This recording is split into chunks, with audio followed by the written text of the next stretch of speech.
At Boise State University, we believe greatness isn't about where you came from or who you know. It's about your determination to change yourself and change the world. Boise State is a place for you to engage, to learn, to grow.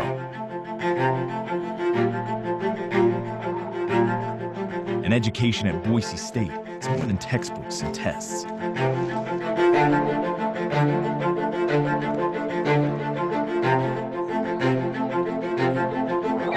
Whether you're conquering a mountain or a chemistry equation, we'll discover how adventurous life is as a Bronco. We're preparing for the future.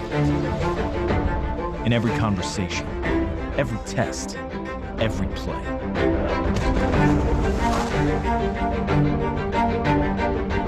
Our ties to industry leaders open doors within and beyond your major. With countless opportunities, you can find your place at Boise State. There are many things that make us who we are. We're distinctive, adventurous, relentless, a caring community, and a group of dreamers.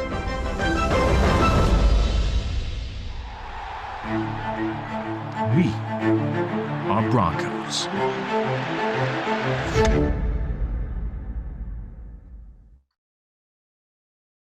Welcome to Bronco Day. From my home to yours, we are so excited to bring a little bit of Boise State to you.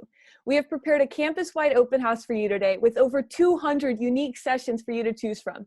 Interested in a specific major? What about student clubs and organizations? Have you ever thought about joining our honors college? Well, whatever piques your interest, we are sure to have sessions for the whole family. My name is Sophie Kroom, and I'm a senior studying economics. I'm coming to you live from my parents' home in Lake Oswego, just outside of Portland, Oregon. Fair warning, at any time today, there could be guest appearances from my co-hosts, Pasha and Sammy Davis Jr., my family's cat and dog, or Joan, a proud Bronco mom. We have an ASL interpreter joining us on the main feed today. If you would like to view the interpreter, select View Options at the top of the window and choose Side-by-Side mode. One other good thing for you to be aware of is that we are recording our interactive Zoom sessions throughout the day, so other future Broncos who couldn't be with us today can watch them too. Without any further ado, let's get the day started. We have some pretty incredible people to welcome you to campus. We will also be sharing some important information on how to best navigate the day. Up first, it is an absolute honor to introduce the president of Boise State University, Dr. Marlene Tromp.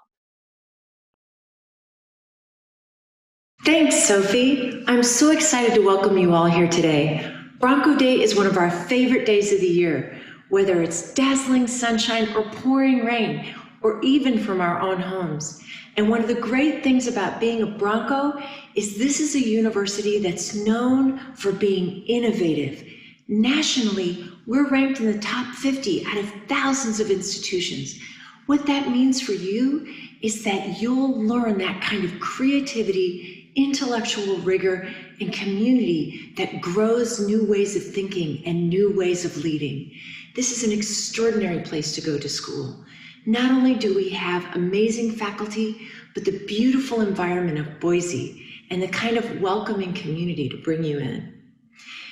And what you'll get as a part of that challenge and that excitement is a chance to change your life in the way that I did as a first-generation college student coming from a small town in Wyoming.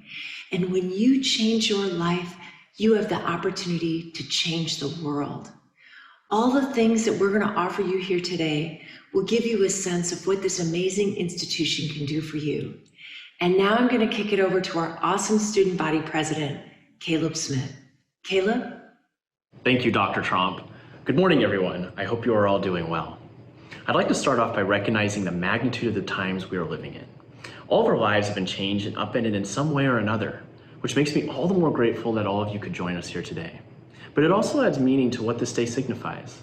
For some, it may mark the first step in the search for colleges. For others, it may solidify the decision to become a Bronco. Regardless, today will be an exciting virtual adventure that will open the door to a new future. Bronco Day was actually the day that answered all of my questions nearly 5 years ago. I remember exploring the university with my mom and dad, curious about the places around me, wondering if this would be where my future would lie, as I'm sure all of you are wondering too. But what I remember the most was the atmosphere, the excitement from walking around campus, the support from the community here, the feeling of opportunity. Today, the amazing professors and staff at Boise State University will come together to show you the same community online. My own experiences at Boise State have been some of the most meaningful, impactful, and vulnerable moments of my life. The choices I've made, the opportunities I've gotten involved in, the people I've met, these moments will be some of the best you will ever have. I may be one of the first that will tell you this today, but certainly not the last. Boise State is an incredibly unique place to be. It was recently upgraded in rankings to a doctoral university with high research activity. This means that our students have access to opportunities not found at just any other university. Additionally, Boise State offers opportunities both inside and outside the classroom. The opportunity to engage with more than 200 student organizations. The opportunity to be in academic honor societies and living learning programs. The opportunity to work with faculty in hands-on research. Opportunities to serve others and make a difference in your local and even global community. Today is a day about you. Take the time to ask questions, meet students, and talk to our wonderful faculty and staff. Whether you are joining the Bronco family soon or just starting your college search adventure, we are all excited to have you here today. Once again, welcome to Virtual Bronco Day 2020, and go Broncos! And with that, I'll send you to Kelly Talbert, Boise State's Director of Admissions, to explain how today will work. Thank you. Thanks, Caleb. Hi, everybody. My name is Kelly Talbert. I serve as the Director of Admissions at Boise State. We are so excited to have you at Bronco Day today. I want to give a big shout out to Bronco Nation for putting this day together. Our professors, our students, our staff, we truly have rolled out the blue carpet for you today, and we could not have done it without this collective effort from our campus community. So thanks everyone for being here. I'm going to cover a couple of agenda items and important notes as we go into the day. First, this is our main feed. You're watching the main feed. Our main feed will roll until 3 o'clock today. I invite you to come back at 3 o'clock. There will be some closing remarks that you can join us for as well. You can chat us at any time using the chat feature in Zoom, or you can also chat us on the Bronco Day website. So on Bronco Day website, you'll see a chat function in the lower right-hand corner of your screen. Go ahead and use that to chat questions as they pop up during the day. A couple of other things are you registered for the event? If you are registered, great. If you are not yet registered for Bronco Day, please do so now at broncoday.boisestate.edu. I say that for a couple of reasons. One is that there is a password required to access all of the session content today, so you'll receive that password. Also, by letting us know you attended Bronco Day, you will receive a free t-shirt. So that's a must do. You got to get that free t-shirt. I'll share the password though with you now, just for sake of ease. The password to enter all of the sessions today is Bronco Day. All lowercase, all one word. But if you register, you'll get lined up for that free t-shirt. So that's a bonus. I want to cover your options starting at 10:30 a.m. Mountain today. So there's 3 sessions I'm going to cover, and then after that, we will virtually throw open the doors to the university to you. And before I cover those 3 sessions, I really want to emphasize that there are 100 plus sessions for you to choose from today, spanning all across the university. So anything from chatting with, faculty in the College of Business. You can hear from students that are currently studying nursing at the university, chat with advisors in the College of Engineering. There's a session on from Career Services about how to translate your college experience for future employers. Gosh, you can even take a virtual campus tour. Yep, those are led by our admissions counselors. So all of those and much, much more starting at 11:30. So I encourage you to chat. Don't be shy as you attend those sessions. Hop in and out of sessions as you see fit. We have really designed a lot of great content for you today. So that said, let's cover your options first up at 10:30 a.m. Mountain. So the first option is the Becoming a Bronco session. That session is really designed for students who've been admitted to the university. So if you've been admitted and you would like to know important next steps related to housing, financial aid, new student orientation. We're going to cover all of that important information.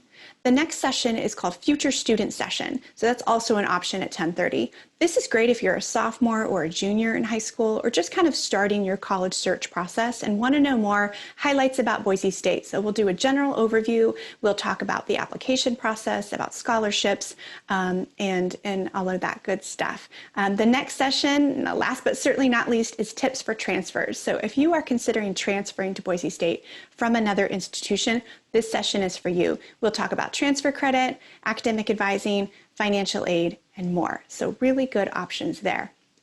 If you need technical support at any point during the day, our Office of Information Technology is poised to help you. They can be reached a couple of ways. First, by phone at 208-426-HELP, or via email at help@boisestate.edu. So feel free to reach out if you need technical assistance. You can see a listing of all of your options for today just below this main feed in the calendar of events. So if you haven't checked that out, please do. You can search by keyword for biology or music to see what pops up for the day. You'll also notice an area called Student Services or Resources. That's really some of the more business pieces involved in transitioning to Boise State. So if, for example, you'd like to chat directly with a financial aid counselor, you can see those options there to set up some time to chat in that student resource area. So I encourage you to take advantage of that as well. I think I've covered the big pieces. The last piece I want to share is just related to COVID-19. I want to let you know that Boise State has formed a number of working groups related to contingency planning around COVID-19. They are hard at work planning for various outcomes and contingencies with your health and safety at the forefront.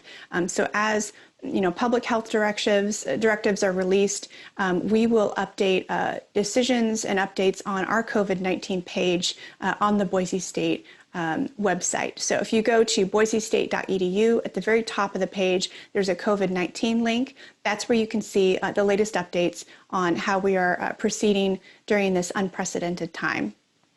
With that, I want to say, wherever you're joining us from today, we're so happy that you're here. We hope you're well. We hope you're celebrating as we reach the end of the school year. None of us would have guessed that it would look this way, but your celebrations are much deserved, and your hard work deserves acknowledgement. So take care and keep in touch and enjoy the day. So with that, I am happy to kick it on over to our Boise State football coach, Brian Harsin. Brian? Hey, thanks, Kelly. This is head football coach Brian Harsin, and I want to welcome you all to Bronco Day. Our football program, the entire university, we're all about being innovative and creative, and I hope you get a chance to see that today. I'm fortunate. I get to work alongside some of the top deans, professors, faculty members who are amongst the best in the country. So today, enjoy your experience. I can't wait to get you on the famous blue turf once you all join the Bronco family.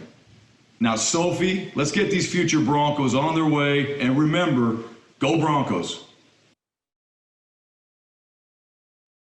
Woo! Thanks, Coach Harsin. Also, I can't believe he just said my name. Day made. Okay, let's start Zooming. As a reminder, we have an ASL interpreter joining us on the main feed today. If you would like to view the interpreter, first, make sure you are in full screen mode. Select View Options at the top of the window and choose Side-by-Side mode.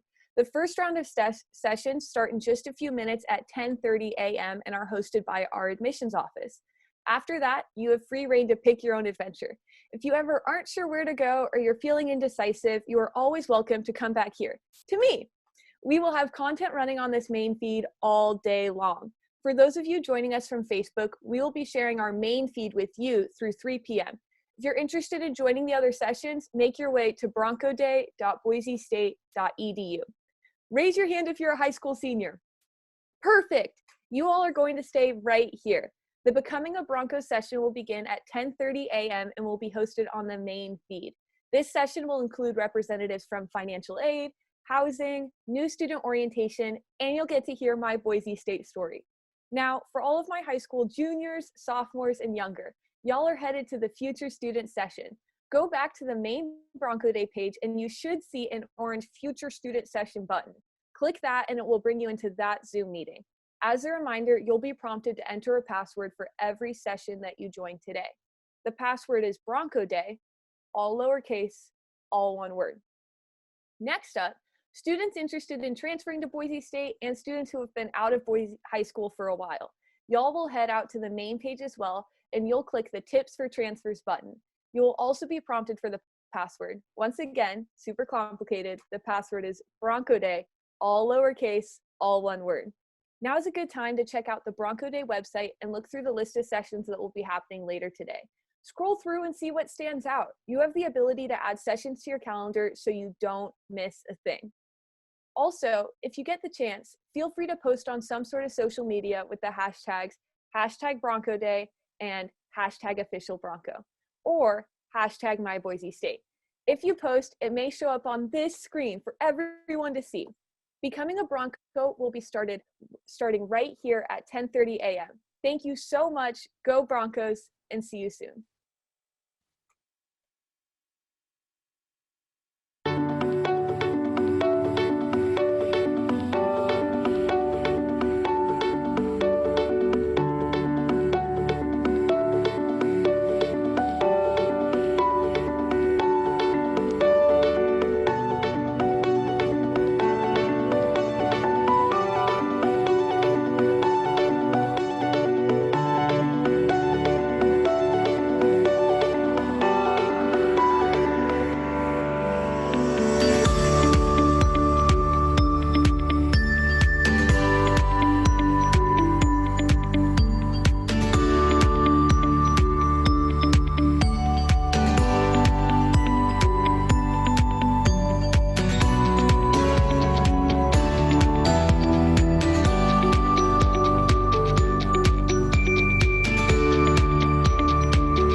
Hello, we're going to go ahead and get started with the Becoming a Bronco presentation.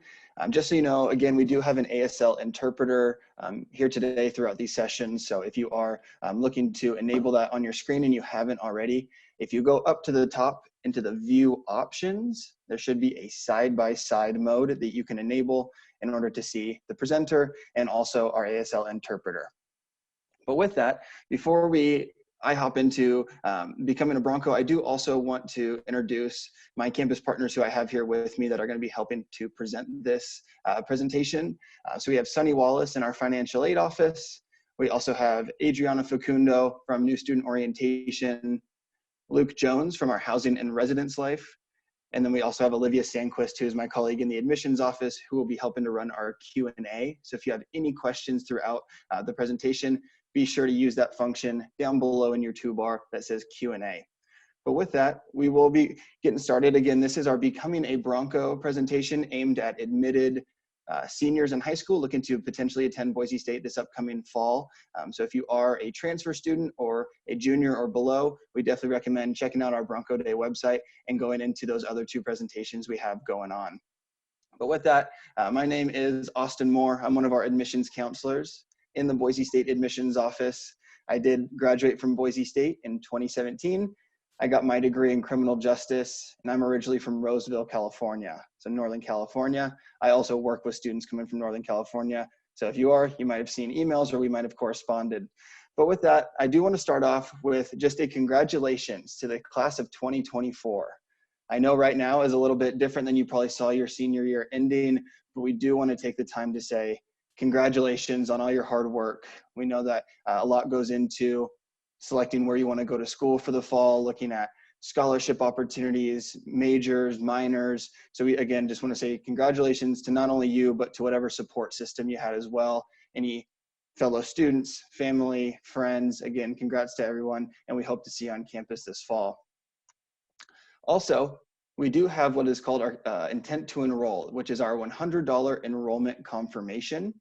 Some of you might have already completed this, as it has been open really since we started admitting students. But with the intent to enroll, we have extended this deadline until June 1st, where you can, if you're still making a decision, get that $100 enrollment confirmation refunded up until June 1st. You also have until June 1st to submit that. That will be a prerequisite for some of the things that we will talk about throughout this presentation, but just know that if you are still making that decision, you have a little bit longer, again, until June 1st to complete that intent to enroll. But with that, I do want to start out by introducing Sunny Wallace from our Financial Aid and Scholarships Office, and she'll take it away from here. Good morning. Thank you, Austin. I'm happy to see all of you today. I wish I could see you in person, but this is great also. I'm going to share some high-level financial aid and scholarship information with you. And if you have any questions at the end, I recommend that you make an appointment with one of our financial aid counselors who will be available for appointments late morning and early afternoon. Financial aid is not easy, and financing your college education is a journey. So don't feel bad if you don't have all the answers today. We are your partners as you go forward thinking about this. And also, we want to make sure that you use the question and answer below. We're excited to answer any questions in real time that we can. So I'll just get started. Austin, if we'd take the next slide.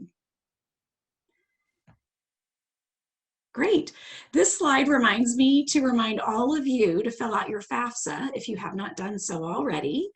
And we can continue to process your FAFSA through the summer, but I encourage you to do this as soon as possible because it does influence some even acceptance of outside scholarships as well as your federal financial aid. And the sooner you get this done, the sooner that we can ensure that you have your money available to pay your tuition in August when it is due. Next slide. Great.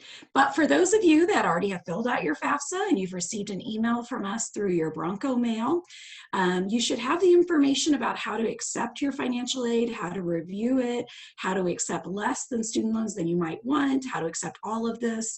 But I'm just going to go through it quickly today so that I can remind you all to do this. So you log into your My Boise State account, you select your student homepage, you select the financial aid tile, You click on the 2021 aid year, and then you can accept, decline your awards.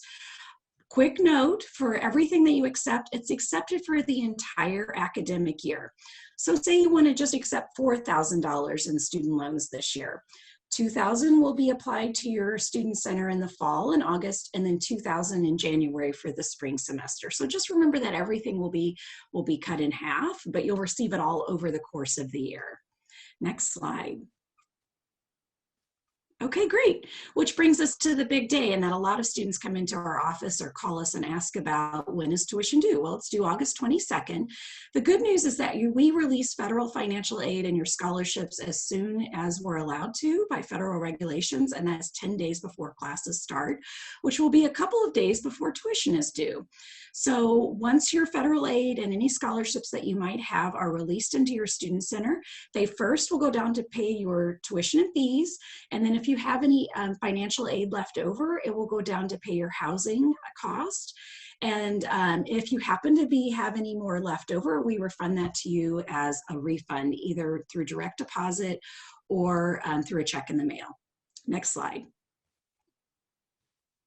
This is a great time to play the video that tells you how to find out if you might have money that you will owe after your federal aid, or if you will receive a refund. So let's play that video.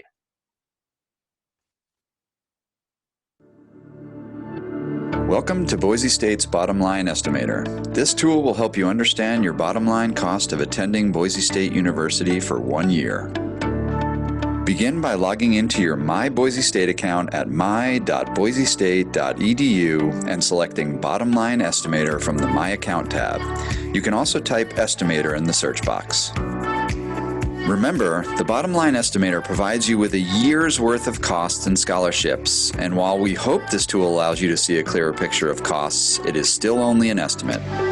The Bottom Line Estimator is broken into 4 sections. The first section, University Charges, shows the costs per year to attend Boise State without any financial aid or scholarships applied.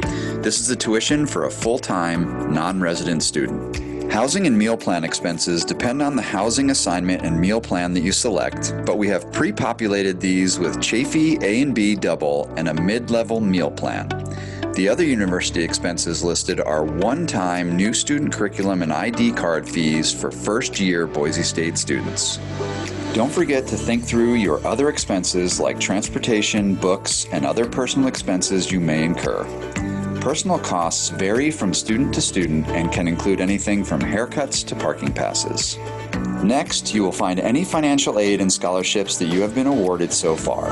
Grants and loans are determined by your FAFSA and will be packaged on an ongoing basis through our financial aid office. Any automatic scholarship that you are awarded, such as our GEM, Louis, or Treasure, will populate here along with any internal or external scholarships. The calculated results section is your estimated out-of-pocket cost or refund. The estimate in the red box is simply the total estimated university charges minus your estimated financial aid. You have the ability to populate each field with costs that you feel will provide you with a more accurate estimate. For example, you may want to update the meal plan and housing options. When you are done, you can then click Download from the summary page to export a PDF summary of your estimate. Remember, while we hope the Bottom Line Estimator allows you to see a clearer financial picture, it is still only an estimate of your first year's costs.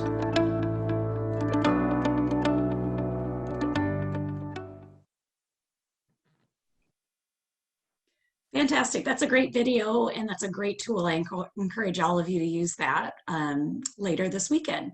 The last slide that I have today is the question that comes up in our office all the time from students and families, and is, what do I do if my financial aid does not cover all of my costs? Good question. 2 different avenues that you can explore. One is looking at private scholarships outside of the university. The majority of university scholarships have been awarded for the year, but we have a lot of students that do come in with private scholarships, and our website is really fabulous. Our team keeps it up to date and screens out any scholarships that they don't see going to college students. So I encourage you to explore the private scholarship page and see if you can fill in some more pieces to your financing puzzle. And then I also encourage you, if this is an option for your family, to check out the Parent Plus Loan website. You'll find out within 5 minutes after applying through the U.S. Department of Education if you are able to receive a Parent Plus loan or not, to fill in the gap between what your federal aid is and scholarships and what you might know. If you happen to be denied for a Parent Plus loan, you do have the option to fill out a very short, simple form with our office, and then we're able to issue your student an additional $4,000 in direct student loans for the academic year, 2000 in the fall and 2000 in the spring. So that's always an option also. I hope this answers some preliminary questions. Again, please feel free to ask any questions in the Q&A or make an appointment with a financial aid counselor later today. Thanks.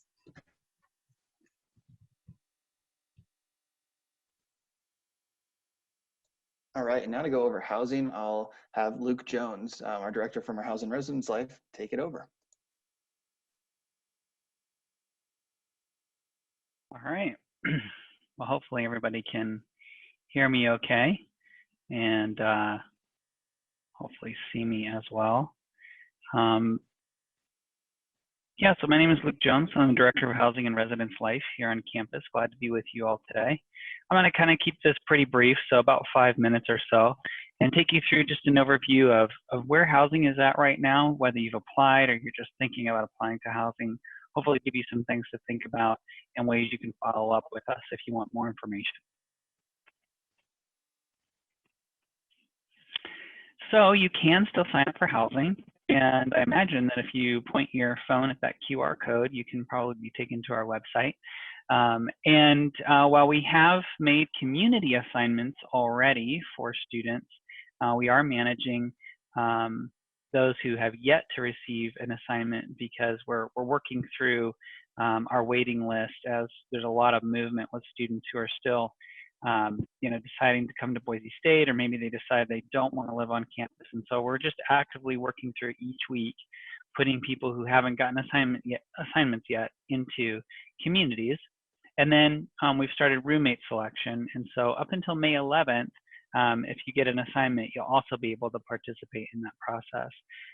And even afterwards, you can still get a roommate. It just looks a little bit differently. But the main message there is, if you're interested in living in housing, be sure to go ahead and sign up and do that as soon as possible. I want to go over just a few of our options. So mostly germane to you all, the first year residence hall options. And what makes these first year residence halls are a few things. Many of them are a little bit more what you think about in terms of traditional residence halls or dorms, but also they require a meal plan. And we'll talk about that in a little bit later. But you can see we have 14 locations spread out across campus. And I do want to talk to you a little bit too, we like to give you a heads up on what our sophomore and above options are. These are options that are a little bit more typically apartment style or suite style, and they have kitchens, and meal plans are not required. And so we have 8 of those second year residence halls as an option. So it's just something to be aware of, maybe for the next year, if you want to continue to live on campus. Those are some options that you could explore, as well as our apartments. So apartments are also for sophomore and above students, and those are spread out mostly out on the west side of campus. And you can see those locations there, and that's listed on our website as well. But for you, most of you, high school seniors, you've already applied maybe for housing, or you're really going to just focus on those first year residence halls. So just to touch on dining, I'm not going to get super in the details on dining. The best place to go is on the dining services website so that you can see the different meal plans and options. And there are a number. Mostly though, there's 3 main ones. So there's like I'll just call small, medium, and large for right now. And you can choose that based on just how much you think you're going to eat. And that mostly pertains to our 2 primary locations for our residential dining facilities. So that's the Boise River Cafe and the South Fork dining location. That's primarily where most of our residential students eat their main meals, but we also have these other retail locations that are listed here where you can use flex dollars to, if you want a coffee or you're in between classes and you just want to pick up something, at Panda Express, you can do that as well. But again, those details of how those plans work are on the dining services website. But our housing, our room and board, you come together, so you choose your top 5 places you want to live, and when you're going through, you get your assignment, you would be choosing also which meal plan you want to. Some of the things that we know students want and that we really have designed our residence halls to provide is convenience. So being close to things like the library, tutoring options like our writing center, our math tutoring lab, being connected to other students and finding people who you connect with, as well as faculty who are here, some of them who live in our residence halls. We know that students want to have fun while they're with us and also have leadership opportunities. So those are all things that we've built into the residential experience through our involvement opportunities and our staff, professional and student staff, who are in the residence halls with students. We also know parents want some things too. And so usually what we hear from parents is parents want great grades, they want to graduate on time, and be employable when they leave. And so again, these are things that we're focused on through the support that we provide students in their academic journeys, getting them those skills and experiences and networks that they need to get those kinds of jobs that they want, and persisting and doing well and making their goals so that they can graduate in 4 years or 5 or whatever they've outlined for themselves. I do want to mention briefly our living learning communities. So the living learning communities are LLCs, and you can find out more about this on our website, are communities that are built around academic interest areas, and you can see those listed here. They also have a faculty from that area who are living there with students who are doing activities that help them connect to that academic discipline, as well as build community. And we do still have some space available in these living learning communities. So if you're interested in those and that kind of opportunity sounds appealing to you, it's a great way to build kind of a more specific community experience. You can do that when you apply for housing. Just indicate that you're interested in applying for the living learning communities. There's a couple of extra questions. Go ahead and do that, and we'll be back in touch with you on where space is available in those and if you're accepted to those. So really quickly, just overview here of how to apply if that's something you're interested in doing, you haven't done already. Just take a look on our website, see what communities are interest to you. You would be selecting your top 5. Since we are at a point now where we're managing that wait list, chances are you may not get that first choice, but we will work with you on that. You would complete your housing application and submit the application fee and down payment. You do have to complete your intent to enroll first. And then on a rolling basis, like I said, we're going to be assigning students really throughout the whole summer. So, we tell students, they ask like, how long should I wait? As long as you can, really, because we have movement and space that becomes available up until move-in day, really. So that's a little overview on how to apply. Here's some key housing dates, some of which I've mentioned and have passed. I guess the main thing is that we'll actually assign rooms on June 1st. And if you decide that you don't want to stay in housing anymore, you can get a refund on your housing down payment up until up until June 15th. And so that's another kind of key date where we see a lot of movement with students who are choosing not to come and maybe live on campus, and where we have space available, and then we reassign more students at that point. So it's just kind of a good benchmark to have as you look to the future. Move-in date right now is set for August 20th. There's some information about that on our website. It's good to probably let everybody know that we are actively exploring bumping that up a day. And so our message right now is, our university leadership is working on the fall and our planning around that. And we anticipate we'll have more information here in the next few weeks. So if you're just one of those people who are like, I want to get my ticket now, I want to make my plans, we would just encourage you to try to do those in a way that's flexible, maybe plane tickets or plans that are refundable or that you can change, because we are actively looking at what's the best way to move in students. Could be that Wednesday potentially, but again, we'll have more information coming out on that. But right now, we are planning on bringing students to campus, and that would be on August 20th. Okay, with that, I'm going to turn it over to Adriana from New Student Programs. Hi, everyone. My name is Adriana, as Luke just said, and our office, New Student Programs, is committed to supporting new students and families have a smooth and positive transition to Boise State. You may have heard that recently we moved our orientation programs to a virtual format in the interest of everyone's health and safety. So I'll just share a little bit about that new format in my next few slides. So your first step after submitting your intent to enroll is to sign up for a program that best works for you. So this kicks off the beginning of your virtual new student orientation that starts with your advising registration dates, but we'll get to that more. And then we'll also have virtual engagement throughout the summer. So signing up for your virtual orientation dates includes an opportunity to confirm your major and area of study when you're signing up in that form.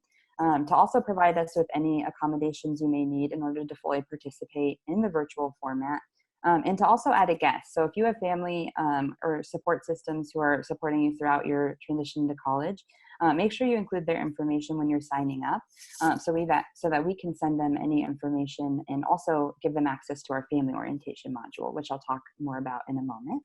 Next slide. So your participation in this virtual orientation is expected in order to qualify for class registration for the fall.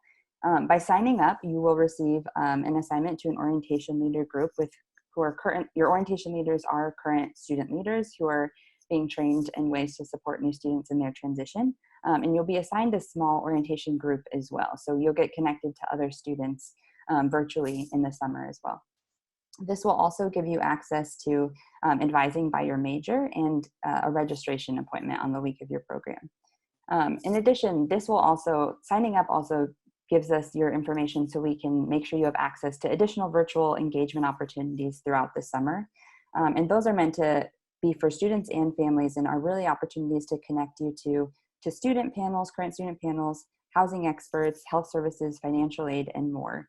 To really begin to understand the layout of your new university. Next slide. So we do have virtual program dates that are throughout the summer, and each one consists of an advising day, that first day, and then a registration day, that second day.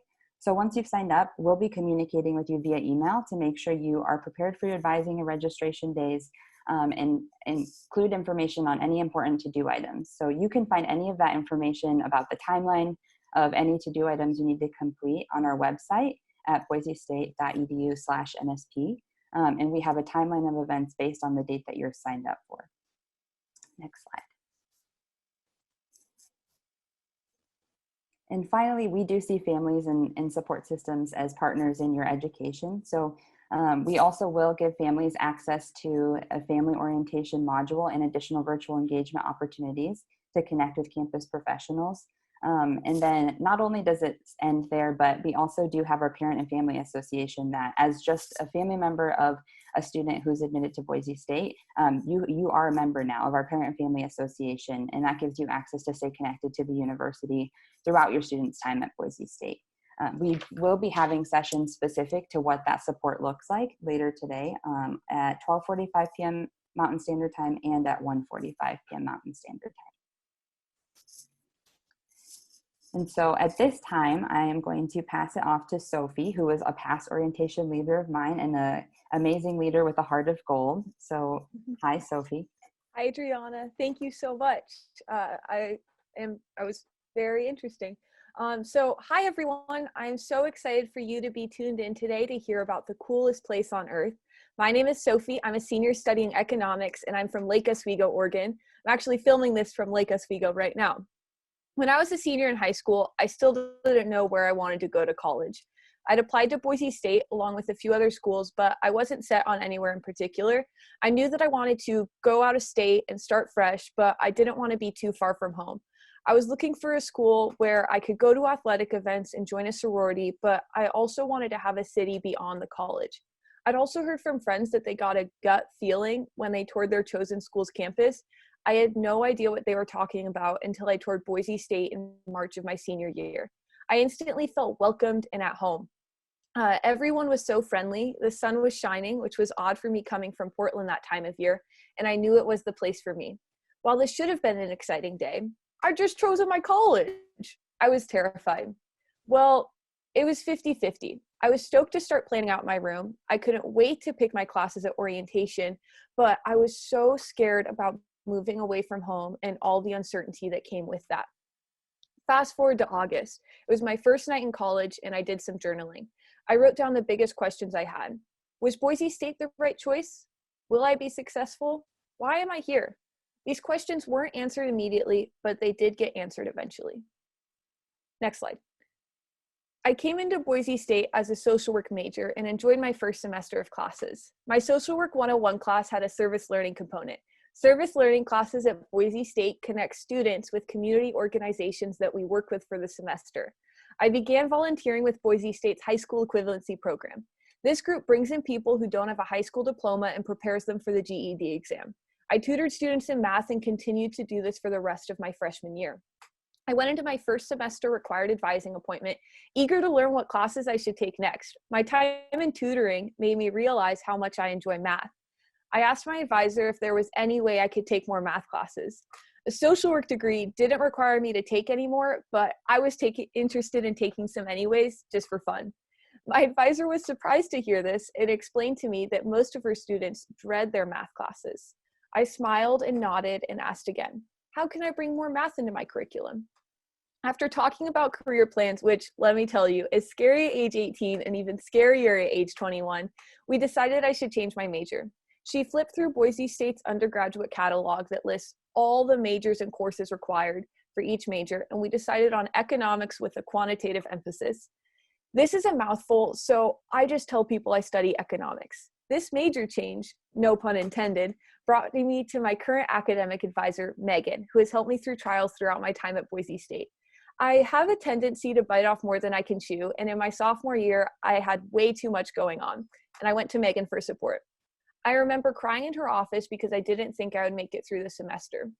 I was taking 16 credits, working a 20-hour per week job. I held a position in my sorority, spirit chair, and I was training for a marathon. Whoops! Megan looked at my course load and pointed out that I was taking a class I didn't need to take that semester. I didn't want to drop the class, but she emphasized to me that while academics are important, my well-being is the most important thing. I dropped the class and the professor understood. And I'm still graduating in 2 weeks. Woo! Megan has since been a reference for me on countless job applications. She has been a strong pillar of support, but so have many other Boise State staff and faculty members. My bosses in various campus jobs, people who work in departments I've been involved in, and professors have all supported me and cheered me on in my college journey. Next slide. In my sophomore and junior years, I worked in the Student Involvement and Leadership Center.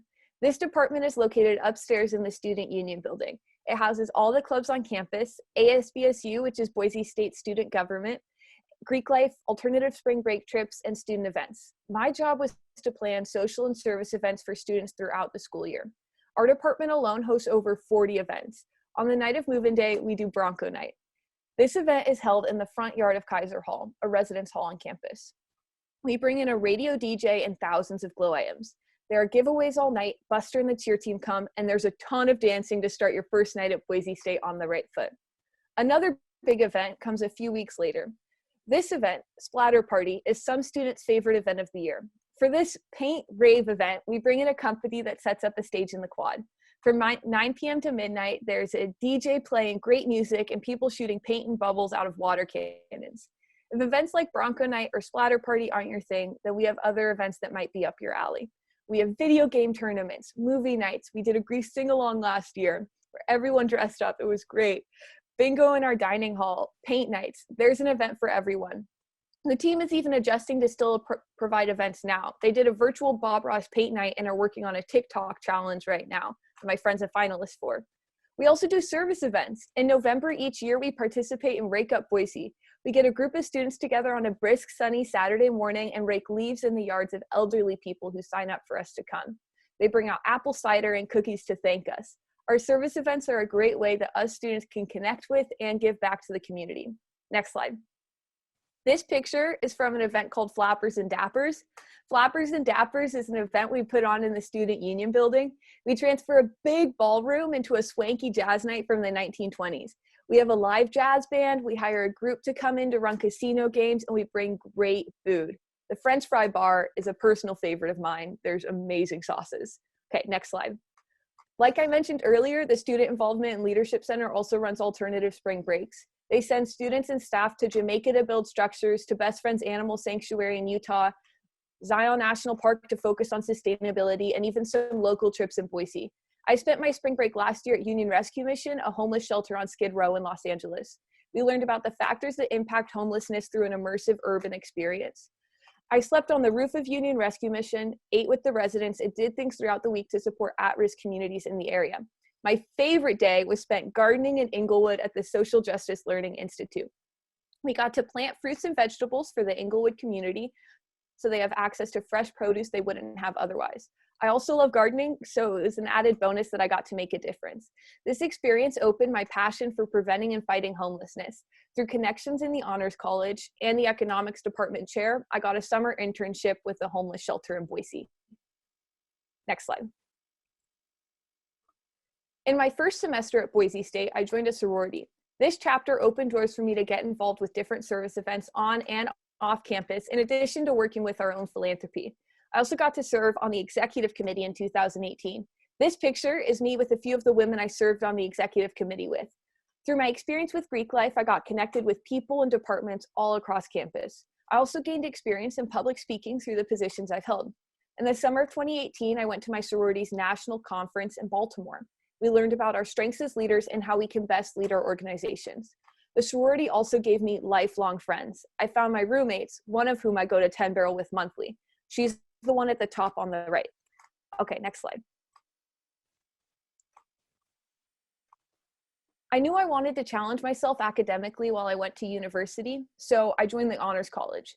Much like every other part of Boise State, it's growing rapidly. There are now over 900 students in the Honors College, which really makes a difference at a university of over 25,000. Honors classes are capped at 25. These smaller class sizes allow for more discussion-based classes with a higher level of expectation of yourself and your peers. I've taken some very interesting classes through the Honors College. One of my favorites connected leadership styles with the history and development of Christianity. Our major project was to create a French fry and ice cream club based on a given sect of Christianity. We were able to learn about history and leadership styles in the same class. Some of my peers went to Europe and traveled with our professors for 2 weeks. Right now, I'm in a class called Cross-Border Voices of Diaspora. We are learning about the movement and migration of people across the globe and putting together projects for a museum that will be opening in a few years. This picture is from a required capstone honors class where we examine our identity and goals in life. There just so happened to be only women in the class. We had a ton of big meals and it was great, and we bonded more than any other class I've taken. We still keep in touch. Next slide. I met my best friend at the Honors College retreat they used to hold before the school year started. She studied abroad last spring, and I met up with her in Naples, Italy at the end of her time there. We spent 10 days traveling bits of Europe together. This picture is from our day in Positano. We had just finished a delicious pizza and some of the best gelato I'd ever had. That's why we're smiling so big. This is also the friend from 10 Barrel. You may notice a theme of food. Okay, next slide. Like Adriana mentioned, I was an orientation leader. The highlight of my Boise State experience was my time as an OL in the summer between my sophomore and junior years.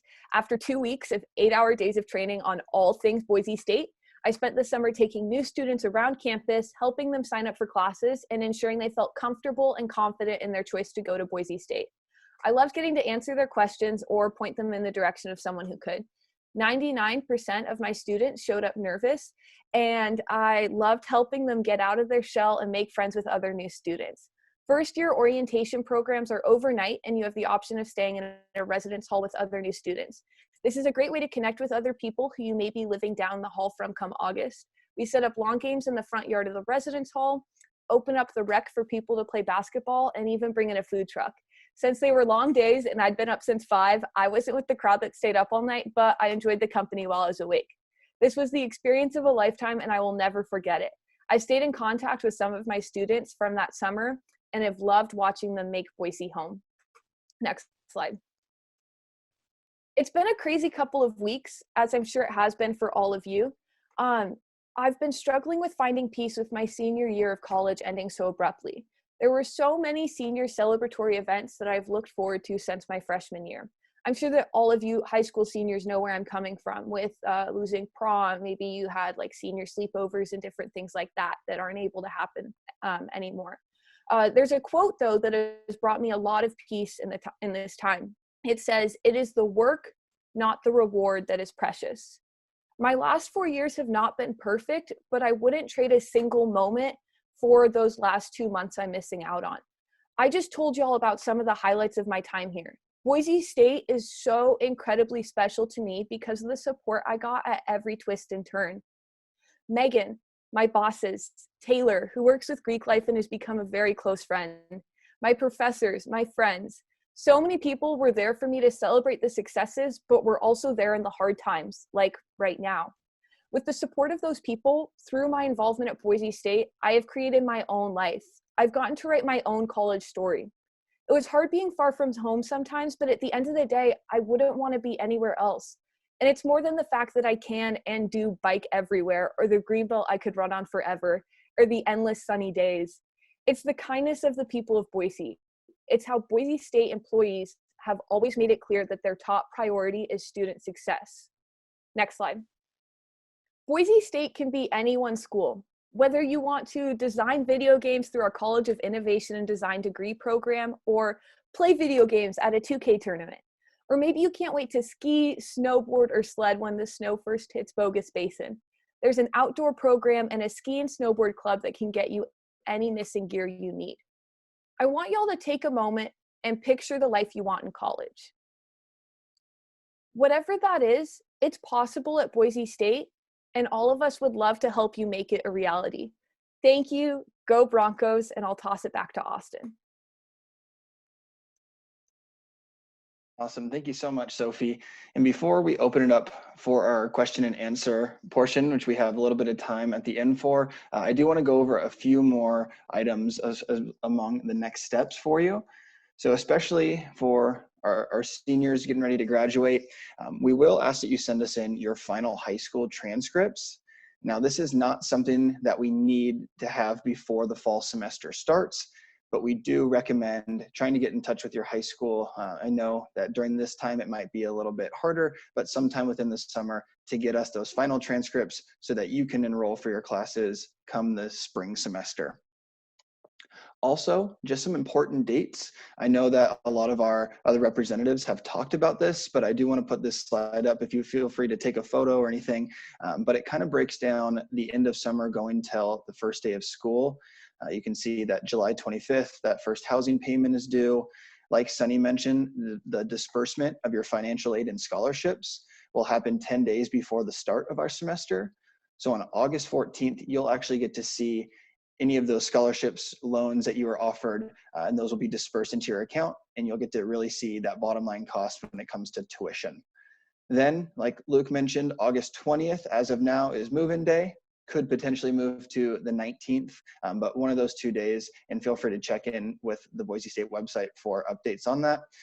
And then just some events before the start of school. Convocation and Beyond the Blue, that's our big welcome ceremony, and then our big group photo for our first year class. August 22nd, tuition and fee payment deadline. So that's when we need to have that first payment for tuition in. And then kicking off the semester on August 24th, that Monday, with our first day of classes. Also, we have something called declaration days that we're a part of.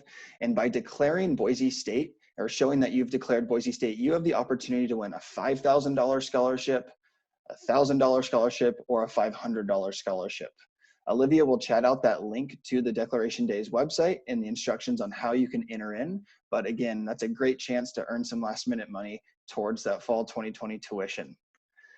But with that, we also ask that you connect with us on any of our social media, especially today. We would love to see you posting on Instagram or tagging us in photos, connecting through Facebook with the Class of 2024 Facebook group. And then you can also see that we have our admissions contact info at the bottom of the screen. Myself and other admissions counselors that you might have been working with, again, are here to help you and answer any questions that you have as you get closer to starting out this fall. So with that, I know that we've probably gotten a ton of questions, and I really appreciate you taking the time to ask those questions. But with that, I do want to invite our panelists to turn their videos back on, and we'll see what questions that we have and how many we can get answered before 11:30 when we wrap up this session. Yeah, Austin, chat has been blown up. So thank you all so much for asking your questions. I'm happy to kind of ask some of our panelists a few of them. To start it off, Austin, with you within admissions, we had a question as far as how do we send in our final transcript? Where does it go? Great question. And much like when you sent in your in-progress high school transcripts, you can have that sent electronically through services like Parchment, or you can have your high school mail those to us. I usually recommend getting in touch with your high school counselor and just seeing if there's a way to automatically have that sent when you graduate. I know many schools do offer that. If not, trying to get in contact with a counselor or maybe your main office or your registrar's office before the school year ends so you can see that process to get us that transcript. Awesome. Thanks, Austin. I have a question for Sunny within financial aid. Sunny, a student asked a question, when will my automatic scholarships be applied to my account for tuition if I'm attending this fall? Great question. Those automatic scholarships will be applied in the 10 days before classes start in the fall. And I don't remember the exact date, but I know Austin put it up earlier. Austin, do you remember that exact date? August 14th. Perfect, August 14th. So scholarships and federal aid all drop that day as long as you have all of your to-do items completed. So you might just want to check into your student center and make sure that we haven't asked you to do anything extra required by the U.S. Department of Education to verify your financial aid. Thanks, Sunny. Luke, we've got a question for you within housing. We've had a couple students who said that they might have applied for housing just recently, just wanted to know when should they expect to receive a housing assignment or just hear further communication, or where should they go to check for that communication? Yeah, we'll try to keep everybody posted that's yet to receiving housing assignment on kind of a weekly basis. But you can call our main office anytime or shoot us an email. We've got folks in our virtual office from 10 a.m. to 3 p.m. Answering phone calls and continuing to respond to emails outside of that. So if you ever want to just do a quick check-in, see where you're at, troubleshoot anything, best way is just to get in touch with our main housing office, and we are providing that information, I believe, is out there in the chat. And yeah, it really is just on a rolling basis. We have students who drop off every week and continue to get new folks in, and it's all prioritized based on the time in which you submitted your application. So yeah, hopefully that helped. That did, thank you. Adriana, we have a question for you within orientation. We had some students who might have signed up originally for in-person orientations, but now that we're going online, they're wondering, do they need to re-register for a virtual orientation? What will work for them if they might have previously registered for an in-person one? Yeah, so if you've already previously registered for an orientation, we would have honored your registration as close to the date as the new programs are. So if you're in a program that the dates don't exist anymore, we moved you to the program that is as close to those dates as possible to still honor the order in which you sign up for orientation. And you should have received communication from us letting you know that we did that and what the new virtual orientation includes. Thank you.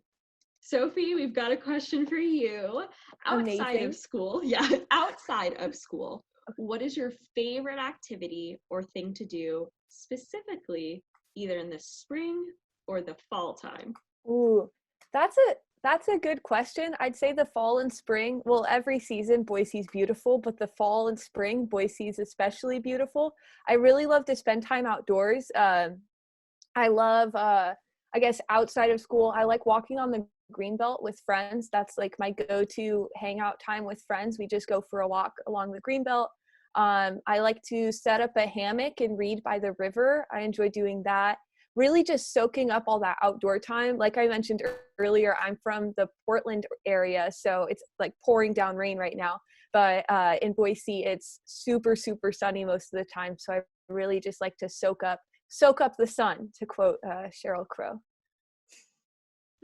Coming from Seattle myself, I can relate to that. So I feel you there, Sophie. Austin, do we have time for another round of questions to all the panelists? We do, yes.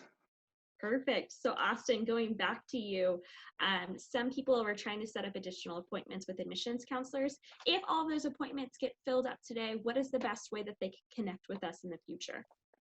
Absolutely. I really recommend visiting either the admissions website or our virtual visits page on the Boise State website.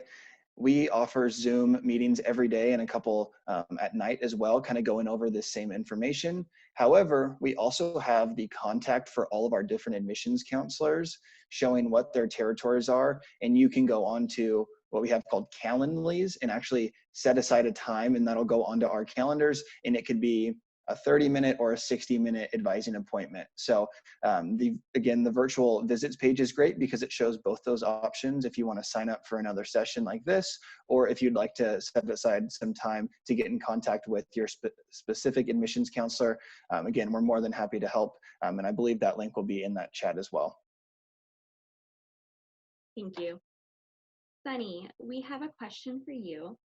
If my financial situation might have changed, can we work with your office to adjust this? How do you recommend that we make those changes?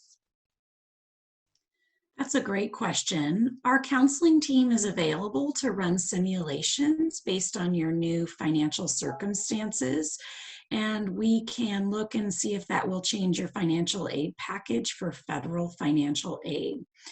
We're not able to run the actual final calculation until this summer by federal regulations, but we want to help you think about planning for the fall now so we can run an early simulation and talk you through what your options might be.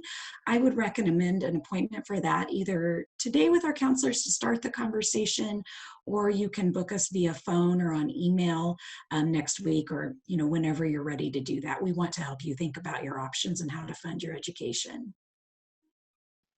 Thank you. Luke, a fun question for you over in housing. How do I select my roommate? What is that process like? Yeah, good question. So we have an online software that helps us do it, and it's similar to like a Facebook type experience. So once you get assigned to a community, then you go into, it's called My College Roomie, and you can see everyone else who's also been assigned to that community and have the opportunity to talk about what you like, what you're interested in, when you like to go to bed, when you like to wake up, some of just those personal things that help to find someone who's similar, maybe in interests or in lifestyle. So you can get on there and explore, and then you choose your roommates, and then we go ahead and move from that to actually making room assignments. And like I said, May 11th, we'll actually close that portal, but we will still assign people to roommates after that, and we still will use some of those same sorts of informational pieces to help us do that. So it's not just completely random. We try to pair people up together based on factors that we think will make for a good experience. Thanks, Luke. Adriana, back to you for another question within orientation. We had a student who applied to Boise State back in the fall with their major, but now their major's changed. Should they change that before orientation? What works best to make sure that they get the proper advising prior to orientation if they've changed their major? Yeah, so when they've signed up for orientation, there is an opportunity to confirm their major in our sign-up system. So they can go back at any point to do that in orientation.boisestate.edu. And that updates in their student center as well for us. So it connects right back to PeopleSoft in their student center to make sure we have the most accurate information when it comes time to communicate students' majors with their appropriate advisors. So we'll be the ones passing off the information to advisors as it's 2 weeks out from each orientation virtual program. Thank you. Sophie, throwing it back to you. Heyo. Welcome back. How can you make connections with your professors and advisors at a big school like Boise State? What has that experience been like for you? Yeah, that's a good question. And upon reflection, I feel that I've been able to take advantage of that. The teachers, even like I'm an econ major, so there's a big lecture hall that's my favorite place, one of my favorite places on campus, called Skaggs Hall of Learning, and it has hundreds of students in it. But if you show up to class every day and it's clear that you're paying attention to class, your professors will notice that. I engage with the professors. If I have questions, I stop by at office hours, but the most important thing you can do is just show up to class and show that you're putting in effort, because then at the end of the day, the professors will want to support you as well. I've actually been, just because I've showed up to every single class for one professor for a couple of different classes I've had with him, and I interact when he asks questions. I sometimes answer the questions. Because of that, I've been able to join him on a research project and a second one, and now he's setting me up with other opportunities. It's really just show up, and your professors will want to support you. They want to help you succeed. So if you show that you want to succeed, then they will support you in that. Thanks, Sophie. Austin, checking in with you. How are we doing? Yeah, we've got about 9 more minutes. So if there are some more, kind of broad questions that we can help answer, again, happy to help bring that Q&A feed down a little bit for you. Awesome, thank you. I will throw it back over to Sunny with financial aid.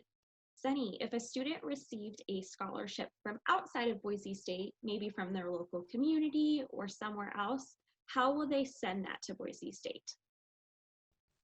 Great question, and how exciting. Congratulations.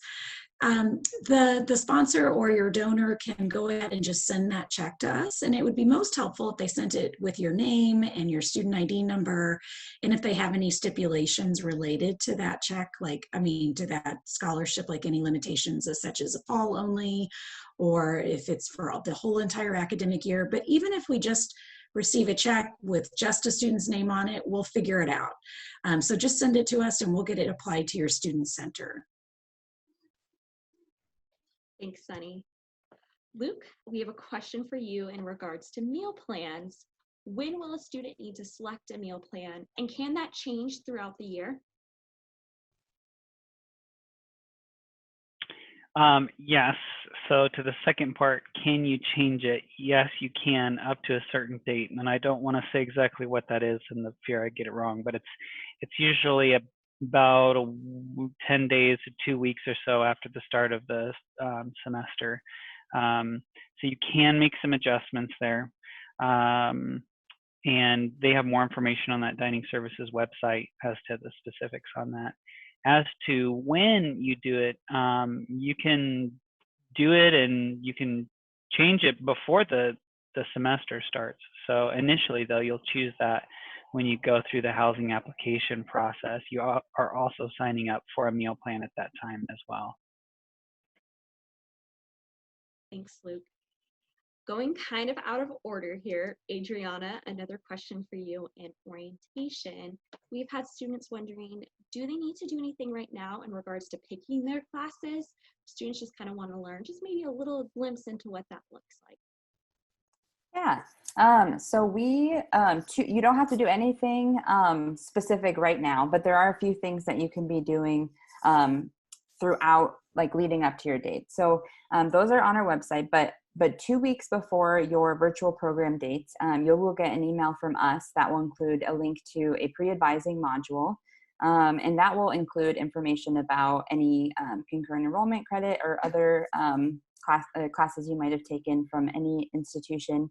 And also you'll learn a little bit more about our foundations program and the foundations of a Boise State degree. So that pre-advising module will be emailed to you in a link, and it's just in an online platform. that will give you access at the very end with a link to sign up for your advising appointment. And so with that advising appointment, that could occur within 1 to 3 days before your registration day, so that Friday of your program week. So just depending on the size of your college, but it will just be one appointment, and advisors will send that specific link to you. So we'll be doing all the outreach to you. So the biggest thing is to check your email and make sure you've logged into your Boise State email, and make sure you continue to check that for updates. And then 1 week before your program as well, you'll hear from your orientation leader for the first time. So you'll get a little high, and then you'll also figure out ways to stay in touch throughout the summer with them. Thanks, Adriana. And just so you all are aware, this is just a small little snapshot of what orientation is. They are hosting some sessions later on today as well too, to help you plan and prep for that virtual orientation. So at broncoday.boisestate.edu, we recommend that you do check out that schedule and you can join their sessions there later on today. Sophie, a follow-up to registering for classes, what has that experience been like for you as a student? Have you met with an advisor every semester? We'd love to hear the student perspective. Yeah, so the Boise State requires all first semester students to meet with an advisor. So that's how I ended up meeting with that social work advisor, and we realized that I was not in the right place. And then I was able to develop a really strong connection with my econ advisor. And so through that, I met with her every semester, sometimes more than that. You aren't required to at all, but I would really recommend it. It's nice to have a stable person, like an adult in your life that you can just go to. And I constantly email her saying, hey, Megan, am I still graduating on time? And she says, yes, nothing's changed since 2 weeks ago when you asked me, you're fine. So I meet with an advisor pretty regularly. I recommend establishing a relationship, much like with your teachers, with your advisor as well, so that they're looking out for you and they can help you as you're going through the trials that are bound to happen when you come to college. Thanks, Sophie. Austin, I have a question for you. Yeah. How does a student submit their intent to enroll, and is it refundable? Great question. So you might have received a few emails for the intent to enroll. You could as easily as just Google Boise State intent to enroll, or go to ite.boisestate.edu. That'll allow you to sign in to your My Boise State account. So if you haven't done so already, you will need to, again, go back into your emails and find that username that we sent out when you first made your application, and also your student ID. But once you've created your My Boise State account, then you can log in to that intent to enroll website, and it'll just ask a couple questions followed by that $100 payment. That is refundable, again, up until June 1st. So with that, the housing down payment is refundable up until June 15th. Intent to enroll is refundable up until June 1st. So if you are still going back and forth or still making that final decision, but you'd like to at least get in and get your housing application done in case that you come to Boise State, you could do that and still get that refunded up until the month of June. And I know we're close here on time, Austin, but I do have one last question that I like to ask. It's a joint question between Sunny and Luke in regards to tuition and payments. Sunny, our students know when the tuition fees are due. They're wondering, is that the full payment for tuition? Do they pay for that per semester, per year? Are there payment plans? Luke, could you chime in regarding housing after Sunny? Or Sunny, Sure. you might be able to cover both. Yeah, no, I'll turn it over to Luke after I answer my portion. So there is one fee payment deadline for fall for tuition and fees, and then another, and that's in August, and then another one in January for the spring semester. But our colleagues in student financials know that might not be feasible for every family to come up with a full amount for the full tuition and fees due for the semester. So there is an option to sign up online through your student center for a tuition and fees payment plan. And if you want to do that, the instructions are online. You can just Google payment plan, student payment plan, Boise State, and it will come up and tell you how to do that through your student center. And once you do that, your tuition and fees payments will be divided into 3 equal payments: August, September, October, and then January, February, March. And then I'll turn it over to Luke to answer the housing portion. Thank you. Yeah, the simplest way I think to explain this is it is automatically built as a payment plan. So you can pay it all up front if you want. But the first fee for the semester is posted to the account on July 6th. And then you have until July 25th to make your first payment towards your fall plan. And then we break it up into even 3 installments after that you can pay. So each payment is posted. It has a deadline after which late fees apply, and we do it in semester increments. So then the same thing happens for the spring semester. Austin, due to the sake of time, I'll throw it back to you. Thank you all so much. Awesome. And again, thank you so much to our panelists for helping getting those questions answered. Again, I know a lot of them have sessions later in the day, housing, financial aid. So if you do have questions, orientation as well, feel free to pop into those. But for sake of time, I'm going to turn it over to Sydney Montgomery, and she's going to start running one of our first student panels for the day. So again, thank you all for coming. Sydney. Thanks, Austin. Hi, everyone. My name's Sydney Montgomery. I am a senior admissions counselor here in the admissions office, and we are super excited to be hosting a non-resident student panel for this half an hour. So we really want to be able to answer the questions that you all have for our students who are coming from outside of the state of Idaho and are curious. Tell us about the transition to college. What's the food like on campus? What is it like to really take a class on Boise State's campus? So I'd love to have our student recruitment specialists.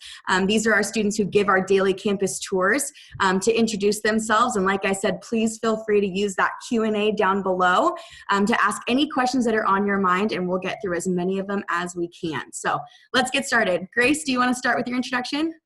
Sure. So, hi guys, my name is Grace. I am from Woodinville, Washington. I'm a sophomore here at Boise State studying marketing with a minor in data analytics. And some of the main ways I've gotten involved on campus is just through Crew, which is a campus ministry. I worked on campus, which I love doing. I lived on campus as well. And one of my favorite things about Boise State is the outdoors. And I've done a lot of stuff with the outdoor program as well. So, yeah. Awesome. Kelly? Hi, everyone. My name's Kelly. I'm a senior at Boise State studying criminal justice with a minor in psychology. I'm from a small town in Southern California called Acton. I've also been a part of Greek life, so I'm a member of Alpha Chi Omega. I work in the admissions office, and I've also worked in new student programs as an orientation leader, and I've also had 2 internships through Boise State as well. Awesome. Eric? Hi everybody, my name's Eric. I'm a junior here at Boise State. I'm studying marketing as part of the College of Business and Economics, as well as I am involved in a couple different clubs and organizations here on campus, such as Greek life. And I look forward to chatting with you all. Kate? Hi everyone, my name's Kate. I'm a sophomore at Boise State studying sociology with a minor in gender studies. I'm originally from Encinitas, California. I'm involved in the Honors College as well as Crew, like Grace talked about, as well as Greek life. I'm in Alpha Chi Omega. Also, I work on campus and I'm also part of the Pre-Law Society. Devin? Hi everyone, my name is Devin. I'm from Auburn, Washington. I'm a junior here studying human resources with a minor in marketing, and I'm involved in Greek life as well. I've also worked some on-campus jobs. I've been a Bronco ambassador, which is a tour guide, and that has guided me to my job now in admissions. And Stasha? Hi, my name is Stasha. I'm a junior. I'm from Beaverton, Oregon, and I'm a communications major with a business minor. I'm also involved in Greek life, but I'm in Alpha Gamma Delta. I've had a couple of jobs, so I work in admissions, and then I'm also a TA for the College of Innovation and Design, and then I was in a living learning program my first year as well. Awesome. So let's jump right into the questions. And like I said, feel free to use that Q&A below to ask any questions that you might have of our students who came from out of state and moved to Boise. So the first question is, what's something that you really miss from home? So something that maybe you miss from where you came from, but something that you've come to really love about being in Boise. So Devin, do you want to start? Yeah, something I miss from home is I would just say my family. I think transitioning to going to college out of state is tough, but I've made a lot of great friends here by getting involved through different clubs and organizations. So that's something that's really helped me to make those connections and still stay connected to the university. Eric, what about you? I would honestly say the same. It's definitely a difficult transition, going to college and you don't have that support system. I think it was the same for me, not having your parents at arm's reach. But once I got to Boise State and I saw how many different resources and how much faculty was there to really help me out and kind of individually work through my issues, that was definitely comforting. Awesome. So the next question is about the Honors College. So maybe your favorite thing about the Honors College and maybe your not so favorite thing. So Kate, I'm going to throw it to you. Yeah, totally. I guess I'll start with my favorite thing. I have loved the community that I've found, both with my professors and faculty and the support that they've given me, but also within the friends that I've made at the different activities and events that they put on for us. I think my least favorite thing, it's definitely a smaller community, which at times can be really awesome because you have that one-on-one connection with people. But living in that building was great for that reason because I had that connection. But you also aren't living as close to other first-year students in that kind of environment on campus. So I didn't get to meet some of the people in the other living areas, but I got to get out and meet people and those people out in different clubs and organizations as well. Awesome. So the next question is about traditions on campus. So a lot of folks are curious, like, what's your favorite Boise State tradition, whether it's something that happened when you first came to campus or something that you've experienced now as an upperclassman. So Grace, I'd love to hear from you. Oh man, where do I begin? Some of my favorite traditions actually happened in the first week of college. And so one of my favorites was the first year float that they mentioned. Just going down the river with all my new friends was such a memory. We got stuck in the bushes, but it made some really entertaining stories. And then another thing that happens in the first week is our movie on the Blue.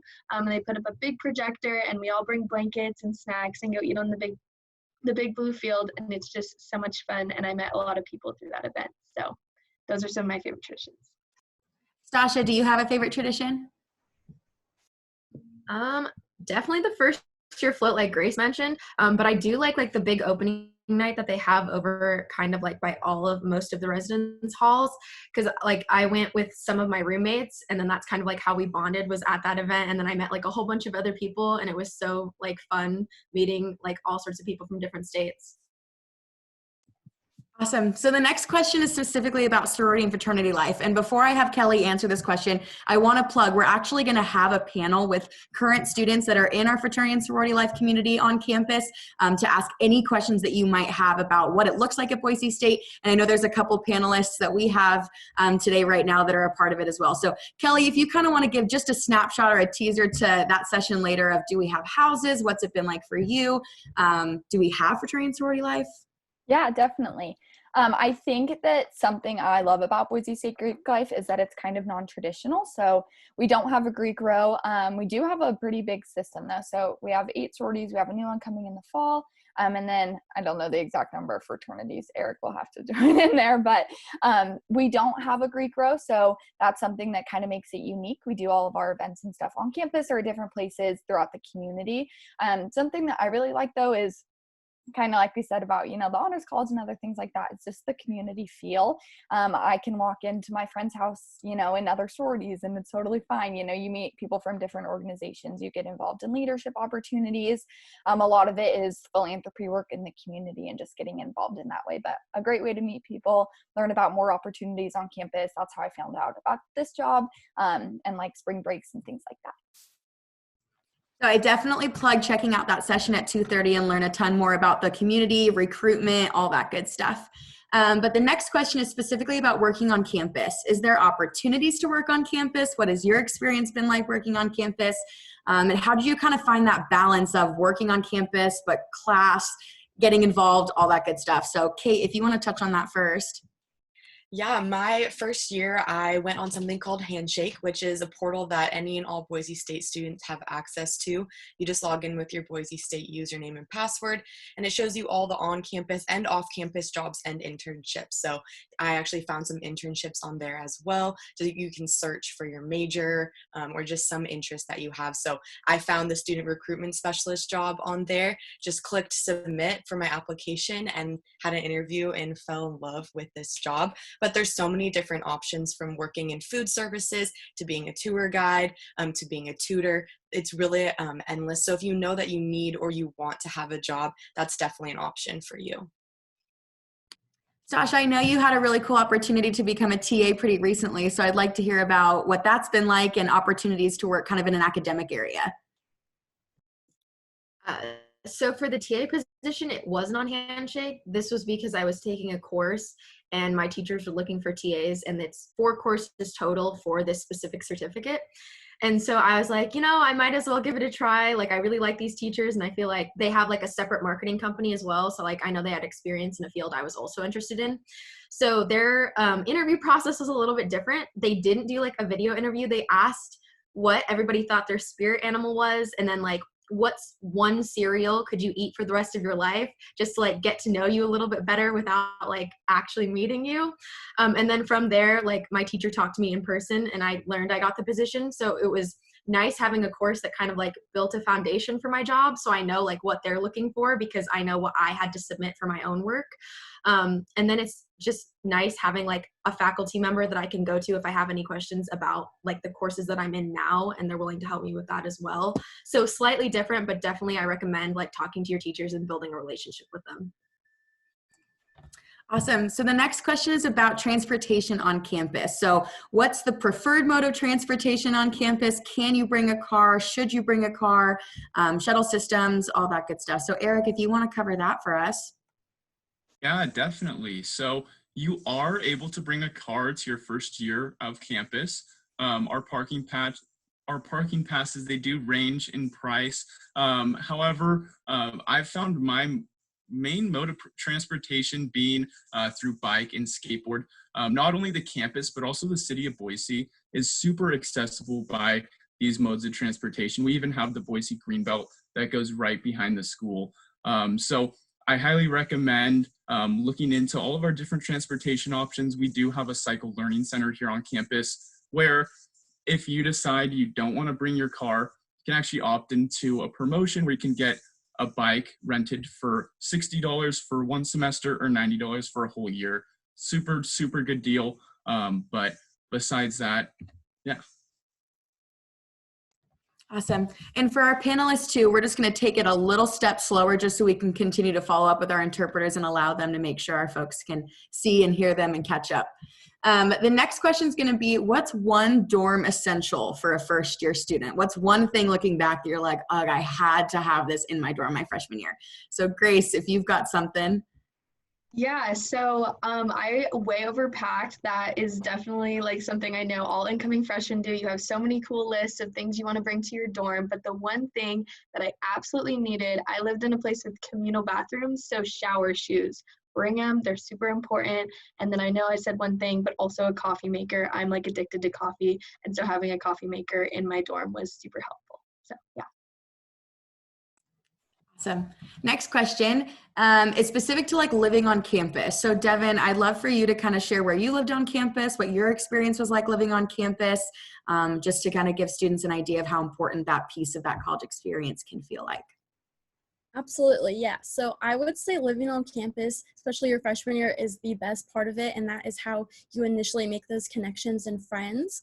For me, I lived in suites, and so this is the setup where I had my own room, and then I shared a dorm with 3 other girls. And this was really nice because I'm one of those people where I like to have my own space, but I'm also very social, so this was the perfect setup for me. And we offer most of our residence halls on campus are suite style, but we also have certain ones where you are able to share a room with another person, but it's totally a preference thing. It's what you're comfortable with, and that's kind of the fun part of it. And then also meeting your roommates, that's another great process that you kind of go through when you are an incoming freshman. And I loved my roommates freshman year. Definitely was a highlight.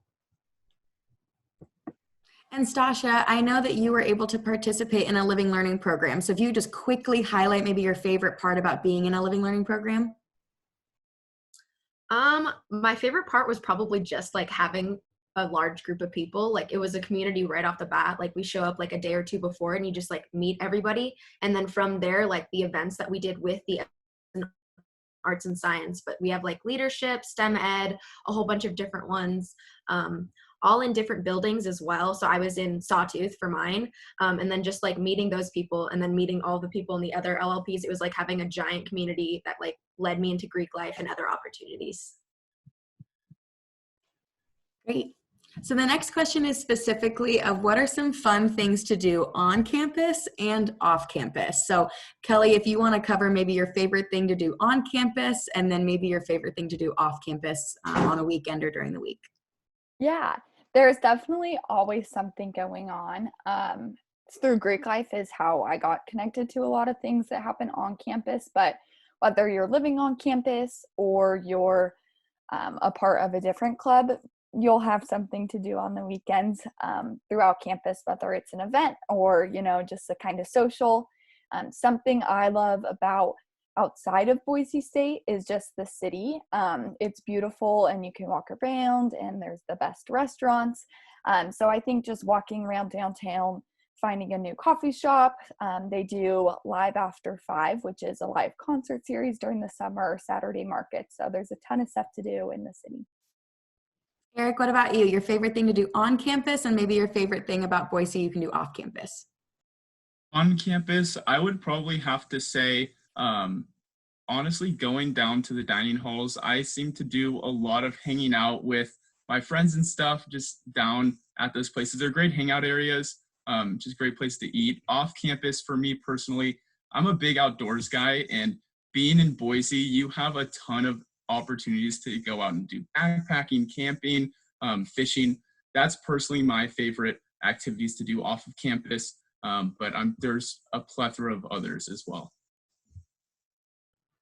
Kate, we have a question for you specifically. So students want to know, what was the biggest adjustment for you moving from Southern California, San Diego, and then coming to Boise, Idaho? Yeah, totally. I think that's a question we get a lot on tours as well. I knew for a fact that I wanted to leave California, not only to get 4 seasons and have a change of pace, but it was also cheaper for me to leave and go out of state than stay in state. I think the biggest transition was definitely those seasons, because you don't get snow in Southern California living on the beach.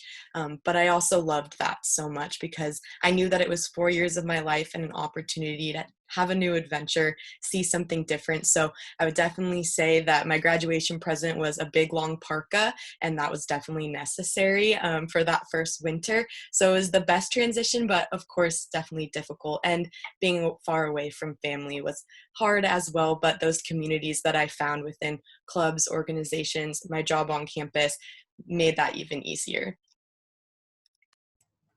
Great. Grace, what would be your piece of advice for someone who may not be attending in the fall, but they are going to be attending in spring? What types of things should they really look forward to jumping in and getting caught up and becoming a Bronco? That's a great question. So if you're coming in this spring, it's good to know that you haven't missed out. There's still so many opportunities to get involved. We have people that come in the spring all the time, whether they're first years or second years. There's tons of people coming in at the same time as you. I think there's this tendency to think you might be alone if you're coming in the spring, but that's not true. One really cool thing is we have this office on campus called the Get Involved office, and they host events throughout the entire year to get students involved. So we have a ton of opportunities in the fall, but also a ton of opportunities in the spring. They have specific ones for transfer students as well as just campus-wide events. And I have a couple friends that are transfer students that I met through those events. Some examples is we have Broncos on Ice, which is an ice skating event. We have different movie nights, trivia nights, all sorts of things. And those are all posted throughout campus. So not only is it a fun thing to do on the weekends or throughout the week, but you can also meet a ton of new people if you're coming in the spring. So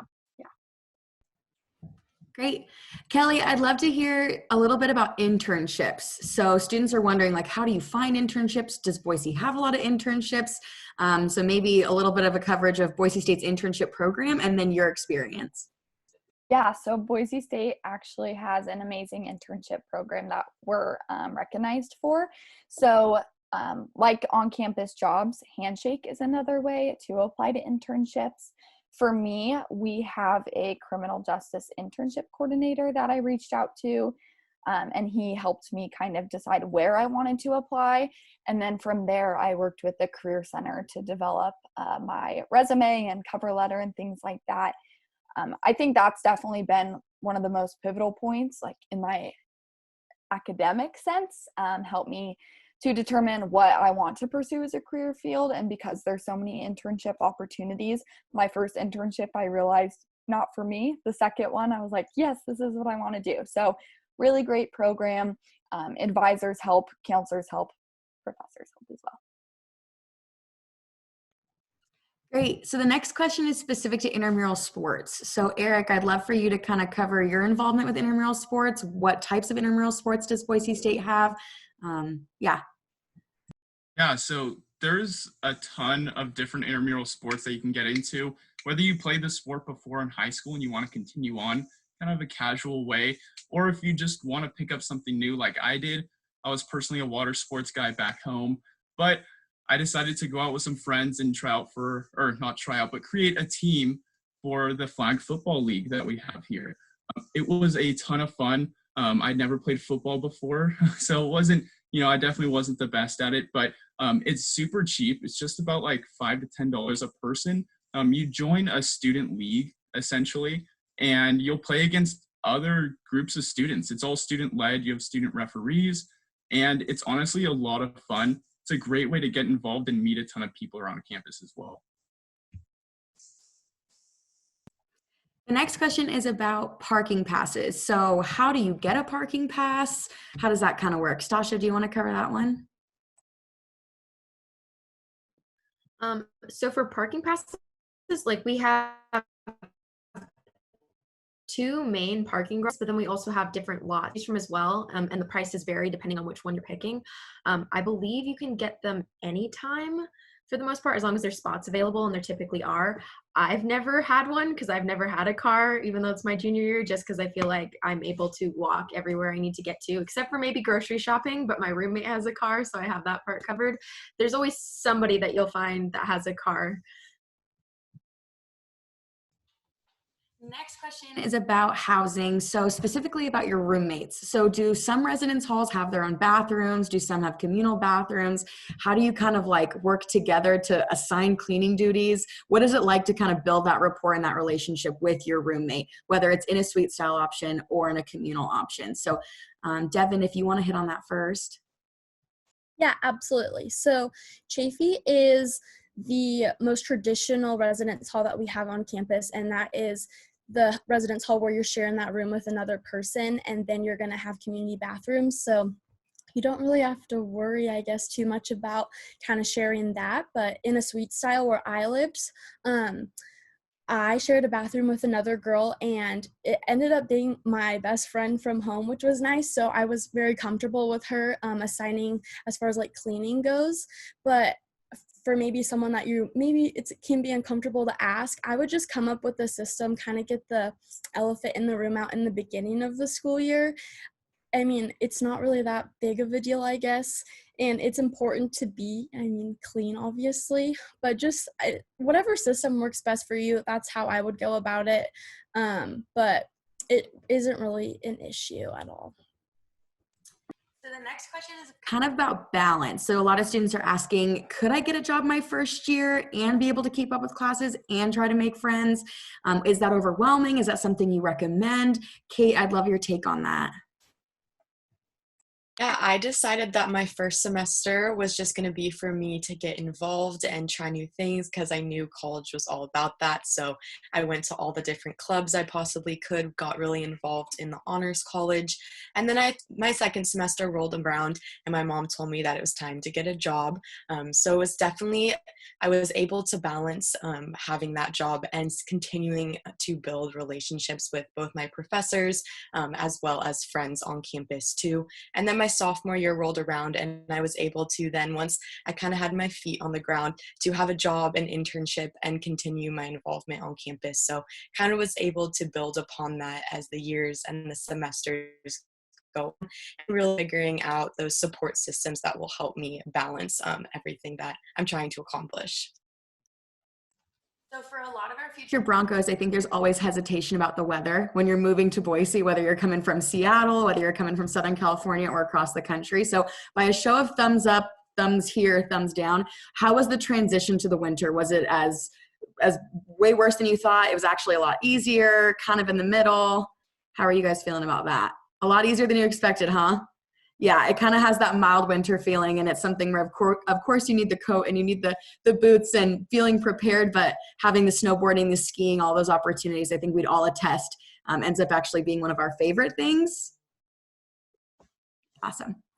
So the next question, and a lot of the questions are coming in about sorority and fraternity life. So I just want to plug again, we're actually going to have a session right here on the main feed at 2:30 with members from our fraternity and sorority life community, as well as our fraternity and sorority life coordinators, to ask any questions that you have about the community, recruitment, and beyond. So please feel free to come back in at 2:30 and ask all those questions about fraternity and sorority life and their organizations. The next question is specific to like outdoors. So Eric, I know you said you're quite an outdoor enthusiast. So is there opportunities to go backpacking, be in the mountains? Is it close to campus? What's your take on that? Yeah, so there's camping spots really close and really far. It honestly depends on what you want to go after. We have Lucky Peak Reservoir, a local reservoir by us, and they even have wilderness area where you can go out, backpacking, basically camp wherever, which is super cool. But personally, my favorite part or place to go and backpack here is the Sawtooth Mountain Range. It's in the Boise National Forest, and it's an absolute beautiful place. It's only about a 4-hour drive from campus as well, and you can get on a really beautiful high alpine backpacking trip. So yeah, and there's you could go anywhere or from around the area and you'll be able to find areas. There's even sand dunes in Idaho as well. So to close it out, because we've got about 4 minutes left, I'd love for each of you quickly just to give your piece of advice to what you would tell a future Bronco coming from out of state, moving to Boise, starting their adventure at Boise State, whether that's going to be this upcoming fall or whether that's going to be in the future, your piece of advice that you would give an incoming student, like I said, coming from out of state. So Kelly, if you want to go first. Yeah, you are going to hear this a million times before school starts and when school starts, but get involved. I can't tell you how much of a difference it makes. I was kind of not super involved my freshman year and then realized I wanted to get more involved. And those connections that I made through Greek life, working on campus with students and faculty members, things like that, that's really what's shaped my experience. So get involved and put yourself out there into things that you want to try. Grace? Yeah, so kind of like Kelly, but a little bit different. I got involved with all the social stuff right away and I loved it, but academically as well, there's so many opportunities and you can go to events and panels and stuff like that. They're all over campus all the time. And I wish that I'd started attending those and making connections with the local community members earlier, because those have been some of the most enriching times of my college career. So. Sasha? I would also kind of with getting involved, I recommend reaching out. I know it's kind of hard, but if you think back to maybe that time in kindergarten where you didn't know anybody, it's basically like college where you don't really know anybody if you're coming from out of state, unless you're coming with a lot of people, but that's usually kind of rare. So even at a couple of our campus dining halls, there's open seating. Sometimes if you just see somebody sitting alone, feel free to sit down or ask if you can sit with them. That's how I've made some of my friends that I still talk to today. It's really nice. Everybody's open to meeting people, so definitely reach out and talk to people that you might not. Eric? Yeah, I would definitely, my biggest recommendation is go in, and what personally helped me get involved my freshman year was go and try those oddball activities. The student involvement office, they'll put on anything from, like they said, those freshman floats all the way to a movie in the pool. I met some of my best friends to this day at that movie in the pool my freshman year. So definitely go and try those things that might not, at first seem like your exact niche or whatever, but just go out and really experience it. Yeah. Devin? Yeah, I always tell people to just push themselves out of their comfort zone. Like everyone has said, Boise State does a really, really great job of providing ways for students to get involved, but you're going to have to put in that effort in order to get those results. And it is really scary, especially being a freshman and not knowing anyone and adjusting to college in general. But I promise you that it's so worth it, and you are going to have like the best college experience, especially at Boise State. Just because if you push yourself out and put in that effort. And Kate? Yeah, I think, like everyone else said, I'm a big believer that you grow the most when you put yourself out of your comfort zone. So also just throwing yourself into maybe those situations you may not have in high school, but also to remember that making those connections with the people around you is what really makes Boise State what it is. It's our people. So as much as you're here for academics and all of that Boise State brings, remember that the relationships that you build are just as important. And that's a wrap. Thank you so much to our panelists for sharing your experience. If you have any follow-up questions for any of our students, our panelists, or our admissions office, we highly recommend that you email us at admissions@boisestate.edu, and we'll for sure be able to get connected with one of our student recruitment specialists to answer your questions. So thank you so much for coming to our panel, and enjoy Bronco Day. Thanks, team, so much for chiming in. We appreciate answering all of those questions. And like Sydney said, be sure to check out all the different sessions that will be happening throughout the rest of the day to get more questions answered that maybe didn't get cleared up in the question and answer section. For now, I'm going to turn it over to some really cool videos that will be being played where you can learn more about how to get involved with Boise State and the different opportunities that are available to you once you do come to Boise State. So give those a check out now.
was at NASA, Johnson Space Center, working as an astronaut. I did that for 17 years, did 3 missions.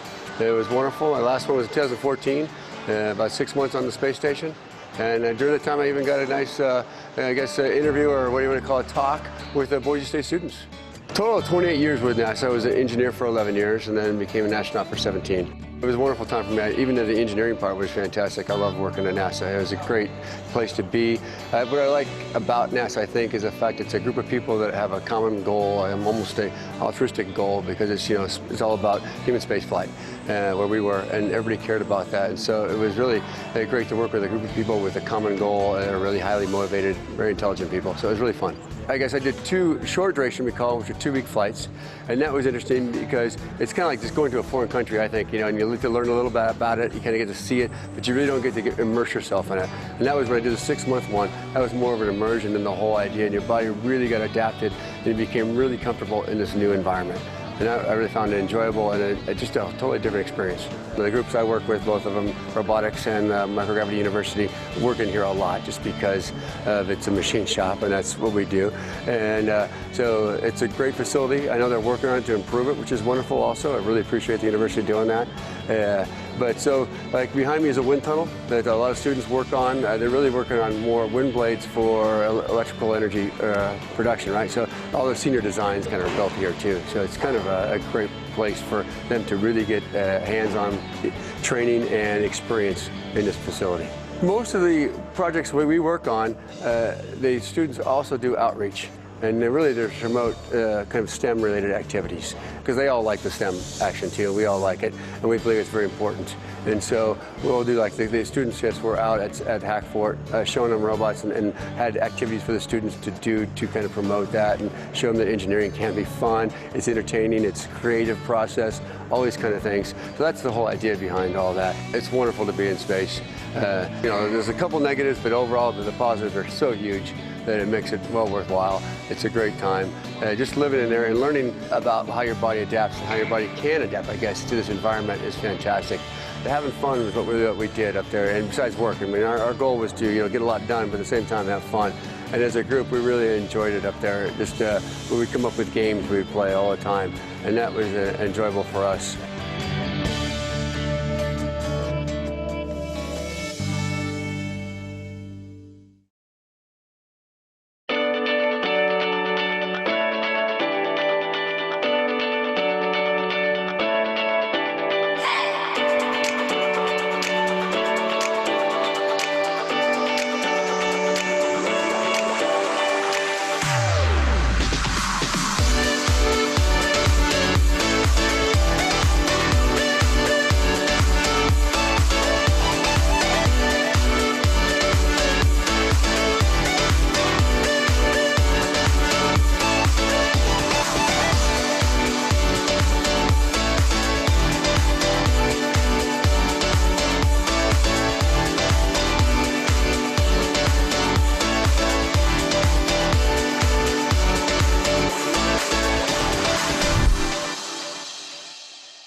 I'm Dan Landucci. I founded Paddles Up Poke in 2016. I graduated from Boise State University in 2013 with a degree in marketing and communications. When I first went out to start this venture, so many people were in my ear telling me not to do it, and used that Boise State mentality to just rise up and achieve my goals and put my paddles up and attack my dreams. And I feel like Boise State's been known to do that, and that culture that I've learned from being a student and alumni transferred into the real world and helped me attain my goals.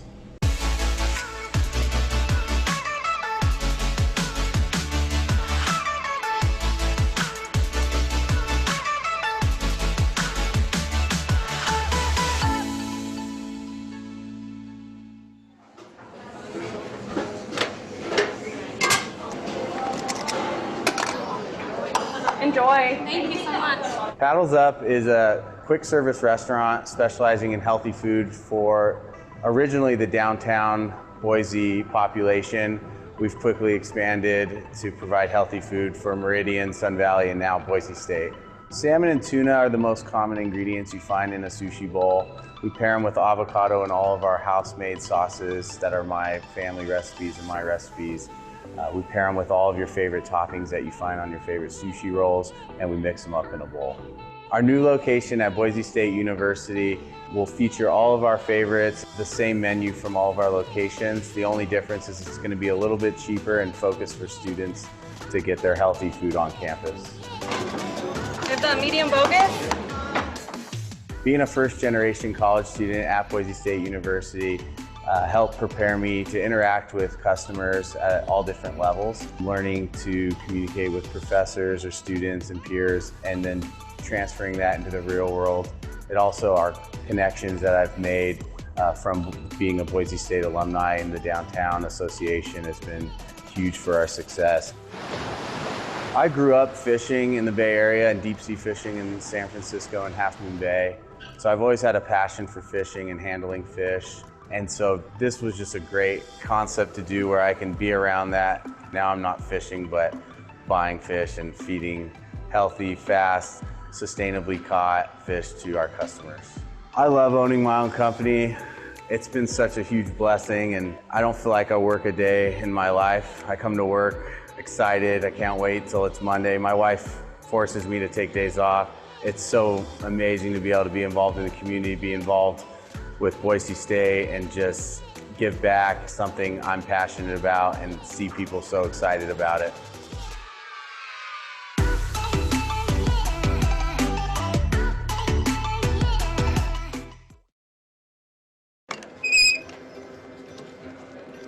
The work that I and my students are working on is printed electronics, and the goal of this field is to be able to replace rigid electronics in areas where you care about lightweight or conformal behavior.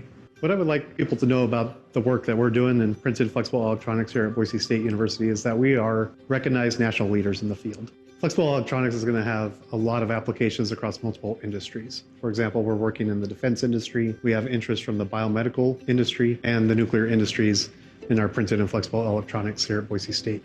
The market is projected to reach at least $20 billion within the next 10 years. We're well poised to impact multiple of those sectors. So a lot of the commercially available inks for printed electronics are limited in physical properties. We are trying to advance materials innovation for this field and develop novel functional materials that can enable new devices for printed electronics. A typical like space application or any airborne application, the key aspect to that is to reduce weight, because weight translates to an increase in cost, fuel, and stuff like that.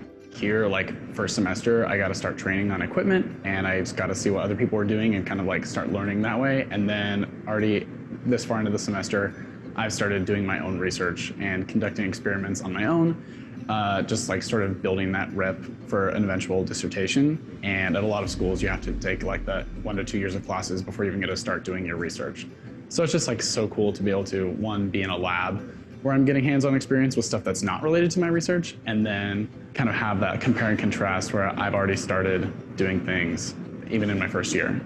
I work on the flexible and printed electronics side of things, but I work on the gas sensors, as well as I'm starting to work on making inks for printed sensors and printed designs in general. It doesn't seem like it when you're a student just working on one small part of it, but being part of a bigger project, you find out how things really work in an industry or how things can apply to the bigger world and all that.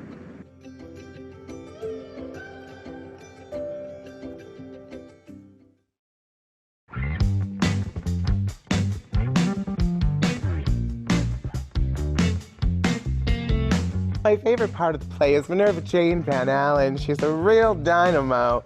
No, probably the most difficult part about making the drag a reality is having to work with Minerva Jane. She is an absolute terror. And I am the hard part, aren't I?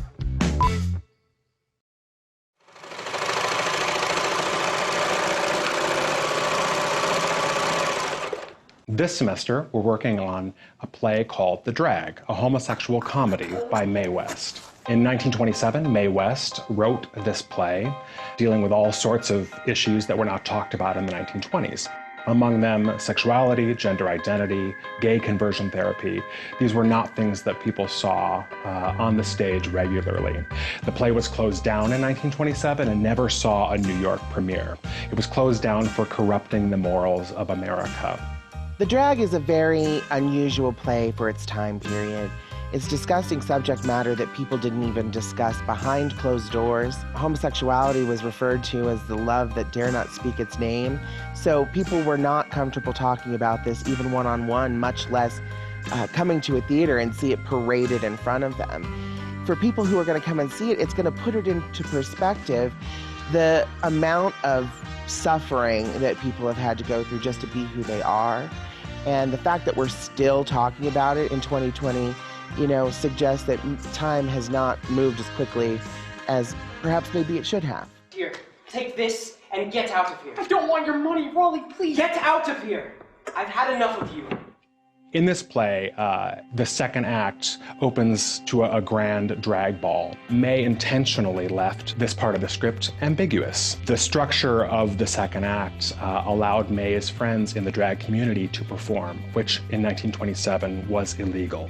Men were not allowed to wear dresses. You were not allowed to express yourself in that way without being arrested. All of the acts that the drag queens and the performers bring in are devised. They're not in the script. It just says they have a party. And so that's what I've come in to do, is to create those acts with the students who are performing them. The first act of the play, there's so little authenticity between the intimacy of the characters, right? But they're fathers and children and spouses, and they're playing their roles to the T, and they're so inauthentic that when we come to the party scene and we see all these big, hugely made up, like obviously that is fake hair and fake everything on you, and they're so much more authentic, being okay to be your authentic self and presenting that to the world, I think is why this play is very relevant. I think it's an important work, and I'm glad that the world is starting to explore it again in meaningful ways, and I think that it's even better that we're doing it in a place like Idaho and a place like Boise State University, where there's been a lot of talk about diversity lately in the news. I mean, the fact that Boise State University is willing to keep plugging along and working towards helping other people is a great thing, and the drag is just more proof of that. So I don't see how it could be viewed as anything but a special, meaningful, and still radical project.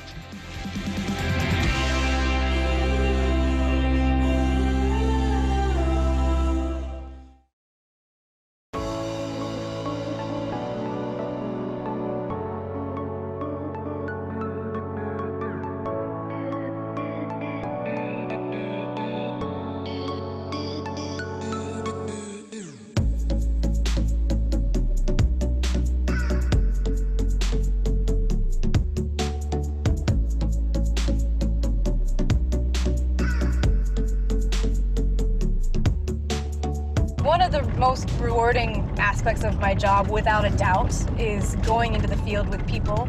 Usually my students, but when you get an opportunity to bring a mixture of students and volcanology experts from all over the world to such an incredible place, the enthusiasm, the passion, the arguments, everything that comes out of it is just, it's just amazing. It's an experience that everybody will not only benefit from, and science will benefit from, but everybody is just going to have so much fun out there. People have different perspectives because they work in different areas, they work in different details, and then when people come together and just discuss that, that's also really important. So I think it's already a good success, just that scientists from all around the world come together. So therefore I think conferences in general are really important, just that people meet and interact together. We have to be prepared for an eruption next time, because society expects that there is someone that can take care of them, or at least knows about a threat. We're all checking the weather. In a similar way, we want to have an idea of what the volcano might do. So we do need to be looking at volcanoes and hopefully be better prepared in the next time in an event close to a large population center. you know, I looked on Google Earth and I'd seen photographs of it before, but still the scale of it is different when you're there. It's good to see it in real life. The thing is, you do sometimes forget the setting. So like there's a volcano next to you and you forget it's there, and then you turn around and there it is again, which you don't get that feeling at all when you're reading and looking at pictures. I'm especially spoiled because this is the first place that I've worked extensively as a researcher, as a graduate student. It really is like a destination that if you're a volcanologist, you want to come to. It's in the top 3 destinations for volcanologists on their volcanology bucket list. So to be able to share, you know, my story, my work that I've done out here with these people that are excited to come to one of the most exciting, you know, eruptions, to see one of the most exciting eruptions in the world will be a lot of fun. I think overall this field trip has just been, I think it's been everything that I hoped it would be. The students who were nervous and shy or quiet initially spoke up, and they found their confidence. They found a way to share what they were thinking and share their questions. And I think field trips like this are critical for that. They're some of the places that we learn the most, that we really can advance our science. And having the students there with their fresh, unbiased, clear minds, they always bring something that I haven't thought of, that our other experts in the field hadn't even thought of yet. You know, we had 2 beautiful days, 2 amazing hikes, saw incredible exposures, and I think everybody will leave Mount St. Helens happy.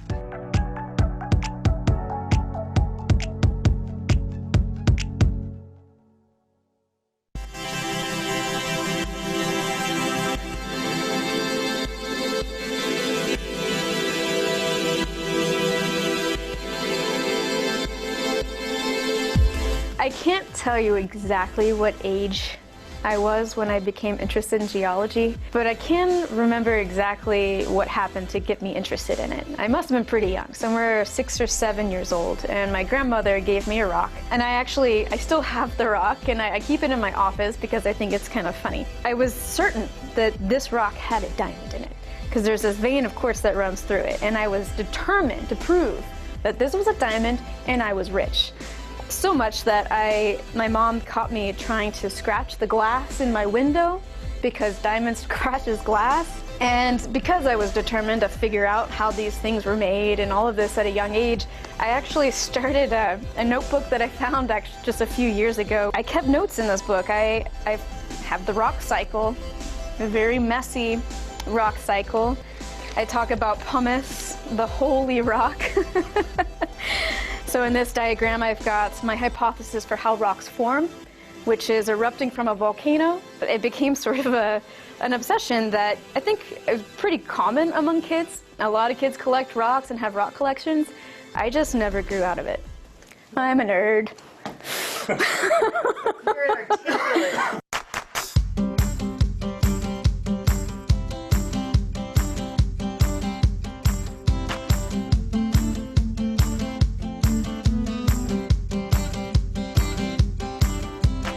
When I left Boise State in 2004, when I finished my master's, my advisor joked that I was going to someday come back and take his job when he retired. And I asked him why he was laughing, because I didn't think that was a joke. That's exactly what my plan was. And now I'm here instead of my former advisor who did retire, and I'm teaching the volcanology class, and I'm the one that's taking students to the field. My favorite part of the job is teaching volcanology and being able to explore these incredible landscapes, incredible volcanoes with my students. And it's really rewarding to see them learning and getting excited about it, and then moving on to more academic positions, graduate school, or even going off into the workforce. A colleague of mine and I, we designed this course that we were going to teach in Chile at Villarrica. And I'd been to the volcano 10 years ago, but I hadn't really spent a lot of time looking at the deposits. So I arrived about a week and a half before the students arrived so that I could get around, check out the deposits, and make sure that I knew what I was going to show my students, and I knew what the lesson plans were and all of that. So when the volcano erupted the day after I arrived, I can tell you that my students were very jealous and very excited to get down there. We weren't putting them at risk because where we were with the volcano, we were very careful for the deposits that we were looking at. But it was just in the background of looking at these deposits and figuring out what this volcano has done in the past. You had the smoking volcano puffing ash, clearing itself out from this last minor eruption. And it was an incredible opportunity to combine what we see in the field with geophysics. My other colleague, Jeff Johnson, was installing instruments to record the volcano, seismic, infrasound, things like that. It was really an incredible learning experience for the students because we could integrate the past with the present and try to figure out what changed. Why did it erupt like that? And really, I think as a class, we even made some steps forward in science.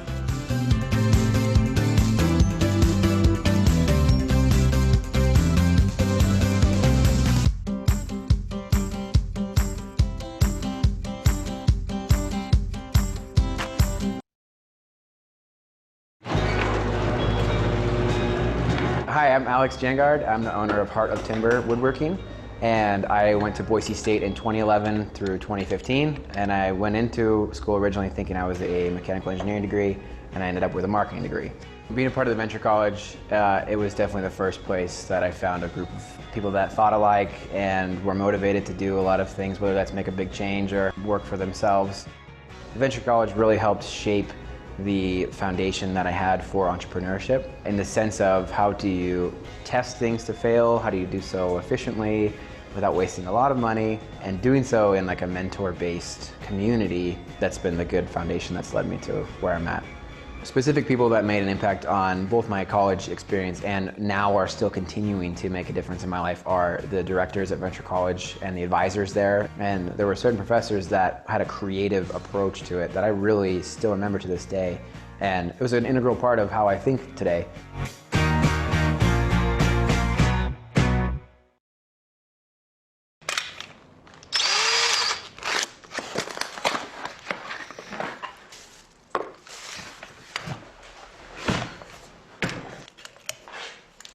One of the main things I think why it's important for people to support local businesses is that you're not just supporting that person or that couple or that small team, you're supporting their families and their suppliers and their vendors or their partners. And so it's a much bigger impact than I think people realize, because when I go sell someone a table, I go to a local place as often as I can to find that wood and source locally, and then that in turn supports them and their network.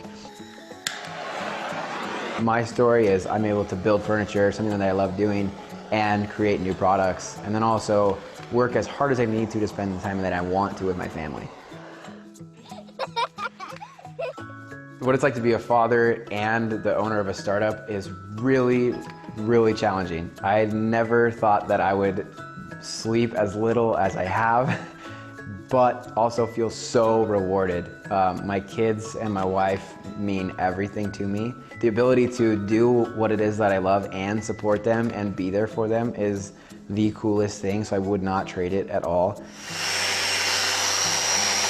What I love about making things and the craft that I have is the reactions that people give you sometimes. I've had people cry when I deliver a table. Other times people are just really excited that they get to do what it is they want around the table. So hosting a Thanksgiving dinner or bringing friends or family together or neighbors. The joy that I get is seeing them being able to do that and be really proud of what it is that they have. So it could even be a coffee table or an end table, or they have a style in their home that they want to just bring together. My favorite thing is the reaction of people that I get to serve, and it's just so rewarding.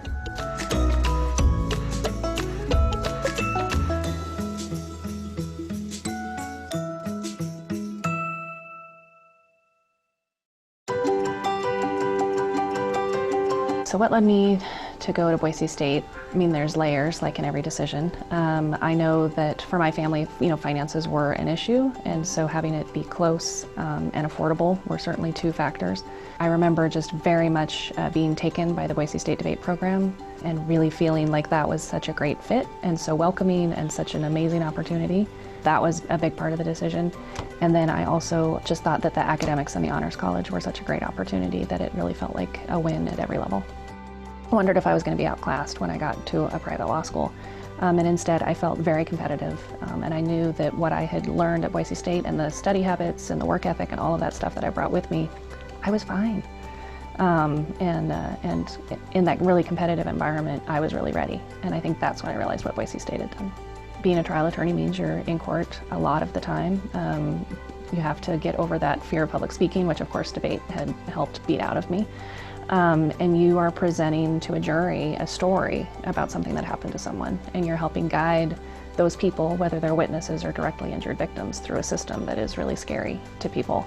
I think that people who actually stay in the job long term do it not because they feel punitive, but because they feel this really deep connection to their community and to trying to help keep people safer, and they feel that connection one-on-one to victims. And so being able to be there for them and being able to explain what's going to happen and to handle that situation calmly and professionally, to be as pleasant as you can in the circumstances and to make that experience less scary for them, I think that's really what keeps most of us here. That's part of why Boise is such a great place to live, is because we have low crime. We have low crime because of police officers and prosecutors and people who are willing to do what is sometimes very hard work to help keep everybody else safe, even if they don't know it. It really stems from this really deep respect for everybody else in the community and what they need and how we make sure that happens.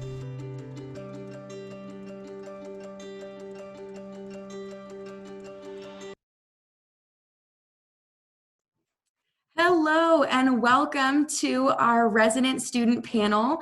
My name is Sydney Montgomery. I am a senior admissions counselor here in the Boise State Admissions Office, and I have the privilege to work with some of our student recruitment specialists who give our daily campus tours and connect with students from all over the country on what it's like to come to Boise State. So thank you so much for choosing to join us for this panel. Again, this is our resident student panel, so our students on this panel are from the state of Idaho and chose to attend Boise State, so I can't wait for them to introduce themselves. So let's jump right in. So Shay, if you want to start.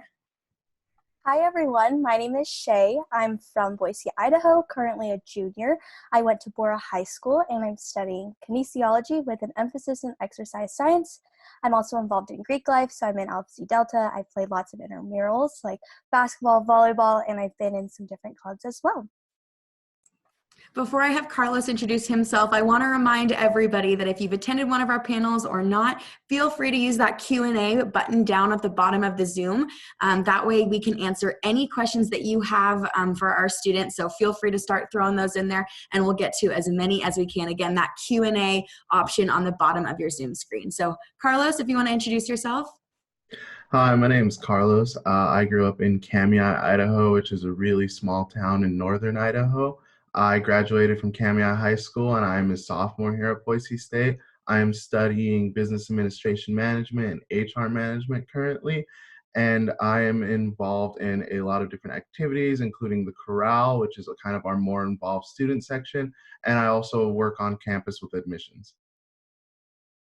Steven? Hi everyone, I'm Steven Rusingiza. I'm currently a junior at Boise State. I'm studying health sciences with a science emphasis, and I want to go to dental school.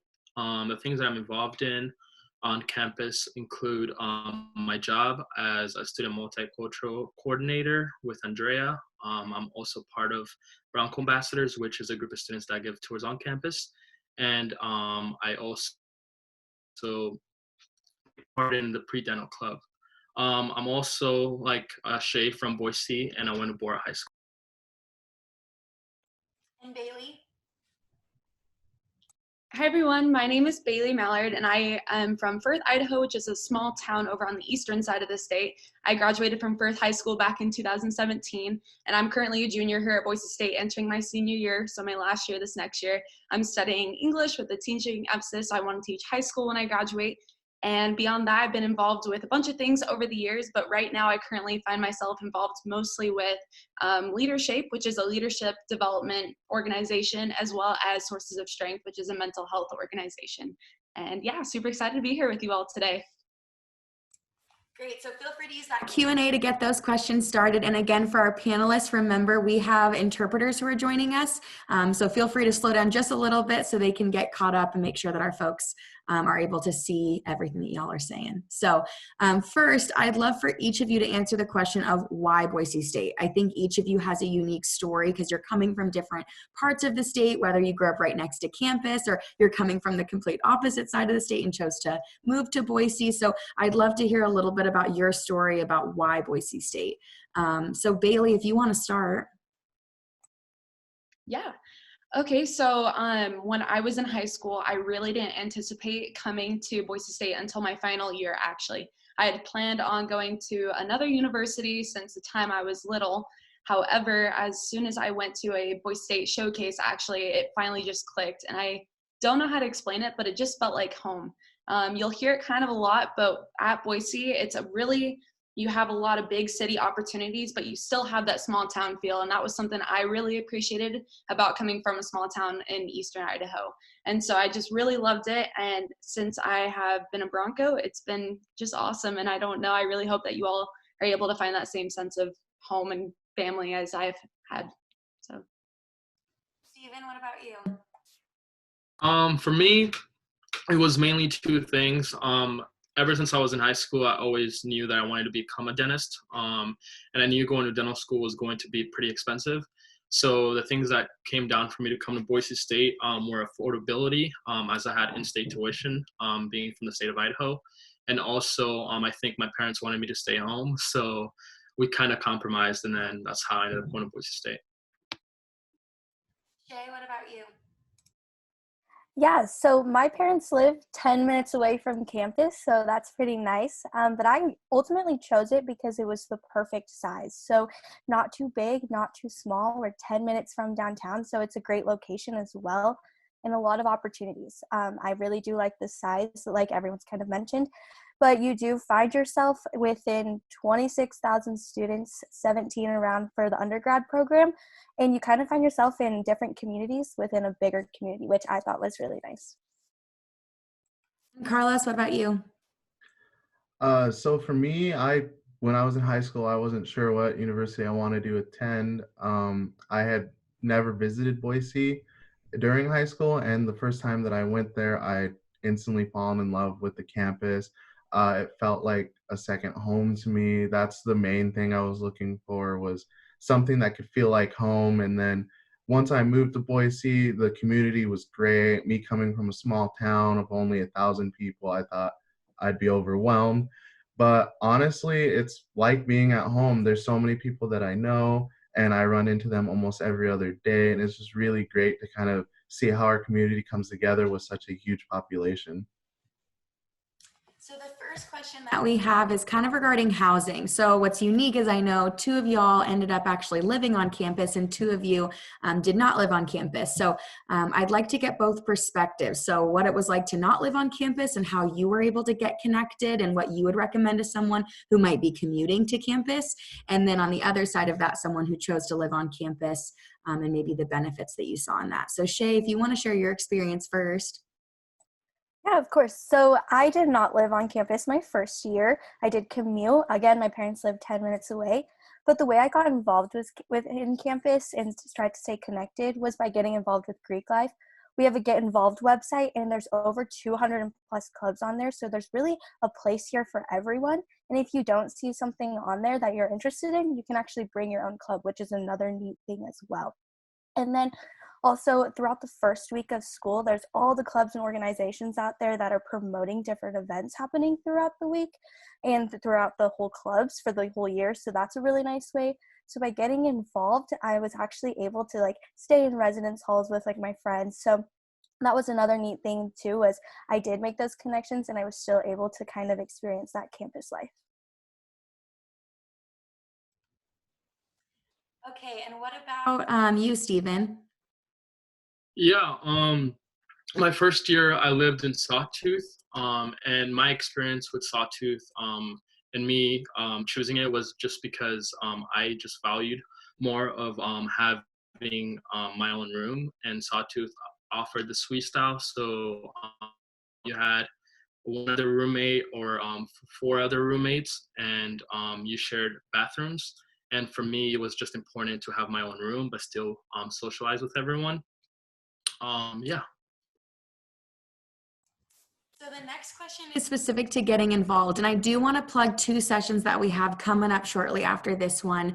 One, we have a session happening at 1:30 where you can learn more about the clubs and organizations that are at Boise State and hear from current students and professionals about how to start a club, how to get involved in a club and their experiences, as well as a session at 2:30 that's specific to sorority and fraternity life. So we'll have 2 of those sessions here in the main feed as well. But I'd love for you, Carlos, to kind of share maybe a snapshot of you getting involved, how you got involved, maybe advice to a student who's coming to campus and doesn't quite know how to do that. And your experience with the corral is always fun to hear about too. So for me, in high school, I always loved sports. Like that's the main thing I always loved. I loved attending them and I also loved participating. So I wanted to get involved in some way, somehow with that. And my roommate one day came over with a t-shirt that he said he got for free and it was from the corral. And I had not heard of a lot of the Get Involved programs. I wasn't really looking into that. And so I kind of asked him about it. He informed me about all the activities that go on and what they do for us during game day. So I decided one game day to go to their booth, talk to them, and I never kind of realized how much I'd like it. They help us reserve seats in the front row during the games. I had ended up on ESPN my second game at Boise State. If you look onto one of our highlights, you can see me fully covered in paint and also a blue and orange wig. So it's a really good time. I enjoy the clubs that are on campus. It's a great way to just get involved and meet other people for different activities. Bailey, speaking of game day, have you grown up a Boise State fan? What has game day been like for you? Like, how has that been a part of your college experience? I'd love to hear. Okay, yeah, I'm glad you asked. I love Boise State football, love all game days, love all sorts of sports, anything Boise State involved. I didn't grow up the biggest Boise State fan. That wasn't just something that was on my radar when I was growing up. However, I can tell you now that from this moment forward, it's going to be a big part of my life. Even right now, all my family back at home, they all have their Boise State stuff on right now just for celebrating Bronco Day. So that's just kind of my family culture now. But beyond that, it's just super energetic. I can't even explain the energy that's on campus on those game days. You go and everyone's decked out in blue and orange. The whole city itself is just painted in blue and orange. You go, you hang out with your friends, you go to the game, and even if you're not a big football fan, it's still super fun just to go and participate in the energy and hang out with everybody, because even if you're not a big football fan, you still enjoy that energy and just hanging out with everybody. So definitely check out the football games if you end up coming to campus. Great. So the next question is specific to bringing a car on campus. Is this something that you would recommend? Do most people bring a car? Can you get away with not having a car? Or even what transportation does Boise State provide you as a full-time student? So all things transportation. I'm going to look to Shay on this one. Yeah, so something like I mentioned earlier, Boise State's actually located downtown. So we are a 10-minute walking distance from the campus. It's really nice. And I would definitely recommend bringing a bike. You could bring your car if you would like. I don't necessarily think it's needed. A bike is a great mode of transportation. We also offer a shuttle service on campus. So that takes you either all the way around campus or one takes you also to downtown. So a bike is a really great way to get around. We have a green belt in the back of our campus, so it takes you to different paths of Boise. And then again, the shuttle service. We always like to tell people, you don't want to be the friend with the car. So I would just recommend bringing a bike just to get around the city a little bit. So yeah. Great. So the next question that we have is about meal plans. So how do meal plans work? Do you get a certain amount of meals a week? What is a flex dollar? If you could just kind of give the highlights of what you can expect from a meal plan on campus and maybe your experience of how is the food on campus. So I'm going to throw that to Carlos. So we have 3 different type of meal plans on campus. First year students that are living on campus have to get a meal plan. The real nice thing about the meal plan is you can use it on different places on campus. We have Chick-fil-A, Subway, and different other options that you can eat at. What's cool is all you do is swipe your card and then you're entered into our Boise River Cafe, which is the kind of buffet style. So that's where the freshman 15 really comes in, and a lot of those other jokes that involved with the dining on campus. But they have a lot of great dining options. If you have any certain dietary needs, if you're gluten free or any of that, you can go and talk to our special chef and they'll kind of make you your own menu to help you out with that. And then also talking about Flex Dollars is kind of our on-campus debit card. You get loaded a certain amount of Flex Dollars when you buy our meal plan, and then you can use it at our convenience stores, at our different restaurants on campus, even at the Bronco shop, and you can always refill it, and you get a discount amount of Flex Dollars when you put in $100. So it's kind of really convenient for the student, and then also convenient for parents that are helping them out. Wonderful. So the next question that we have is specific to kind of outdoor recreation. So we mentioned Bogus Basin. What is Bogus Basin for those folks who maybe aren't from the Boise area or the Treasure Valley? Is there shuttles to get up there? What's the outdoor recreation look like kind of in southern Idaho and specifically the Boise area? Bailey, do you want to cover that one? Yeah, I can kind of speak on this a little bit. Bogus Basin is our ski resort that's super close to campus. It's only 45 minutes away, and so it's super easy to get there. Personally, I'm not a snowboarder or skier, so can't say I've really gone, but I can tell you that just driving up there itself is super pretty. There's a ton of biking trails and hiking trails all around the Boise area, which is where I find my enjoyment outdoors.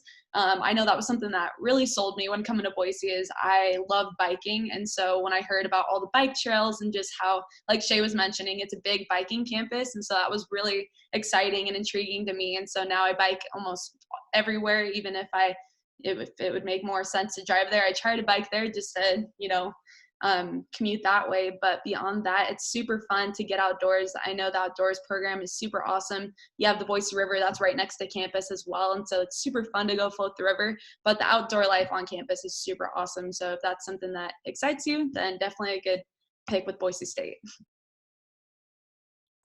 Wonderful. So the next question is kind of piggybacking off of the outdoor recreation, but obviously Boise State is along the Greenbelt and right over the river is downtown. So Stephen, maybe if you want to give some highlights of the perks that you found with having downtown so close to campus and what that's like to kind of live in the city.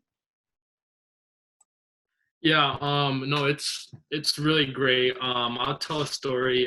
My freshman year, I met a friend in class, and every Thursday we'd make a trip downtown to one of an Indian restaurant, and we just made it a habit. So it's really quick.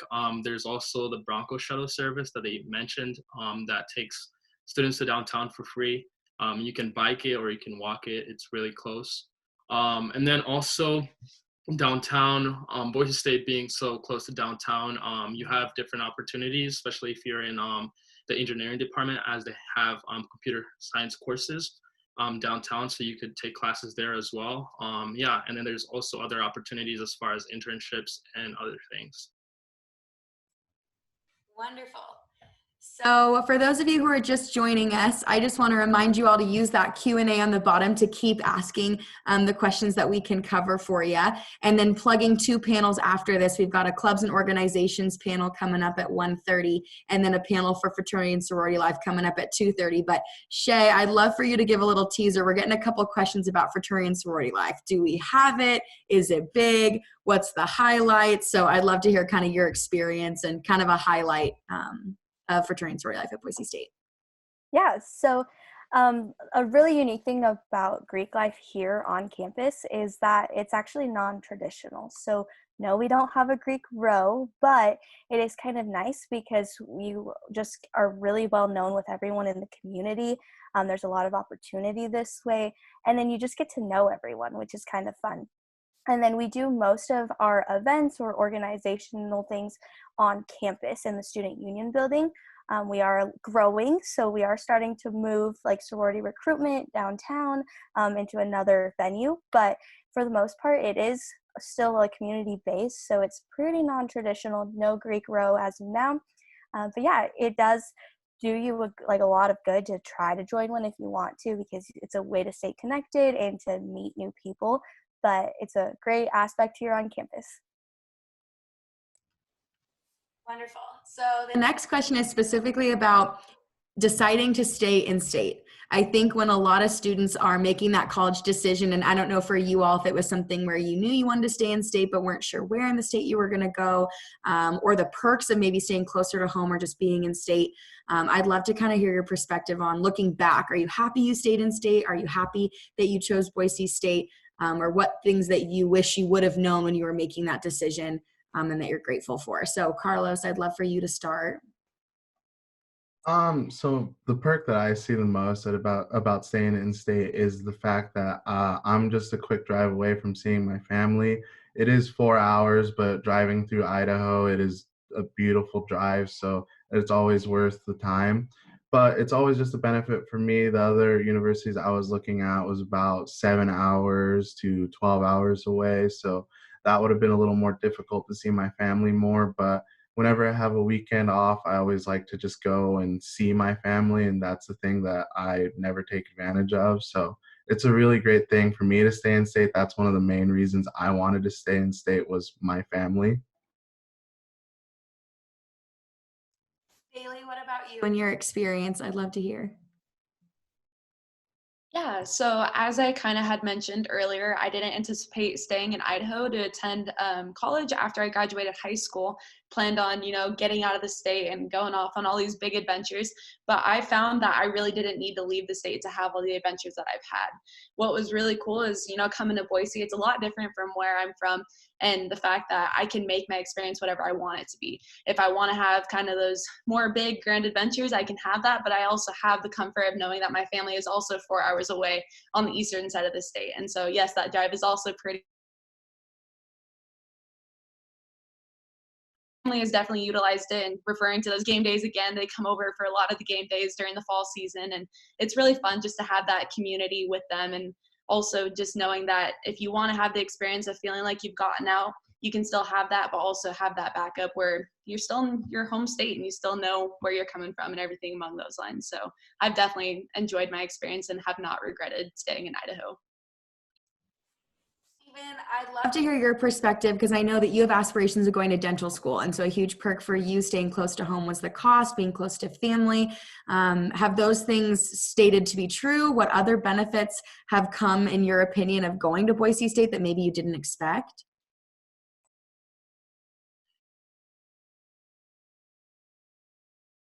I would say probably the biggest thing that I've taken away from my whole experience is just the connections that I've been able to make.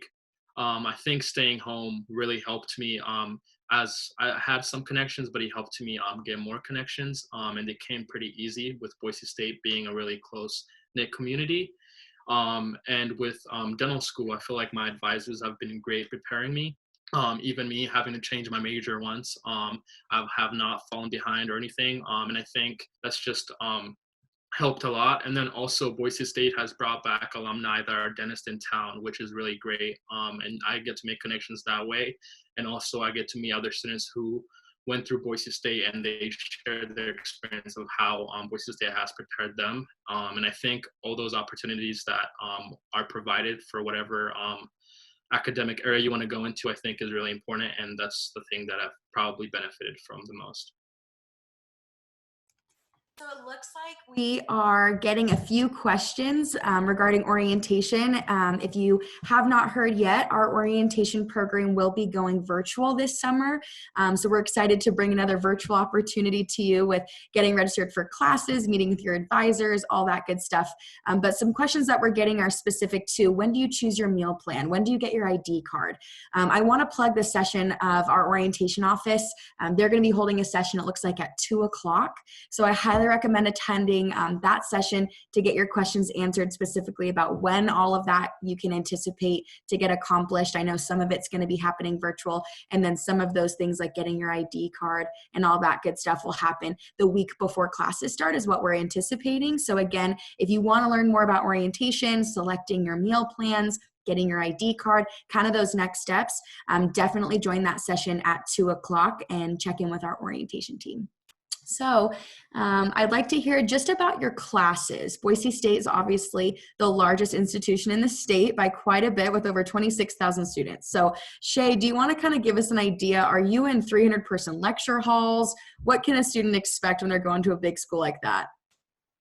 Yeah, so of course we do have lectures like every other campus. The average size is about 100 to 200 students, just depending on what building you're in.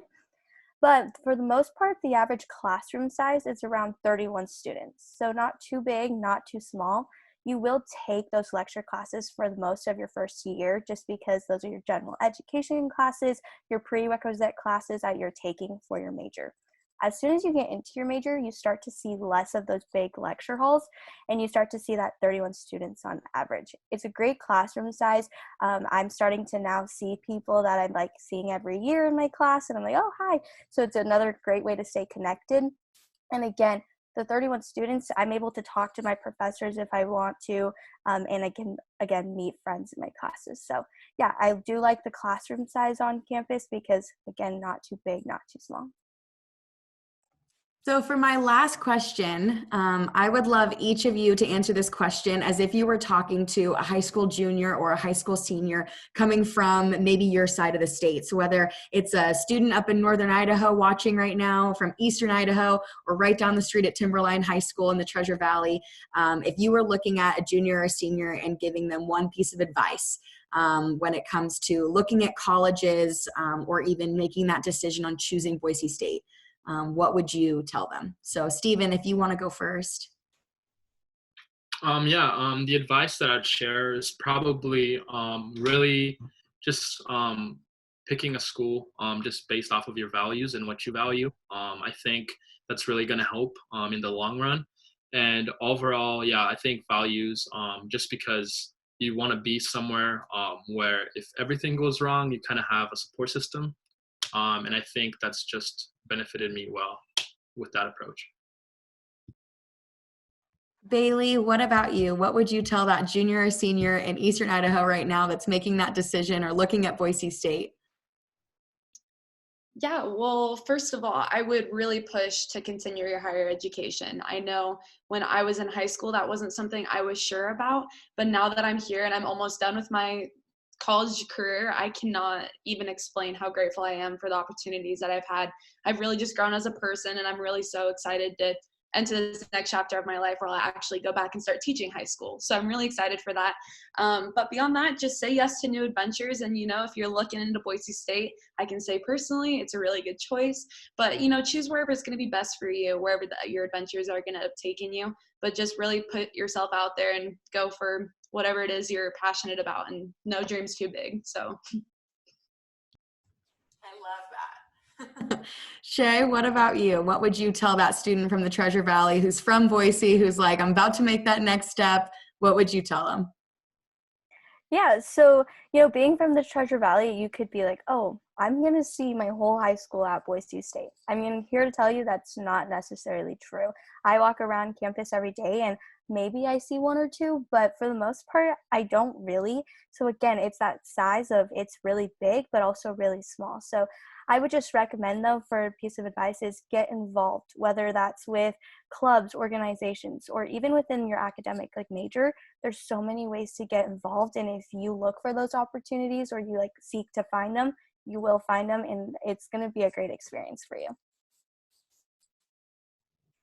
And lastly, Carlos, I'd love to hear your piece of advice for a student up in northern Idaho right now who's making that decision. What would you tell them? So my advice for a student in northern Idaho or just in those smaller communities would be that you might feel pressured because you want to stay with your friends, you want to stay nearby home. That's going to be a difficult decision. I know it was difficult on me, either 1 hour drive or a 4 hour drive, but if you think you're going to love this college, if you think it's going to be the best academic situation for you, whether it is Boise State or another university, go for it. Shoot for what you think is best for you. It is going to be a little difficult getting away from your smaller communities and kind of a tight-knit group, but it'll be totally worth it when you can say you branched out and were able to get the college experience you wanted, and also were able to get the degree and the academic success that you wanted. Well, that's a wrap. Thank you so much to our panelists for sharing your experiences. And for those of you who chose to attend this session, we hope that you were able to get as many questions answered as possible. But I do want to encourage you to please email us at admissions@boisestate.edu, and you can get connected with these students or other students to ask any questions that you might have about the college experience, about Boise State, next steps, and beyond. So please be encouraged to continue to reach out to us, and thank you so much for attending our session. I'm going to throw it back to Sophie, and enjoy the rest of your Bronco Day. Thank you so much, Sydney, and thank you so much to all of y'all who shared your Boise State story, and we got to hear some of your perspective. So we are just over halfway through Virtual Bronco Day. Time flies when you're having fun, and I am so amazed by all the sessions that are happening. While I was eating lunch, I popped in and out of a few different events, and I enjoyed watching the Maker Lab demonstration and learning about the different way that community impact organizations are getting involved with the greater Boise area. For those of you joining us on Facebook or hanging out on the main feed, I am excited to introduce our next speaker. Kelly, are you there? Hello. Yes, hey, Kelly. I'm here. Amazing. So Kelly is also a senior at Boise State. She's a good friend of mine, and she is originally from Southern California. She has joined us today to share her Boise State story. So take it away, Kelly. Hi, everyone. Thank you, Sophie. So like she said, my name is Kelly, and thank you so much for joining us today. We wish we were on campus, but we're still so excited that we get to connect with you virtually and share more about Boise State and our experiences here. Like Sophie said, I'm a senior. I'm studying criminal justice with a minor in psychology. And I grew up in a tiny little town north of Los Angeles called Acton. And I loved that little town and all 90 kids in my graduating class. But as you can imagine, once senior year hit, I was ready for a little bit more. I really had no idea where I even wanted to apply for school. I had a list of criteria though. So I knew I wanted to go out of state, but not too far. I wanted all 4 seasons, and I wanted a football team, that athletic program. So after lots of Google searches, the one that caught my eye the most was the one with the blue field. So I applied to Boise State and a few other colleges, but Boise State, for some reason, stayed at the forefront of my mind without even having visited or knowing a single person in Boise or in Idaho in general. So I decided to attend a showcase in California to kind of decide if this was where I wanted to go for sure. And I got accepted that November, a little bit after my showcase. And I remember I was so excited to finally say, like, I'm going to Boise State. And then my friends were confused as to why I was going to school in Idaho. And so it wasn't actually until March of my senior year that I even visited Boise State. One weekend, my parents and I packed up the car and just drove 12 and a half hours straight to Boise. Funny enough, I never went on a true campus tour. My parents and I just walked around campus on a Saturday. Not much was going on. No classes were in session, but I remember going into the Starbucks at the library on campus, and the barista spelled my name right. I spell it with an I, so my mom said right away, that's a sign you have to go to Boise State. We left the library, walked across the river, and right across the river on campus is a zoo, so you can see some giraffe heads poking out. This being my mom's favorite animal was her second sign that I needed to go to Boise State. But really, all silly signs aside, something about Boise in general just drew me in immediately. I've never been in a city where everyone is so friendly and people always have a smile on their face. And truly, I felt that Boise had the perfect mix of everything I was looking for. You know, a beautiful downtown area, only a 10-minute walk from campus, Bogus Basin Ski Resort, which is only about 50 minutes away, the foothills for some hiking, Lucky Peak Lake, only 20 minutes from campus, a good place to camp and have bonfires. So I'm not exactly sure what it was. I think a little bit of everything, but for some reason I just kind of felt right at home. So after that quick little weekend trip, I was sold and knew I wanted to spend the next 4 years at Boise State. Being a senior now in my last few weeks is definitely bittersweet. Looking back on the past 4 years, I really can't believe how many opportunities I've had because I chose to go to Boise State, the people I've met, and how much I've grown as an individual. Coming from a really small town and going to a pretty large university can be intimidating. And I remember how nervous I was that I wasn't going to find my place or my people. I had grown up with the same best friends pretty much since kindergarten, so I never really had to step out of my comfort zone in that aspect. And for all you students, I said it in the panel earlier, but I will say it again, get involved, whether it's through Greek life, playing intramurals, a club related to your major. Getting involved is truly so important. So one of the first things I did, which honestly I never thought I would do, was go through sorority recruitment. Joining Alpha Chi Omega truly gave me an instant connection to so many opportunities and people within the Boise State community and Boise, the city of Boise as a whole. While sorority life definitely fills up your social calendar, it is so much more than that. It's been filled with leadership opportunities and philanthropy events. I've been able to serve on my sorority's executive board, giving me the experience of attending a conference in Indianapolis. I served as a Rho Gamma, helping girls going through recruitment, and my sorority specifically serves to raise awareness about domestic violence. So we work with the Women's and Children's Alliance in downtown Boise, raising awareness on campus and throughout the community, hosting different events. Being a part of this sorority is something that has truly impacted me and helped me find a passion for leadership as well as helping others. So one of my favorite college memories will always be getting to attend an alternative spring break in Jamaica, spring break of my sophomore year. So I went with 20 other Boise State students and 2 faculty members, and we traveled to Negril and Treasure Beach, where we worked on reconstruction projects at schools, but also got to go ziplining and hang out at the beach. And this was not only a great experience, like a way to experience another culture, but also to be able to give back to others, as well as meet more people at Boise State and really decide that I wanted to get more involved on campus. So this trip kind of showed me that I wasn't getting everything out of my college experience yet.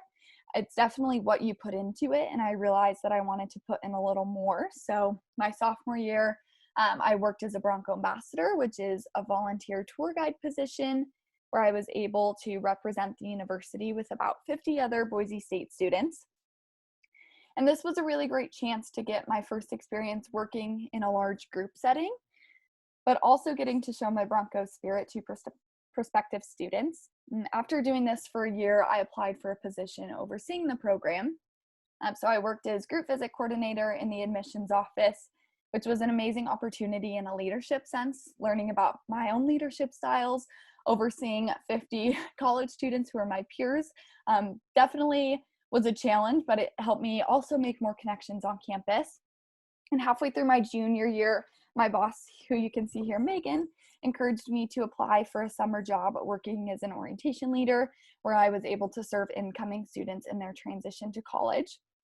And this summer in Boise was the most incredible summer I could have ever asked for. Each program, I led about 30 students, teaching them about student life, different tips and tricks, but also helping them enroll in classes, and also being able to serve as a mentor and friendly face once school started.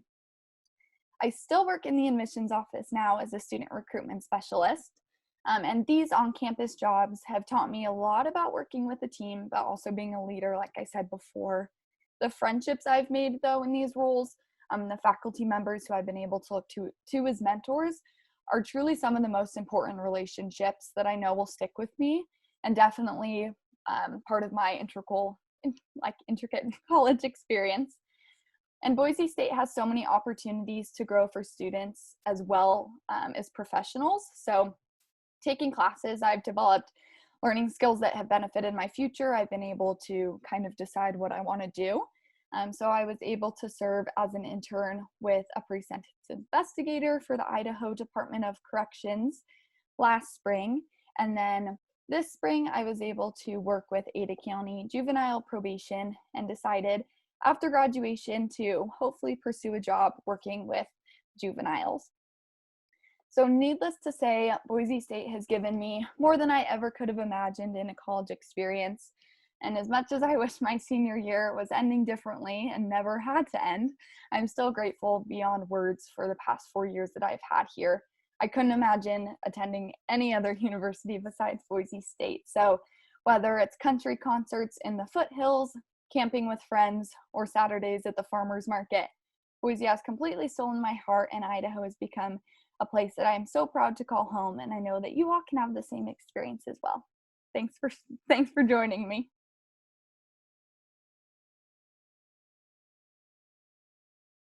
Kelly, if you have a chance, I think we actually do have some questions. Do you mind answering a couple live here? Of course. Awesome. So once again, I'm going to ask Kelly a few questions, but if you have some more, we have a couple of minutes here, so feel free to use the Q&A section down at the bottom and for your chance to have some of those questions asked live. So Kelly, first question, are you a part of Greek life? What was that experience like? Once again, I know we have that session coming up a little bit later on, so we encourage you to stick around to hear a full session on Greek life. But Kelly, share your experience if you'd like. Yeah, definitely recommend attending that session. I know that Greek life was not something that I knew a ton about before coming to Boise State, but I'm so glad I did it. It was really a way to get involved and meet more people, and also, kind of see what I wanted to do throughout my college experience. A lot of people introduced me to different opportunities on campus. I got to go to Indianapolis for a conference, so a great leadership opportunity as well as meeting other students. Awesome. From that same student, we have a question. Did you live on campus, off campus? If you did ever live off campus, how close were you? What was that like? Yeah, so I lived on campus my freshman year. I lived in Towers Hall and loved it. And then my sophomore year, I moved off campus. So the past 3 years, I've lived off campus, but I've lived close enough to campus. So I walk about 10 minutes to get to work, to get to class. So there's a lot of housing around Boise State that's pretty central, which is very nice. Awesome. I know I can relate to this question because this was one I had myself. Where do students go shopping for clothes or household goods? If you're not familiar with Boise, where is that? Where do you go? Yeah, so Albertsons is super close. So I would say for groceries and different household items, it's, a quick little 15-minute walk to Albertsons. And downtown is so close. So Trader Joe's, there's restaurants down there. If you want to go to the mall is about a 10-15 minute drive away. So if you have a friend who has a car, that's perfect. Or you can get on the city bus for free and go there as well if you don't have a car. You mentioned you're from out of state. Do you have to bus to the airport? How long of a commute is it to get to the airport? What has that experience been like? It's about 10 minutes away from campus, so very, very nice. I have Ubered to the airport before. I've had friends take me. I know my freshman year when I didn't know a ton of people who had a car, I posted it on my sorority Facebook page to see if anyone could take me. So very close, very easy to get there. And I relate to this question that just came in as an out-of-state student myself, but did you get homesick? What was that like? Yeah, definitely got homesick. For me, it kind of hit my sophomore year, which is a little different. I think sometimes people get homesick right away. My freshman year was so exciting, and you're meeting new people, doing a ton of new things. So it didn't really hit until sophomore year I came back. But I think what helped me is finding my own community and my own family at Boise State, just getting involved. And anytime I was feeling sad, I could reach out to other people in my sorority or my coworkers or faculty on campus. So I was definitely homesick for a little bit, but there's so much support on campus that it was never anything that I, struggled with alone. And there's so many people in that same boat that you can reach out to. Awesome. And just to kind of wrap it up on that same note, how often did you find yourself going home? How were the flight deals and prices? Yeah, I went home at least every Thanksgiving break, because we get a week, Christmas break for the 2 weeks that we get, as well as for spring break. I went home my freshman year at least. So, you know, it was a little expensive to go home, but if you plan far enough in advance, then it's definitely doable. And I've taken, you know, I've driven home a couple times, so definitely doable. I enjoyed going home. You know, for me, it was close enough to where I could hop on a quick flight and go home for a weekend if I wanted to, which is really nice. Well, thank you, Kelly, and thank you for sharing your story. I know stories like these, you know, warm me up and make me so excited to have events like Virtual Bronco Day, so thank you, Kelly. But with that, Sophie, I'd love to throw it back to you. Awesome. Thank you so much, Kelly and Olivia. I appreciate, Kelly, you sharing your story. It's been fun, like getting to watch along. So it was cool to hear from the aftermath perspective. So everyone, thank you so much for spending the day with us. Like I've mentioned earlier, my name is Sophie Kroom. I'm a senior at Boise State, originally from Portland, Oregon. I first visited Boise State in March of my senior year. My mom and I were staying in Boise one night, then visiting another school the next day. And I wasn't totally sold on the idea of being far from home. So I started to get super nervous when I realized just how much I loved it. While I was terrified to be moving to Boise, I knew it was the place where I was meant to be. We so wish you all could actually be on campus with us today. When things do finally open up again and you are able to officially visit, I encourage y'all to check out some of my favorite places, both on campus and in Boise. So first off, I love the Quad. The Quad is usually buzzing with clubs giving out candy, people offering free hugs in gorilla costumes, and fun music playing. If I'm not in a hurry to get to class, I'll walk through the Quad to get some free candy, say hi to my friends, and maybe dance a bit if Sean Kingston's playing. I also love the Greenbelt. I have spent hours running on the Greenbelt. Literally, I ran a marathon on the Greenbelt, and I still love it. That's what I miss most about Boise, especially right now. The Greenbelt is a pathway that stretches along either side of the Boise River for over 26 miles. There's almost always people walking, biking, running, or rollerblading along that will give you a big smile and hello. Flying M is my go-to place for a full day of studying. It's a local coffee shop with loads of character. It's close to campus and open late, so I would usually bike down there and set up shop for hours to work on homework. They have the best baked goods. The Monster Cookie is my personal favorite.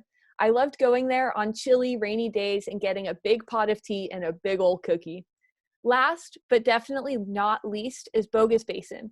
Bogus is a mountain that's about an hour drive from campus. In the winter, they have ski passes for students. They offer discounts for students. And then in fall, spring, and summer, they have fantastic hiking.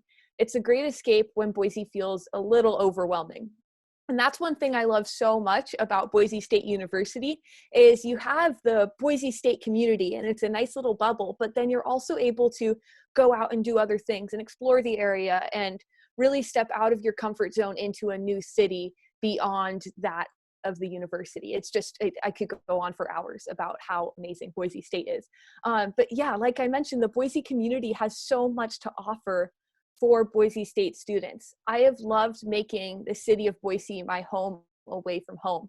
From late night milkshake runs at Fancy Freeze to early morning runs on the Greenbelt, I have had a blast getting to know the city of Boise and expanding my college experience. And everyone has the opportunity to do this in their own way. You can really just take the bull by the horns when you go to Boise State. The university is so large, there are so many opportunities for every person on the planet to make the most out of their Boise State experience. So with that, I'm going to pass it off to some videos that they're going to show where you'll get to learn more about Boise State and some of the things that I've been talking about.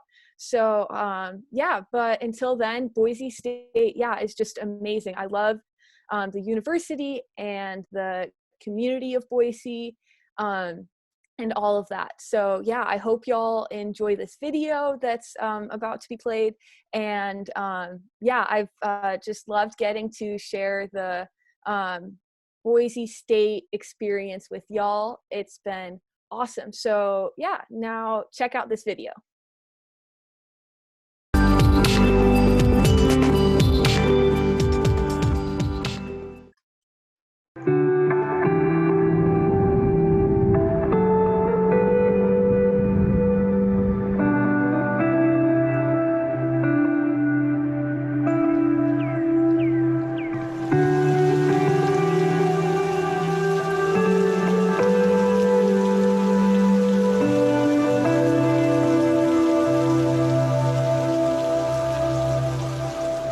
So today we're at Pittsburgh Landing in Hell's Canyon. We're out here with the Geoscience Field Camp, and we're on our second project of the course, and we're gonna start our mapping project today here. The point of field camp is to teach the students the basic principles of field geology and field mapping. And so they're out here trying to interpret the geologic history of Pittsburgh Landing and Hell's Canyon. And really we're taking the time to work through the stratigraphy to try and understand the processes and the events that have happened at this location over the past 100 or 200 million years. They've got rock hammers, hand lenses, acid bottles, GPSs, basically the tools that you need to know exactly where you are and be able to make good observations of rocks. So when you look at a rock, you need to break it off the outcrop to get a fresh surface to look at, and you need a hand lens so that you can see what's happening in fine detail. And they're basically going to be taking those observations they make of the rocks and using it to come up with a map and a geologic history for this area. Hell's Canyon is a unique geologic field laboratory. It provides us an opportunity to look at a whole series of rocks that were formed as old as 300 million years old up to the time of the dinosaurs. And the mapping experience allows students to understand how to reconstruct Earth history from the rock record, from being in the field, boots on the ground, walking up and down the hills and taking measurements, recording observations, and ultimately creating a geologic map, which is that reconstruction of Earth's history. You know, this is one of the things that I get to do as a teaching assistant in the department is come out with classes like this. The first thing, obviously, is that it's gorgeous, but it's complicated. And so for the students, it's a really nice place to put into practice all these skills that we've been practicing. It'll be challenging. You can look around and see the topography. It's going to be steep, a lot of hiking. It will be a challenge for them, but it'll be a good challenge. I think becoming a great geoscientist is a matter of practice more than anything else. I don't think that there's anything that you're born with that leads you to become one. It's just something that you have to dedicate yourself to being. And I think field trips like this have a really important role in that, because fundamentally, like, geoscience is about the Earth. And to study the Earth, you can't just be in a lab all the time. You have to be actually walking out on the Earth, seeing rocks in their natural environments. And this is the way to do it. This is really the capstone of their experience, or one capstone of their experience as a geoscience student. The whole time I see students progressing through the program, I'm watching them go from a student to a scientist.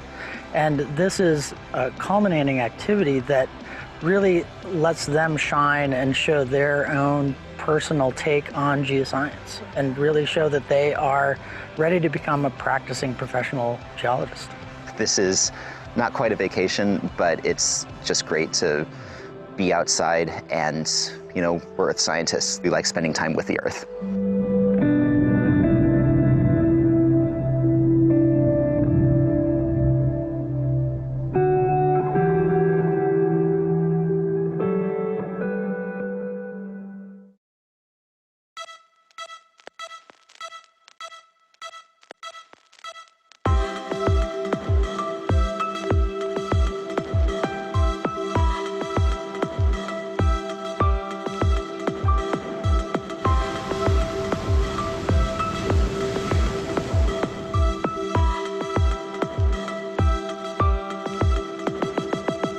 Saunders Island is one of the northernmost islands in the Falkland Islands archipelago. It's privately owned by a family named the Pole Evanses, but it's an ideal study site for studying birds. There are 4 species of penguins that breed on the island, also black-browed albatross. That's an endangered species. 85% of the breeding albatrosses in the world breed on the Falkland Islands, and a good proportion of those breed on Saunders Island. We're particularly interested in them because they get preyed upon by a variety of predatory birds. No one really has a good idea of how severe that predation is, how much mortality it actually creates in the colonies. So that's what we're trying to get a better handle on.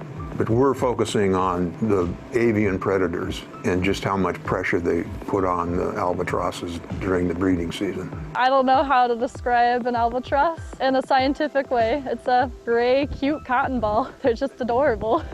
Dr. Bayshard invited me down to help define my research, as well as acquaint myself with the area and the Gentoo penguin colonies and where they are scattered around the island. As you can see behind me, we're at one of our prospective sites to observe the Gentoo penguin colonies. We're hoping to set up cameras here to look at the predation going on here when we're not around. A part of my internship here is to look at ticks on the black-browed albatross. David and Susan, who own the island, really believe that when the albatross hatch their chicks, that the ticks are having a large impact on their mortality. And then I've also been collecting bugs along the way. The cool thing is I'm using an adapter on the microscope to take photos of the insects with hopes of later identification. And so I'll be taking information that I've gathered here back to Dr. Bouchard, and we're going to try to piece everything together and see what's come of this internship. I think it's fantastic that Boise State provides these opportunities. I don't think I would have this opportunity to come to this remote location over on the other side of the earth without Boise State. Saunders Island, it's unique. It's sort of an exotic location, almost all the way to Antarctica. It offers students at Boise State a unique opportunity to study birds in a totally different situation than they would experience in the United States or any other countries around the world.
Wow, what an incredible set of videos.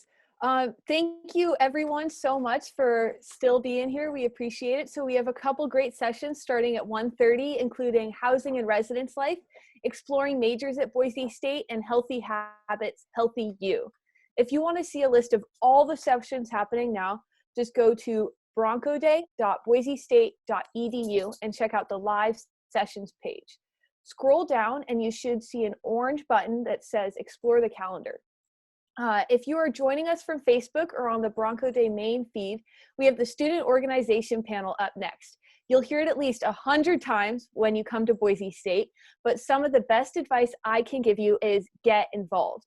I believe this so much that I actually worked in the Student Involvement and Leadership Center as a programming assistant, where it was my legit jobs to plan events for students to attend. It was so much fun. If you have any questions about getting involved or the clubs and organizations that we offer at Boise State, this panel up next is for you. Take it away, panel.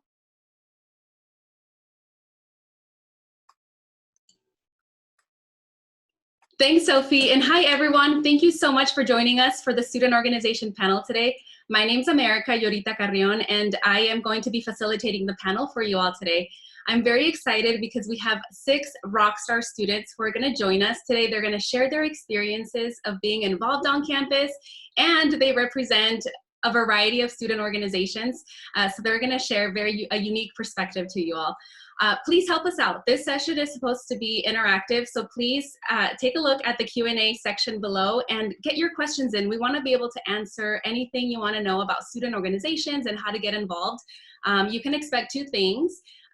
Our student panelists will answer your questions live, or we will have my colleagues Erin and Susanna, who are working and supporting us behind the scenes, answer those for you directly. So let us know what you want to know, and we will get you those answers.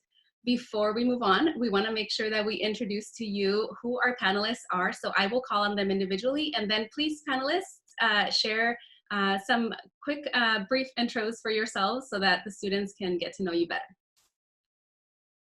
Che, will you start us off? Hi everyone, my name is Cheon Sheen. I just go by Che. I'm from Twin Falls, Idaho, and I'm a freshman studying civil engineering and minoring in environmental studies. I'm involved with a few things on campus. I'm involved with Korean Club, ASBSU, which is the student government.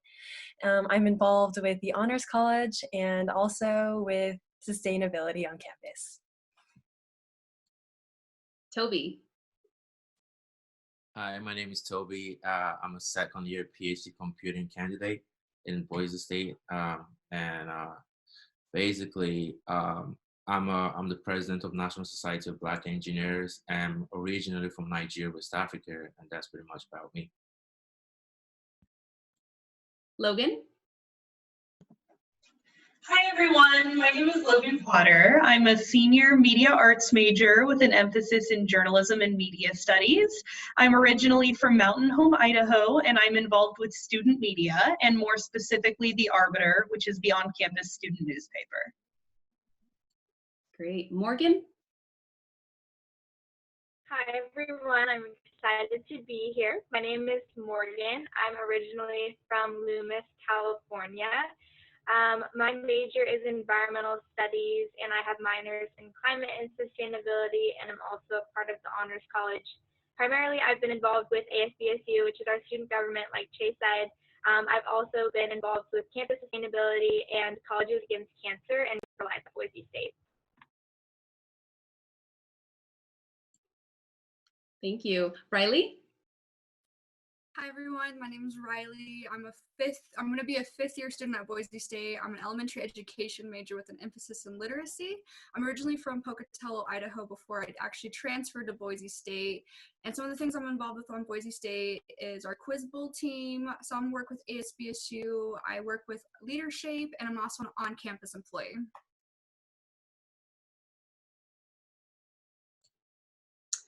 All right, well, let's go ahead and jump into the questions. Get your questions in. We know that you have a lot of questions about how to get involved on campus, so we want to be able to answer those for you. It looks like a popular question that a lot of students have, incoming students have, is, how do you find how to get connected within your first year? So this question is going to go to Che. Che, you're wrapping up your first year. You're involved in a lot of things. How did you get involved when you came to campus?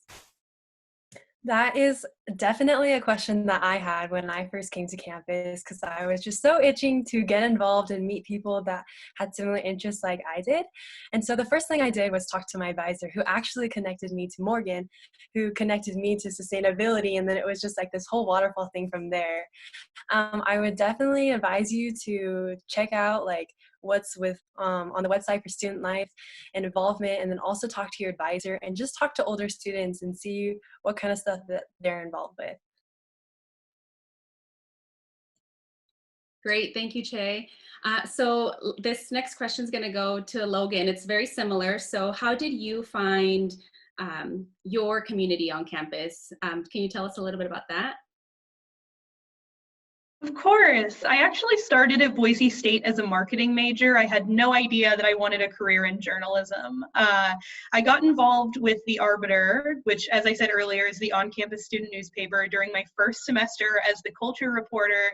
And my community and my family, really, for the last 3 years of school, has been here at Student Media. So it happened to be my first on-campus job. I stuck with it for 3 years. I'm now the editor-in-chief of the paper, and the people that I have met and the connections I have made have been invaluable to my experience, not just at Boise State, but really as a person and how I've grown since I started here. Thank you, Logan. So I'm looking at a really cool question here that's coming up. So someone wants to know, I'm looking to transfer from a 2-year community college. My question is, how do you balance multiple programs and clubs with your academics? And I'm thinking that I'm going to hand this one over to Riley, because Riley, we know that you transferred to Boise State within your sophomore year, and you probably have something to say about this. Can you share with us? Yeah, so I completed my first year of college at Idaho State University before I kind of did some exploring and found out that Boise State had a little bit of a better education program that I was interested in. And so when I transferred here, it was a lot of figuring out what I wanted to do and what I needed to do with my time at Boise State. So I can understand coming into a new college is already really intimidating. And so to kind of address like balancing, you just have to make sure that it's like it's an individual thing. You have to make sure you're doing like what you want to do, but balancing that social, academic, and club life. So for me, it's kind of, I want to do a lot of things, but I put myself into specific clubs and organizations so I can still succeed academically.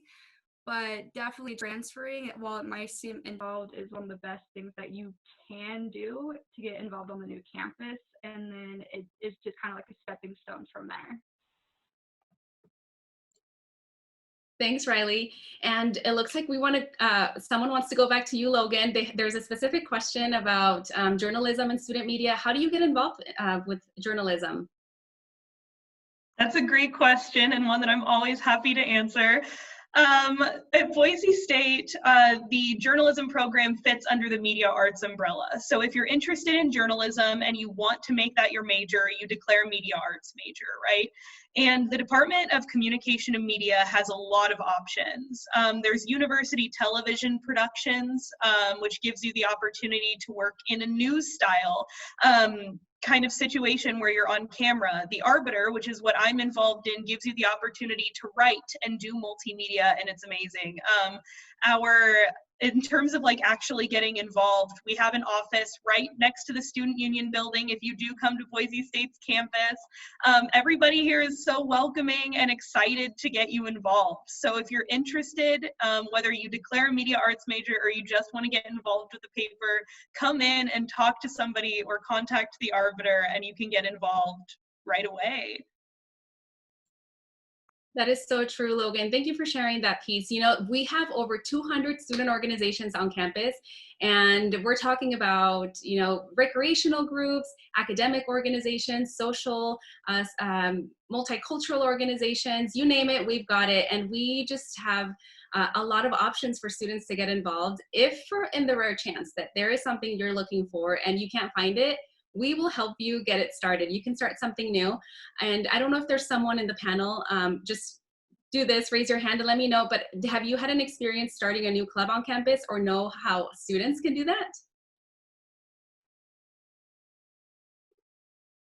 All right, Riley, thank you. you want me to talk about it? Yeah, what's been your experience starting a new club?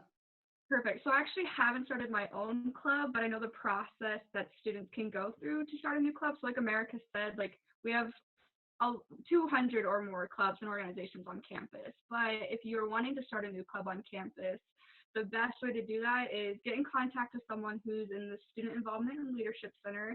And then from there, and America, correct me if I'm wrong, talk to America and correct me if I'm wrong on any of these details.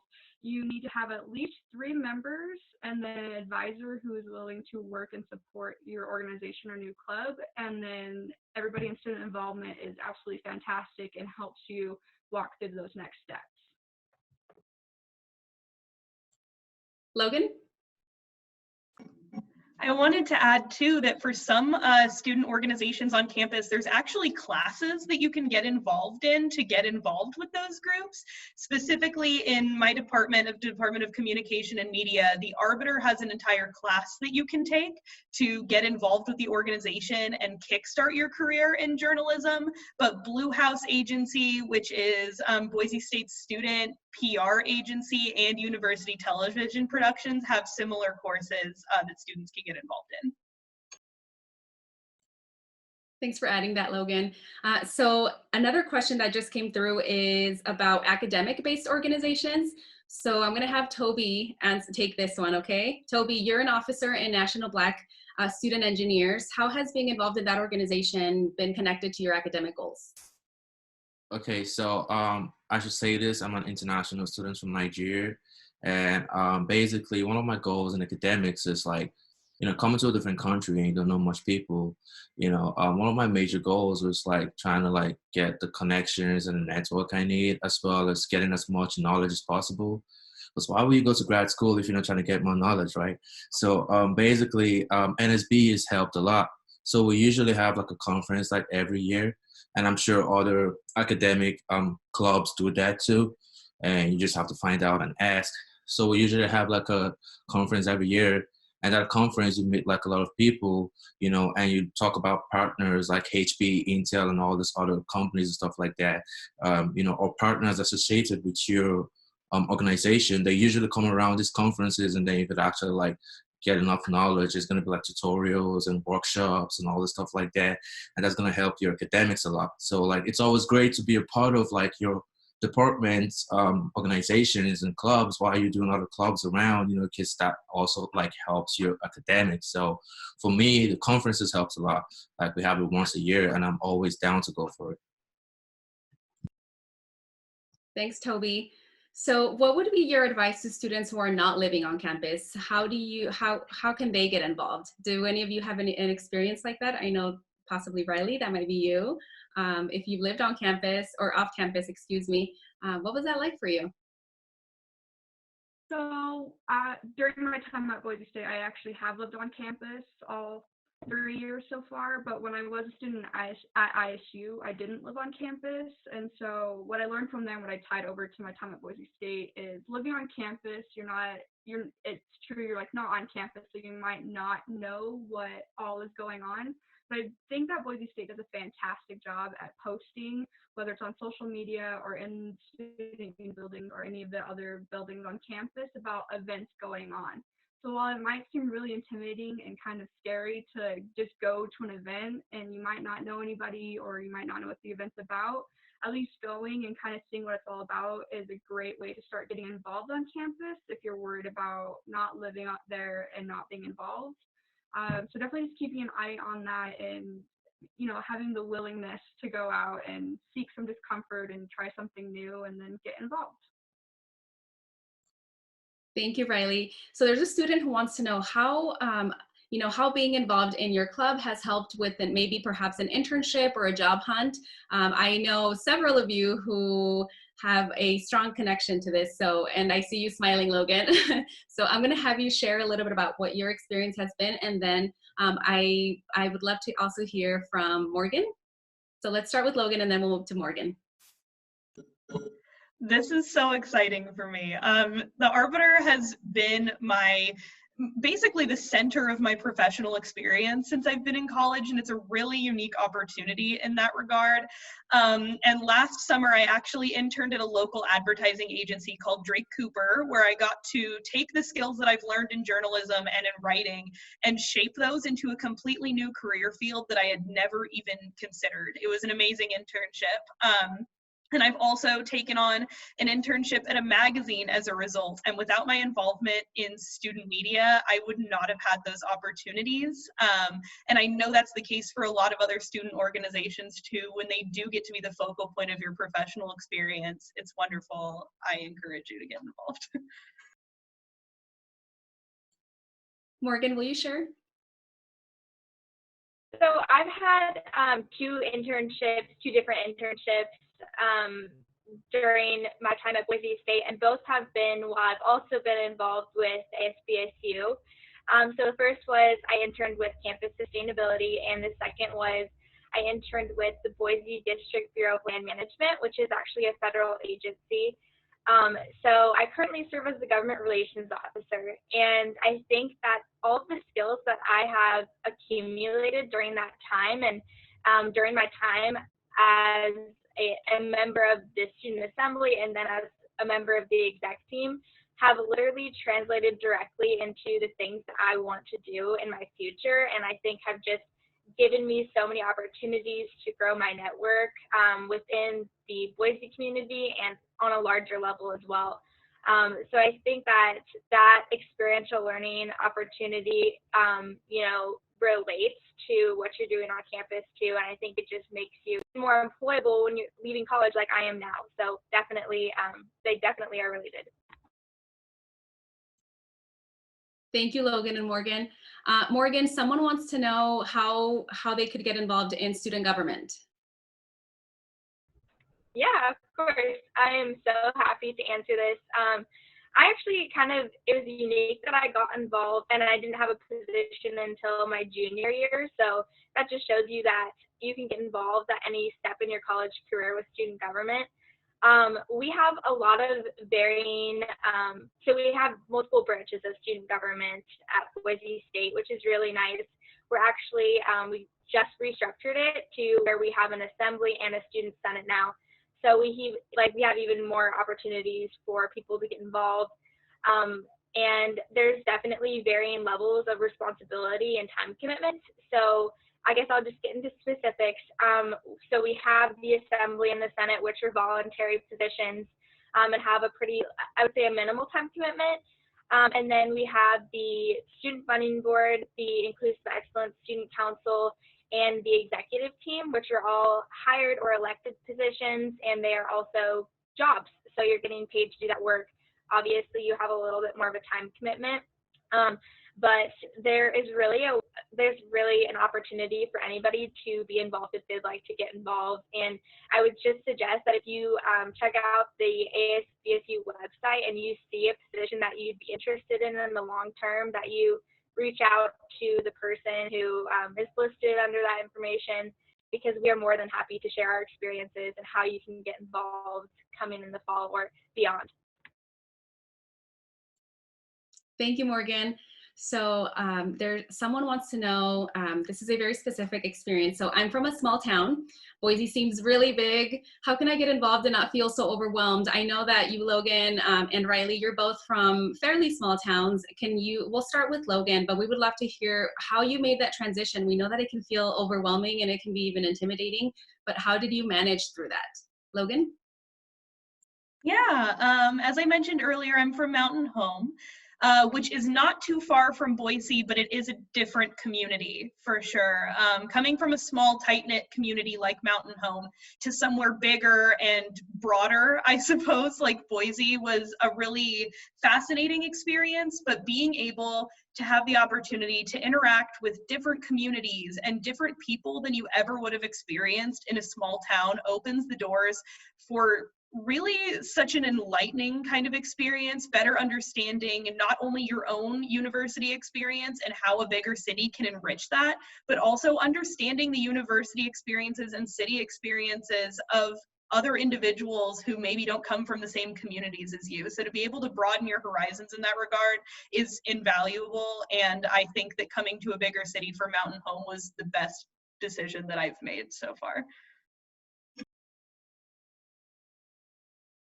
I completely agree with everything that Logan said. Like I mentioned, I'm from Pocatello, so it's a little bit smaller than Boise. And so coming from Pocatello to Boise, I'm like, wow, this is so much bigger. There's so many more things to do in Boise as a city. And then going on to campus, there's a lot of opportunities like there are at other universities. When I actually first transferred to Boise State, in my mind, I'm like, okay, Boise's a big city. I'm just going to see what the university's all about, see what the city's all about, and not get involved. And I think personally that was not the best decision on my behalf, because getting involved on campus, as scary as it is, it allows you to make those connections early on. When I transferred to Boise, I only knew my 3 roommates I was going to be moving in with, who I barely just met, and maybe 1 or 2 other friends that I knew before. So getting involved in a new city and a new university, it can be terrifying, but you just have to kind of keep that mentality that you make what you want out of your college experience, and you can meet the connections and have the opportunities that allow you to take you so far in your college experience, whether it's for 4 years or a few more years than that for your undergraduate, graduate, PhD, etc.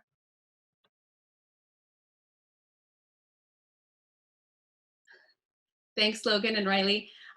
Students want to know, some of our attendees want to know how they can gain leadership experience.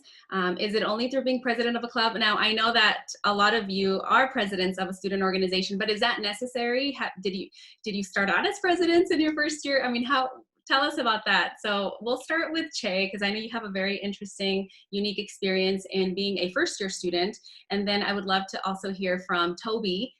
Your student experience is a little bit different because you're an upperclassman. So let's start with Che, and then we'll move on to Toby. Sound good? Yeah, when I was in high school, I thought to be in a leadership position was like you had to be president, but that's definitely not the case like here at BSU from what I've seen. I'm currently the president of Korean Club, but like with all the other organizations that I'm part of, like I'm definitely not president. And so to be involved, you don't always have to take on a leadership positions. With all these organizations, there's things like the treasurer who actually like does like a lot of work, or like the financial officer, or there's just like a lot of other things that you can have leadership positions and just like take on the extra responsibility. I would suggest if you're looking for a leadership position, just like start by being a member and look at how like how your skills can help the team and how like the team may need your skills. And from there, just like build relationships and see how you guys can support one another. And from there, it'll just like naturally come. Thanks, Che. Toby? Yeah, Che said a lot of amazing stuff. So I started as a member too. And basically, I was always involved. Like we usually have like an engineering science festival like every year, where we have K-12 kids come around and stuff like that. I'm always like hanging out with the kids, showing them how to like build some engineering stuff and all the stuff like that, teaching them how to program and everything. I just find it so fun to like be involved in the, you know, as a NSB and representative in the campus community. So like that was more interesting for me. So like, you know, the president, whatever, comes with a lot of responsibilities, but like being a member, you could, you know, really have fun doing what you're doing. But like as a president, you're like more cautious about, you know, a lot of stuff. Like there's a lot of responsibilities involved in that. So like Chase said, start off as a member, it's super fun. And one of the things that made me to decide to be the president was I felt like there was something I could change in the association, that, you know, you have to be a president to make that change, you know. And that was what led me to like take up that post and try to like, you know, get that position. But like always start as a member, try to get involved in everything that is happening in the organization, you know, put that extra time, love it. So when you love it, then you can find something you want to change, and then, you know, it's just going to flow way easier. Thank you, Toby. So there's a follow-up question for you from someone. So Toby, you mentioned that you had traveled to a conference through your student organization. Was that free? Did it cost money? How did you go about funding that experience? Okay, so we were supposed to travel for a conference, but the Corona thing hit, boom, and then we were all stuck at home. So actually, it was funded by, I had to run around try to get funding, but like, like a lot of organizations that have, like a lot of associations that have this kind of conferences, they usually give out scholarships. So I encourage my members and my committee, my executives to like apply for the scholarship. So there's usually scholarships. So aside from that, the ASBSU has like a scholarship for like conference travels, which Americans can talk more about that after. Yeah, so like they have a scholarship. So like you could always tell your president or your financial secretary to always like try to, you have to apply early for it because it finishes for like, you have to apply around fall, for conferences that's going to happen in the spring. So, that's one of the things you have to look at as well. And then also there's a lot of other organizations like, so basically for the conference we had that was canceled, we're actually funded by the College of Engineering. Like almost everything was funded by the College of Engineering. We got some funds from the Diversity Center as well. If I remember correctly, I would correct myself if I was wrong. But like, then we got some funds from most of the funds came from the College of Engineering. So reach out to your department, reach out to your college, and oh yeah, we're part of this organization. We kind of need funds to go somewhere, and can you like help us out? And most of the times they have like some kind of funds that is allocated for situations like that. So that's what, so basically I didn't have to pay a penny till the Corona hit and we couldn't go for it, so, but the flight was taken care of, the hotel was taken care of, the payment was taken care of, and all the stuff like that. So first off, the organization has scholarships. The second thing, your college could have something for you. You never know till you ask. So make sure you ask and try to find out if they got something, and the ASBSU has an allocation every year, and try to like apply early. So this fall semester, I'm gonna apply for spring conference this fall semester because it finishes by that time, so that's just the three main things you should have in mind. So always talk to your executives so they could have this information. They usually have the information already, so so most of the times you just get to go there for free. So most of my members just like they just know that they're not paying for nothing, but I did all the background, have all the meetings and everything like that to make sure to pull all the funds, but eventually the members just go for it without having to pay for it. But like it's necessary that the leaders know where to go to and stuff like that. So, yeah. That's so true, Toby. Thank you. I think those were really great recommendations. Reaching out to the resources, who do you know? And then being a part of a student organization, there's amazing resources just for student organizations. So I would love for maybe Morgan to, being on the exec team of student government, ASBSU, you're familiar with, students requesting money from the ASBSU team. What can you shed some light a little bit on what that process could be like for someone who's thinking of starting a new club when they come to campus, or an existing organization that they might be joining and they want to fund a travel or an event? Yeah, so typically those requests are directed to our funding board. So as Toby said, there's an application process, and what I would suggest is applying early and kind of, even like getting ahead of the curve and knowing what you're requesting funds for and being really specific, so the funding board can have all the information necessary to make a decision. So you can apply as an individual. So if you are looking to go to some sort of conference to, broaden your academic horizons, then that's something that you would probably be granted money for. And like Toby said, also, I would really suggest reaching out to your department too, just because a lot of the time, you can get that grant from ASBSU, but you can also get that grant from your department and then probably be going to travel somewhere amazing to this conference for free. And also organizations are able to apply for, some larger grant money to fund specific projects or specific events. I know that I can give you just one example, the Sustainability Club asked for funds to fix their water irrigation system for their garden. And their garden is really, benefiting all of the campus community because it's providing education and it's also providing food grown by the garden. And, it's just like, you have so many avenues for funding, and if you seek those out, you're really going to achieve one or more and make sure you get your funding for those projects that you need. And it's not a super difficult process whatsoever. Thanks so much, Morgan. We're quickly running out of time, but I want to make sure that we answer this question because it's very popular. How do I join organizations on campus? And are they all connected to a major? Absolutely not, right? So I think I would love for Riley to share a little bit about your experience with Quiz Club. I know that your club is super active, you travel, you compete. Tell us about that very briefly, and you know, clearly that's not connected to a major. So tell us about that. Right, so my major is elementary education, and the Quiz Bowl team at Boise State is an academic-based club that goes to conferences and competes in competitions. So the best way for me to describe it is think of like Jeopardy, but not quite Jeopardy. So it's a lot of like STEM-related questions or pop culture questions, and you compete in these competitions, whether it's at Boise State, at UW's campus, or at BYUI's campus. And you compete against other teams with these academic and social questions. All of our clubs, you can get more information on the Student Involvement Leadership Center website. You don't have to be in a particular major to be a part of a club.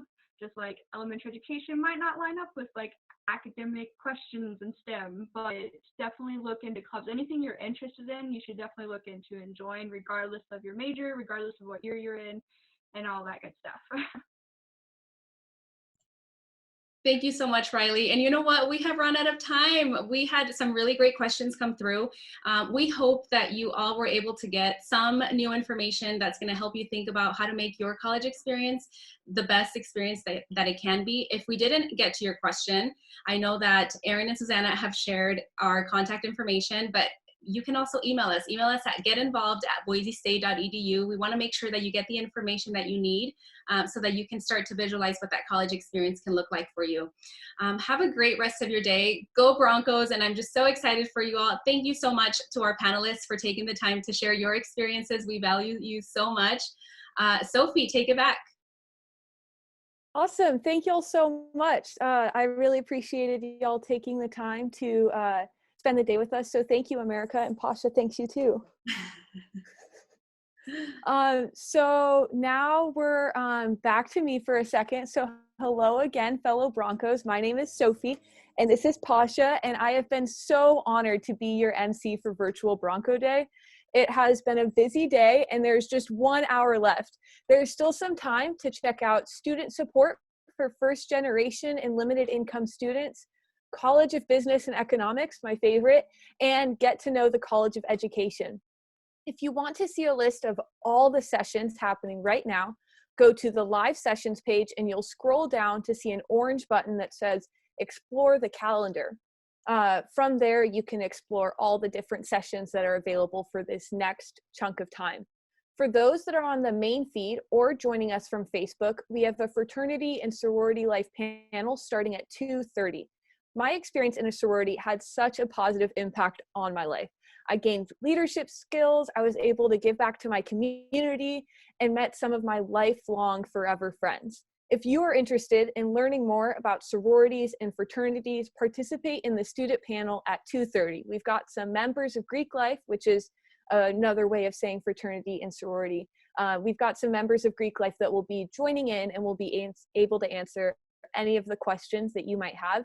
So following the panel, I'm hoping you all can join me one last time for our closing session at 3 p.m. So for now, we're gonna play some more videos for y'all.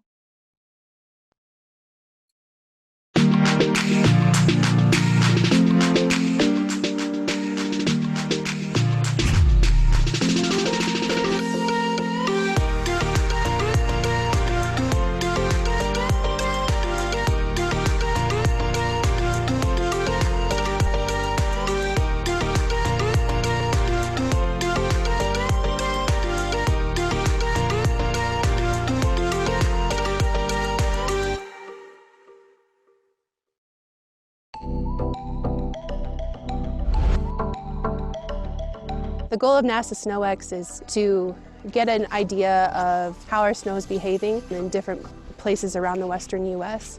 and to ultimately find and test methods to better understand the water content of that snow.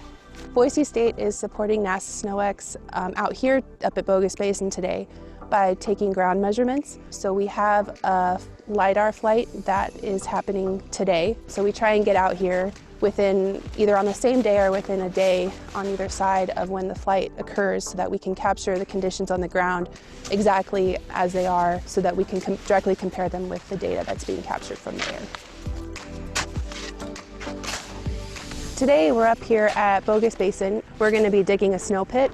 We dig into the snow all the way down to the surface, and once we have that done, we take some samples of the snow and we look at the snow density. So that tells us the amount of water that's in the snow. 62 millimeters. We also kind of go around our site and do some depth measurements just to see, you know, under the trees, out in the open, how's the snow depth varying around our site. 136. And then we'll also take some things like temperature readings and then just kind of look visually also at the stratigraphy of the snow. So can we see any layering? What does that tell us about, you know, what's happened with the snow since the last time we've been here? Has there been significant melting, freezing, thawing, that kind of stuff? Snow is important because more than a billion people on Earth rely on snow for water supply. So it's in best interest for domestic users, for agriculture. So by developing a method to measure snow depth, we're trying to improve water management methods so that we can better simulate the runoff and when water will be available during the melting season. With climate change, summers are getting drier, and it's important to manage the water resources we have in an intelligent way. It's really exciting to be a part of something that's a lot bigger than yourself and to know that the research that we're doing has real-world implications for, you know, people in Idaho, in the U.S., and really all over the world. That sense of being a part of something bigger than myself is what I really enjoy about research.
The Living Learning Program is a place where you live with people, varying amounts of people depending on what community you're in. And you have a faculty in residence, you have faculty out of residence. So those are adults or professors that live in the communities, and they facilitate class and they help us get through college. But overall, I'd say the Living Learning communities are a place where people can come together, learn together, and gain friendships. This program is so special and different. First of all, you make friends a lot quicker because you're in the same hallway with other students that have similar interests with you. I would say the LLP is about connections and finding a family and a community on campus, because being new is really, really hard. It's actually been a life-changing experience for me as a person, because for one, I've really gotten to know myself better through what I call a journey. And so I became involved in this program really for that real personal reason for me. I wanted to be that support for freshman students. After I met Andy, learned a little bit more about what's available, it really spoke to me as something that would help to keep me engaged and help me to build the networks that I'm looking for in college. Everyone here is ready to support one another, and that's just a hard thing to grasp if you're not part of something that's bigger than yourself. I learned a lot. It was really great to see a group of students learn and grow so much in just 1 year, and really be able to foster a community. So it's hard to exactly quote what I learned. It was more the experience that I had. It's definitely going to live with me for the rest of my college career and in my life. Getting outside of the dorms and outside of campus and being able to hang out with people that I never would have hung out with before was probably one of the coolest things I've ever done. You have to do all these cool things that you don't get to do your freshman year if you're not in a living learning community, basically. I think the float was that bonding experience, and then you get to talking when you're on a raft with 2 other people. It was really cool to get to know everyone and be a part of that involvement and being a part of building that community with each other. And that's something that I still remember now, and something I probably won't forget moving forward either. There are several different layers of support, which I think is very hard to get in a different experience. Someone asked, "Oh, you're a part of an LLP, how is that?" I'm like, "It's cool, it's great, I live with a professor." I'm like, "Wait, you live with a professor?" Being able to talk to them and really understand what they love to do because they do it every day was just fascinating, because you don't meet people every day that love what they're doing, but these people do. As a faculty in residence, I help students to create connections to their future major, to the on-campus community, the local Boise community, and I refer to it as Adulting 101. There was more guidance, I guess, as far as school and opportunities, but you still had the freedom to really grow and experience what college is like as a freshman. You can actually be really part of the student cycle in terms of you're part of their recruitment, and you're part of the retention, you're part of teaching their classes, and you're still involved after they graduate. There are those natural bonds that occur not only among the students themselves, but among the student staff and the faculty staff here in the LLP programs that really lasts a lifetime. I guess my one word would be family for me. Dynamic. It was always changing, and it led me to go through a lot of change, but in a good way. Exciting. Incredible. Life-changing, hyphenated. I would say it will open up early December. As soon as it opens up, apply, and let's get these buildings built.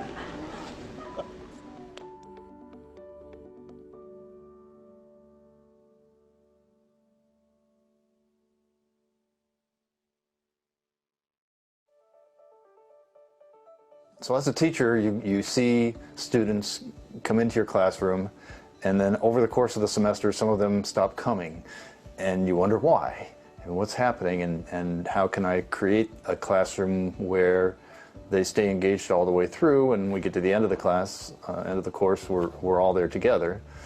So one of my motives in joining the Living Learning community was to get to know students better and get a better sense of what's going on in their lives. So living on the floor with students, you see them all the time and can kind of catch up with what they're doing, and we do a lot of activities together.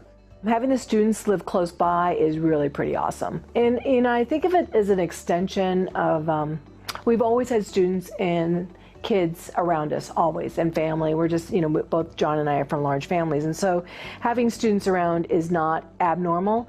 And it's interesting because, you know, because when we talk about living, learning, community, it's really about learning together and living together.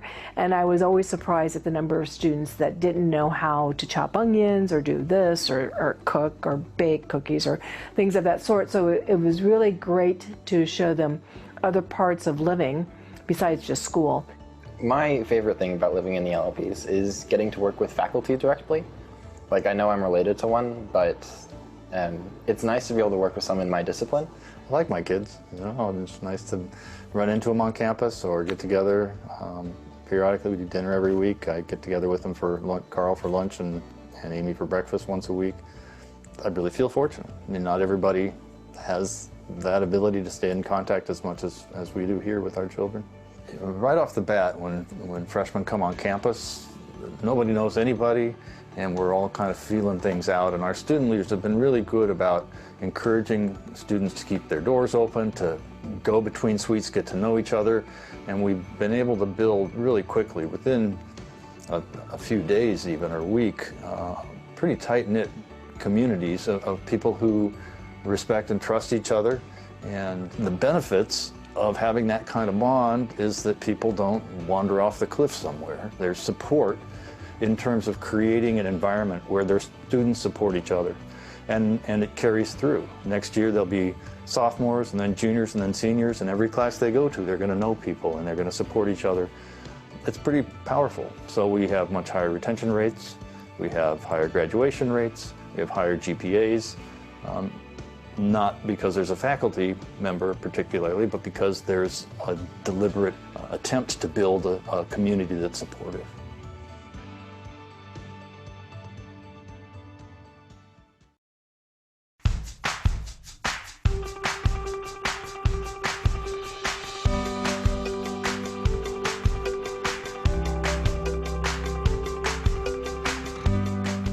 My parents really pushed that the more you go to college, the better your chances are to get that better job. So I really want to focus on getting an education. With the scholarships available at Boise State, and then just the campus is beautiful, it was a simple decision for me. The reason I came to college as a non-traditional student is because, to me, there's no better investment than education. If you spend 4 years pursuing your passion and then you get paid to do that, I don't know why you wouldn't. I think the reason why I got out of the military and wanted to go to college, and I think a lot of student veterans will agree with me on this, is you want to learn more. I think in the military, you find out what your career path is and what you really want to do, but you want to take it another step further. And so Boise State pretty much gives you all those opportunities to definitely do that. I had 4 internships at Boise State University. The most important thing and the main takeaway I received from co-curricular activities was learning all the motivations and bottom lines of all the different fields, departments, and individuals I could potentially be working with in my career. I've been to the Career Center a lot. I feel like I talk to them more than I talk to my mom. I feel like a lot of students, their first year, I'm just a freshman. I shouldn't be doing all this stuff right now, looking for internships. It's never too early to start. I don't think a lot of students really understand how important the Career Center is, and for them outside of Boise State University. I think that when they come to this university, they definitely want to find out what they want to do. But if they were to actually utilize the Career Center, it would help them, give them a better navigation or direction with what they want to do with their life. So I actually am currently in the Work U program through the Career Center. My placement was at St. Luke's, and that's sort of what drew me more to St. Luke's when applying for jobs. They put you through to the right people. And so that's a huge thing. Like I said before, I don't think it's utilized as well on this campus, especially first-year students who maybe they do know what they want to do, but they don't know how to get to it. My degree alone, unfortunately, would not have been enough to diversify me against my peers. I really needed the experience that I gained through my internships, through my co-curricular activities, and all the networking opportunities I had through college to be a better candidate. With the help of the Career Center and the Work U program, I was able to actually land a job, know that I'm ready for it, and not be worried about having that imposter syndrome, and just kind of being ready to actually start my life and start a career. I think whatever you're looking for, the Career Center can help you. What their job is to look at you as an individual and really help build you up and help you succeed throughout your whole career. Be hungry, want it, show up, be competitive, but be kind and generous. And honestly, want to make a difference. How will you make college count? How will you make college count? How will you make college count?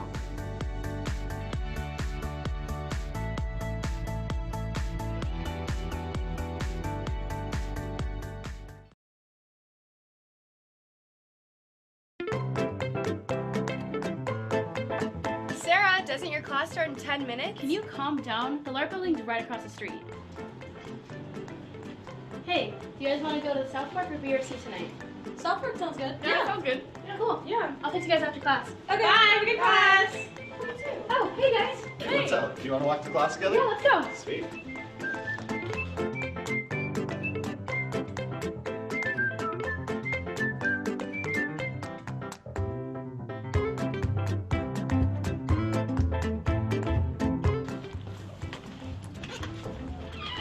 Oh my gosh, you guys were early. That's awesome. Oh, dope.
Well, when I came in 1971, it was a very vibrant place. It was growing. Boise State had just recently built a new student union building. They were building a new stadium.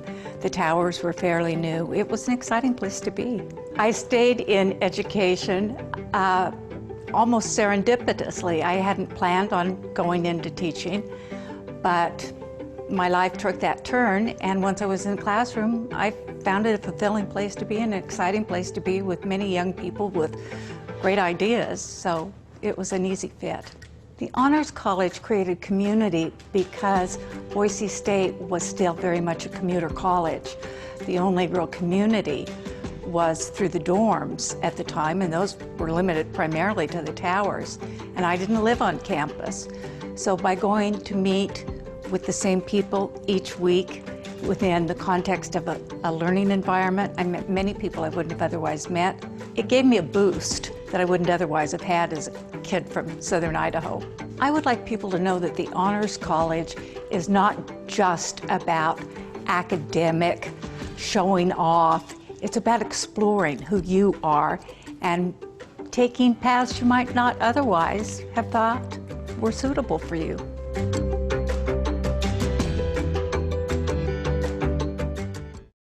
You couldn't build a construction project without everyone being successful at the end of it. Really, that's my job, that's my goal. I want to try to foster that type of an environment.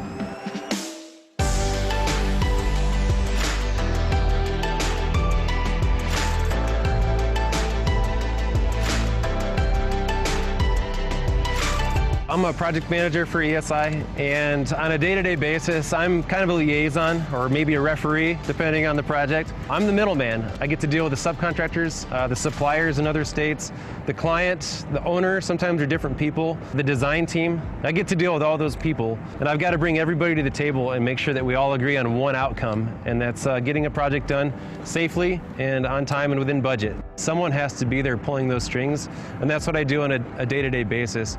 I've had the pleasure to work on 16 buildings in Idaho. Most of those has been in the Treasure Valley here in Boise. You know, all the coordination that happens within the CM lab, working together as a team on these mock projects, it seems so silly at the time. You know, you're building fake structures that the next class is going to tear down, and you think, what am I doing this for? But it's teaching you how to communicate, how to work as a team, how to realize a goal from something that's on a blueprint or in a specification and actually build it and build it safely. I just thought, like everyone else probably does, that you buy a bunch of materials and you buy a piece of land and the building just builds itself, and that's not the case.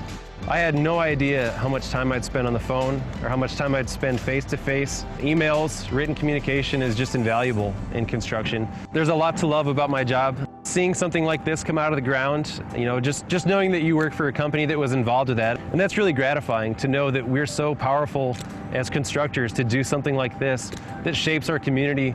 And there's always issues, there's always a problem to solve, and that's probably the most gratifying thing for me day to day, is just working on those small issues that someone's got to figure out. Someone's got to put their heads together and come up with a solution and get it into action. And I really enjoy that. I love that process. That's what keeps me coming back to work every day.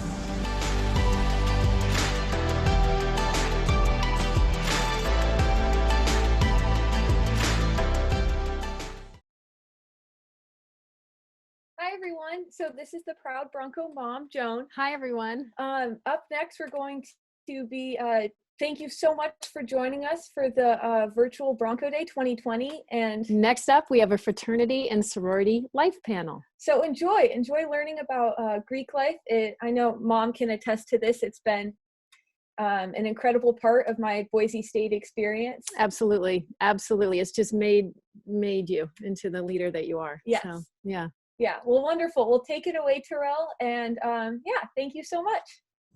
Thank you so much, Sophie. It's so good to see your face and just to be a part of this.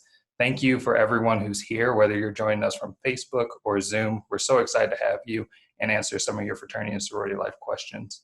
My name is Terrell Couch. I'm one of the fraternity and sorority life coordinators here at Boise State, and I will be moderating this panel with the help of two amazing colleagues, Taylor Christensen and Aaron Mon, who are going to monitor our Q&A feature. This will be an interactive session for those joining us on Zoom, so please use the Q&A feature at the bottom and let us know what questions you have. We're also very fortunate to have an ASL interpreter here. So if you need to utilize that feature, please go to the top of your screen and click the View More option and do side by side so that you can see the interpreter.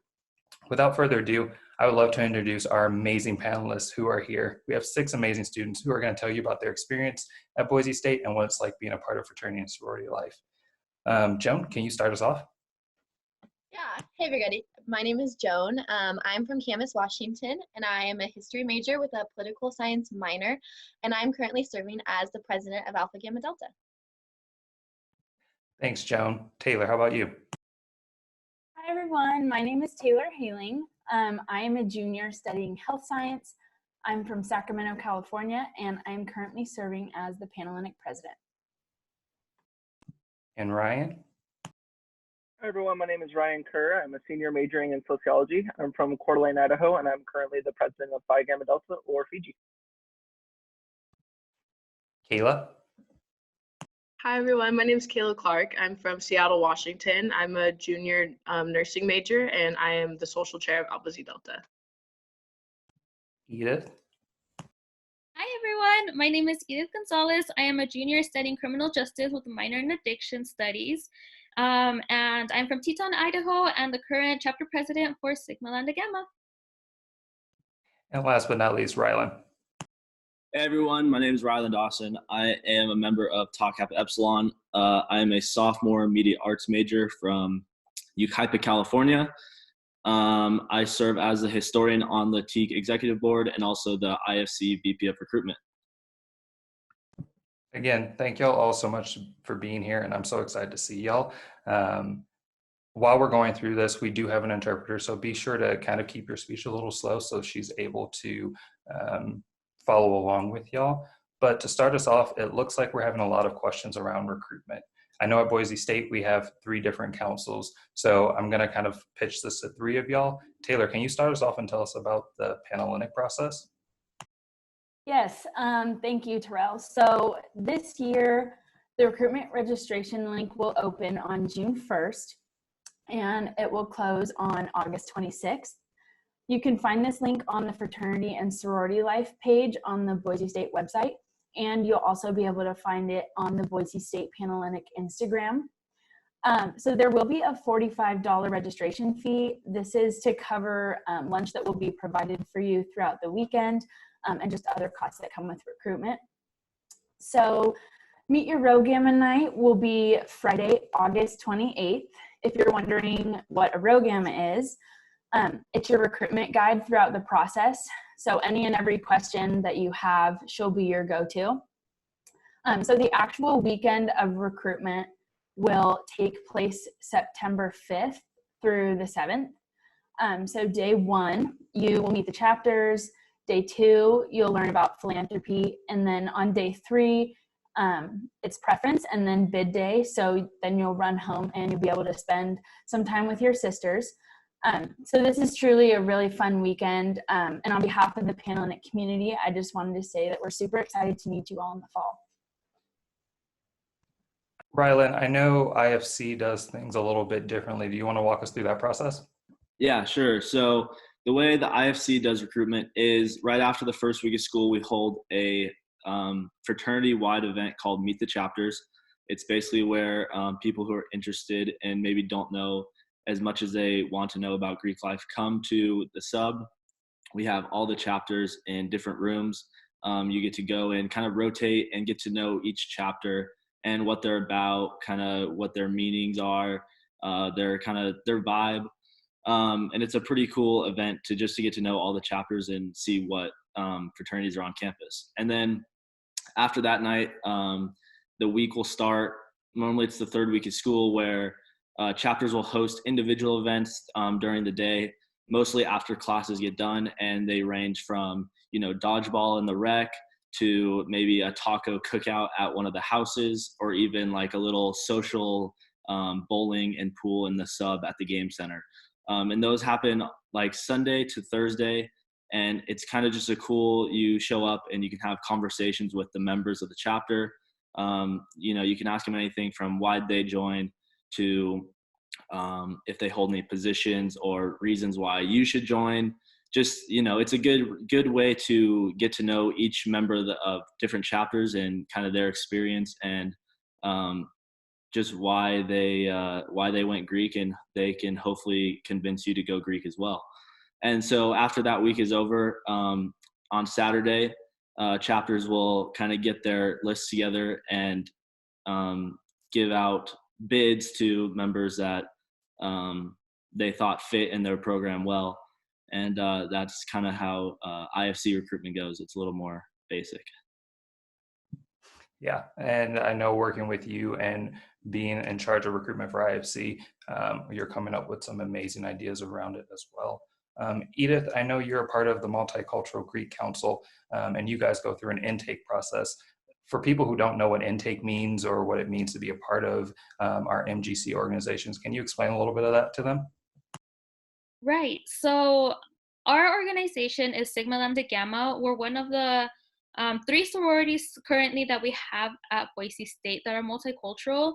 What we have is our intake process, which is we have a week-long events, and that is usually during the first of the semester, first 2 or 3 weeks.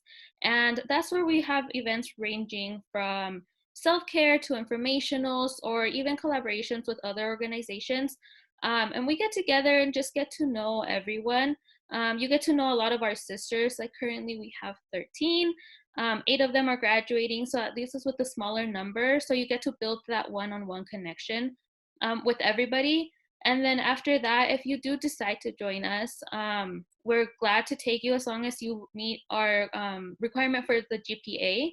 And yeah, that's basically all. After that, it's all just getting to know our sisters.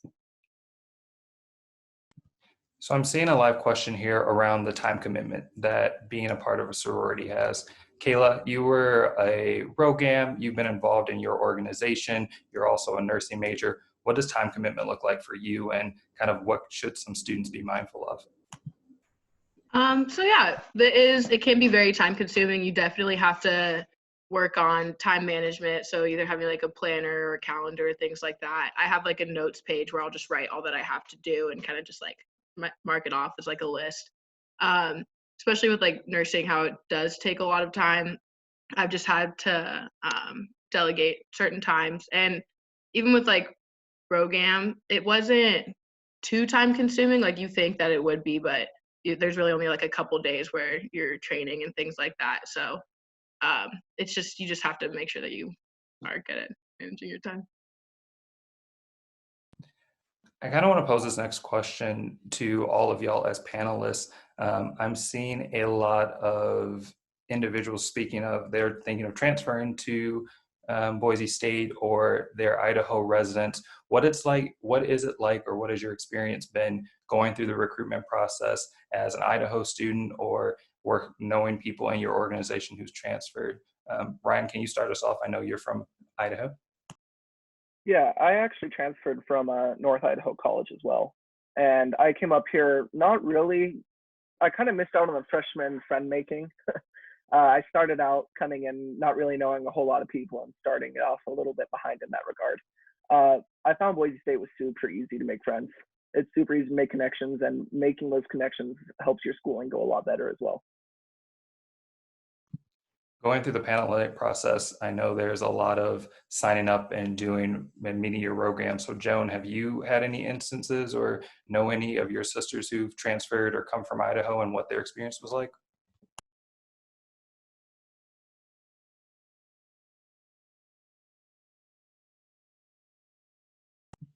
Joan?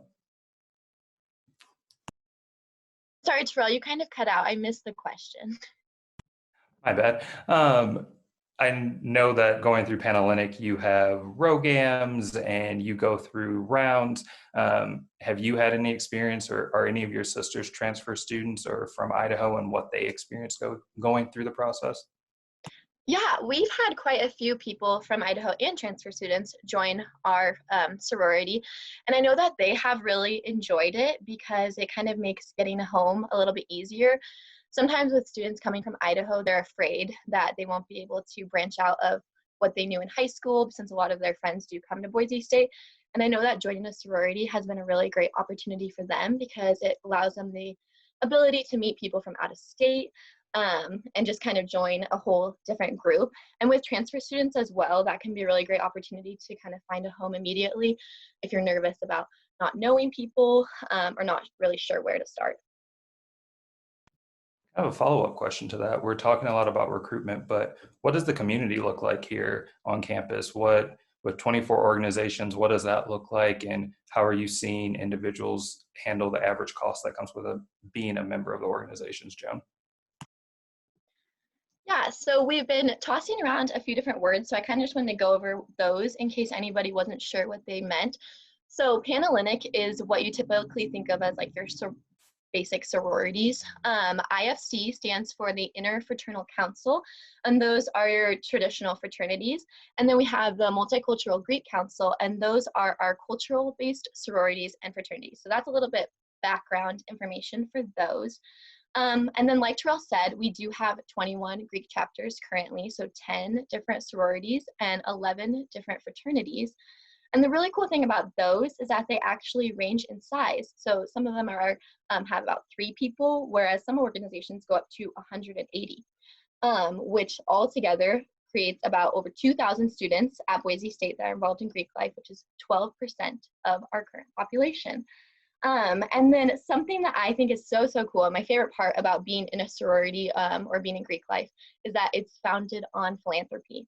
And so that is just an awesome way to get involved in your local community and find ways to serve the Boise community around you. And my favorite little fun fact is that actually the average Greek student averages 25 service hours per year, which is pretty cool that you think of when you think about it, because that adds up to thousands and thousands of service hours that we are giving to the local Boise community. On that note, I'm seeing a question about how Boise State's Greek life is a little bit more unique. Kayla, Ryan, going through y'all's experience, have y'all seen ways that this community is different than what you might hear from other schools, or how it kind of just feels different in your experience? Kayla, would you like to start us off? Yeah, sure. So it is definitely different. One of our main differences is we don't have a Greek row. And a lot of people think that that has a big impact on our just community in general, which it does. It does help with, you can immerse yourself in different aspects of the Boise State culture because you're not, it's not mandatory to live in your chapter house or anything like that. There are 2 chapter houses on campus, and I've had the opportunity to live in one of those, but also live with people that are not in my chapter, and that has definitely helped with my experience, giving me different points of view and just kind of help make my overall college experience better. What about you, Ryan? So I think that not having houses actually helps us build a better community here because everyone interacts a lot more. There's a lot of different groups and things that you can be a part of that obviously are not Greek life. And when people aren't in houses, they reach out to different groups and they get connected in different ways and things like that. When you talk about people getting connected, where are you seeing a lot of members and just the community kind of gather, Ryan? Intramurals, ASBSU, clubs, things like that. A lot of the guys in my fraternity like to be a part of intramurals and reach out to other people. And we have a lot of different teams with people who aren't in a part of the organization who are on the same team as us. A lot of us also went through ASBSU and got connected through student government. Awesome. I do know that for individuals who have been on Facebook and have been able to follow the mainstream and got to hear a little bit of our Get Involved session, sitting in my office, having members from the fraternity and sorority life community pop in after popping into ASBSU is definitely a frequent thing and something that we're so awesome and so fortunate to have. Looking at other questions that I'm seeing here, we talked a little bit about recruitment costs, but what's the cost to be a member? What's it like to be paying for these organizations and paying dues of that situation? Rylan, can you give us some insights from the fraternity side? Yeah, so costs for a fraternity, it ranges. I think there's dues from around $350 to maybe around $550 per semester. And every fraternity is pretty lenient. They do payment plans, stuff like that. So it is a little bit of, they help you out with that. but yeah, what was the second part of the question? I'm sorry. Yeah, no, just talking through dues and what that experience is like, financially paying for being a member of the organization. Yeah, so like I said, you pay semesterly with most fraternities, and they do help you out if it is a little bit of a cost burden with a payment plan. But just the experience kind of being financially involved in a fraternity, it's you get in or you get out what you put in. You're paying that for your experience. It's not going towards, just sitting in a pile. They're going to use that to throw events, to hold socials, to hold and get supplies to like throw philanthropy events, and maybe rent out a space for like a community dance or something like that where you raise money for your philanthropy. So it's definitely worth the financial, I can't figure out the word, but it's definitely worth paying into for a fraternity and sorority. Yeah. From a sorority lens, Joan, what do you see that average cost be?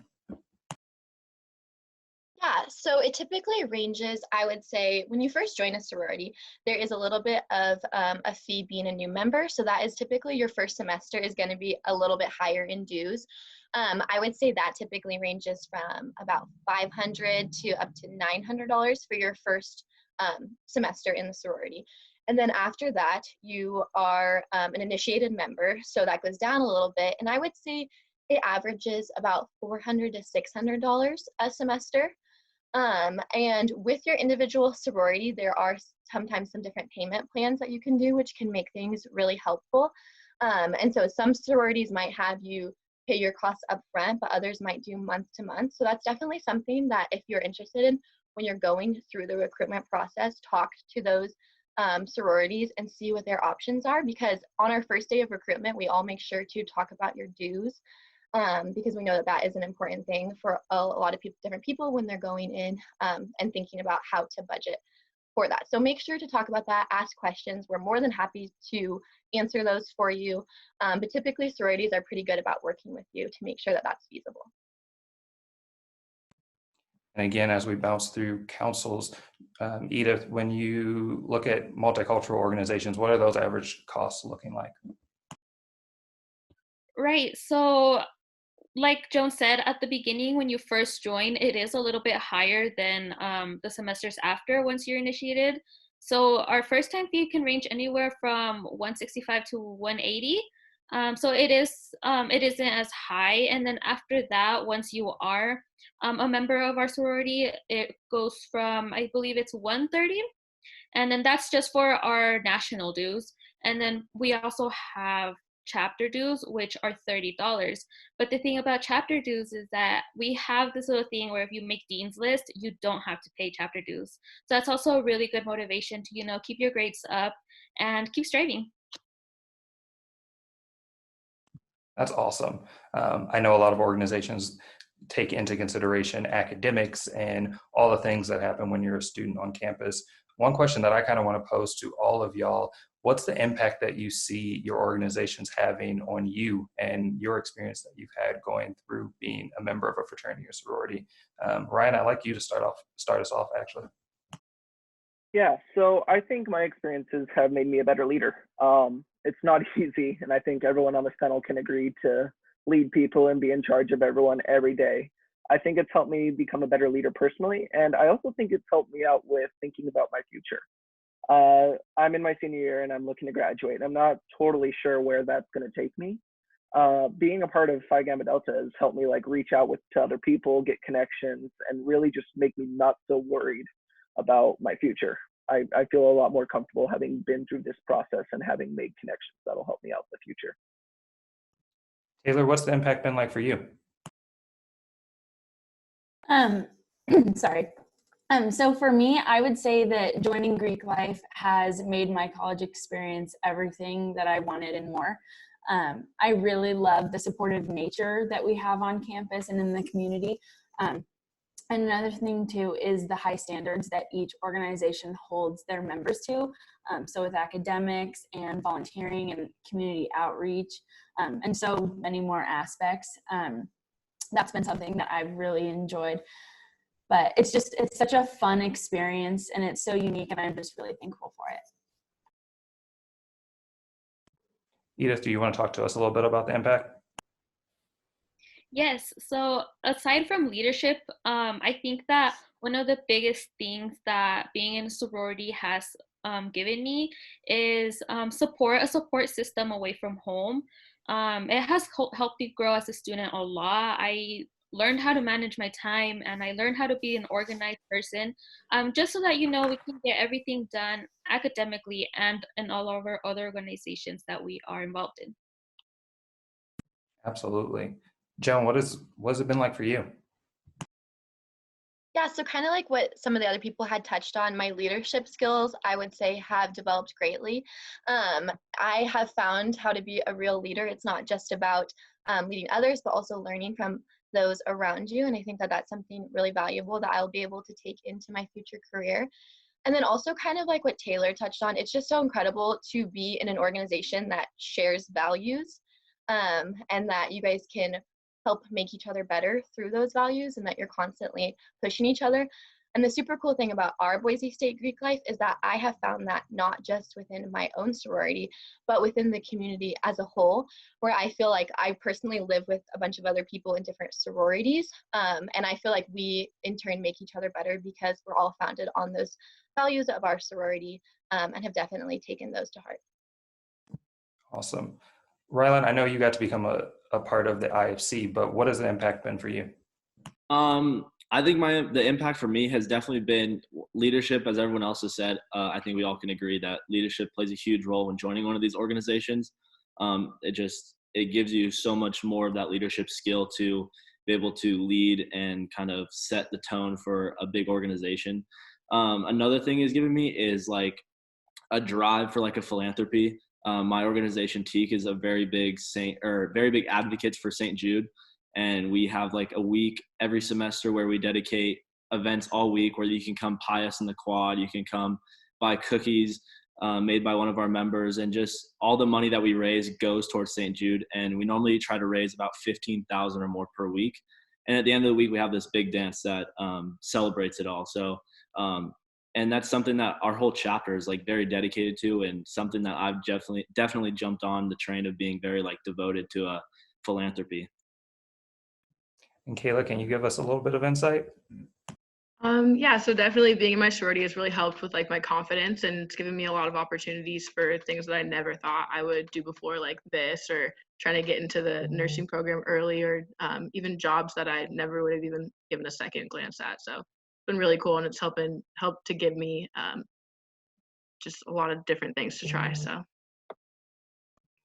it's looking like we're getting close to the end of our session, but we're getting some really great questions. So I'm going to pose a couple more to y'all, and we'll get ready to wrap up. Rylan, you touched on the experience that TEAC has with St. Jude and your philanthropy. I'm seeing questions about what it's like to have volunteer experience in these organizations and what's been your most memorable experience. Can you tell us some of those things? Yeah, so volunteering with a fraternity is amazing. This past semester, we did a day during TEAC week where we went and played, basically at a recess with the Boys and Girls Club of Boise, and they brought out second and third graders, and we got to play like kickball and soccer with them. And then they brought out fourth and fifth graders. We got to play like football and some dodgeball. So it was really cool being able to like kind of hang out with like the smaller kids, because I remember being like a small kid and maybe seeing like a bigger kid when I was younger and be like, oh, that's cool. Like, can't wait to be like him someday. So it's really kind of cool being able to like give back and kind of be in that position now where it makes you feel good as a kind of just as a member of the organization, being under one name and being able to give back in such a big way.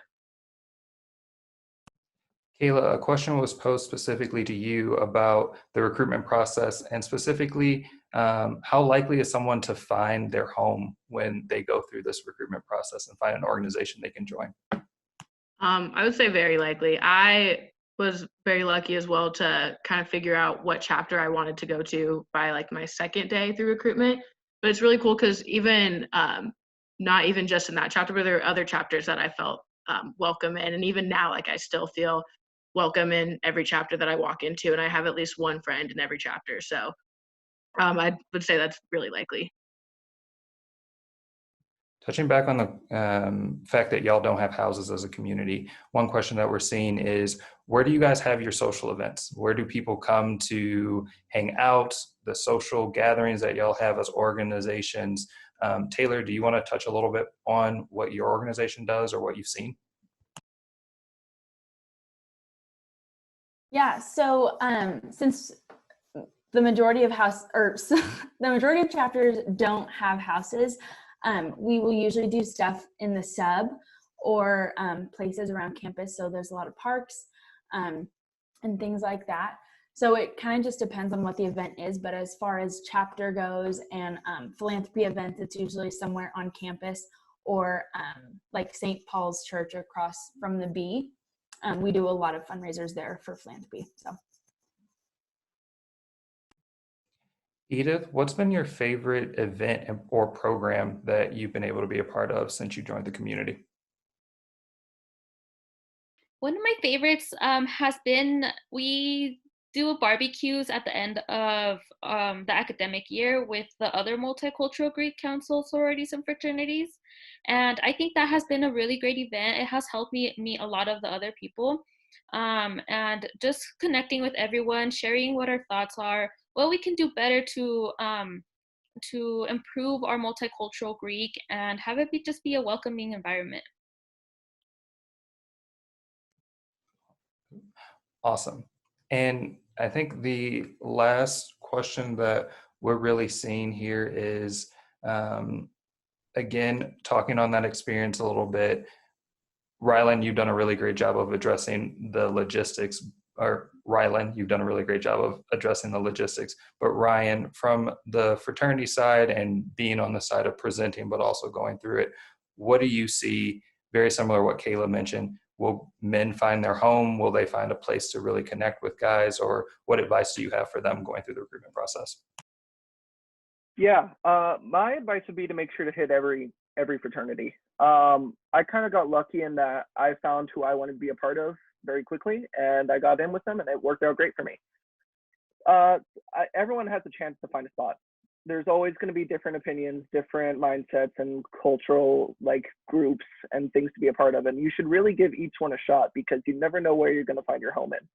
I sincerely think everyone can find a place to belong in and have fun in and mesh well with everyone who's a part of that organization. Absolutely. Even though I've only been able to work on this campus for a year now, I've been able to see such amazing connections that all of y'all have been able to make through recruitment, through the organizations and events that y'all are having. And I'm so thankful to have each of y'all on this panel to speak to these prospective students and tell them a little bit more about our community. With that, our panel is actually getting ready to wrap up. I would like to thank everyone for joining us and for the amazing questions that you guys got to ask.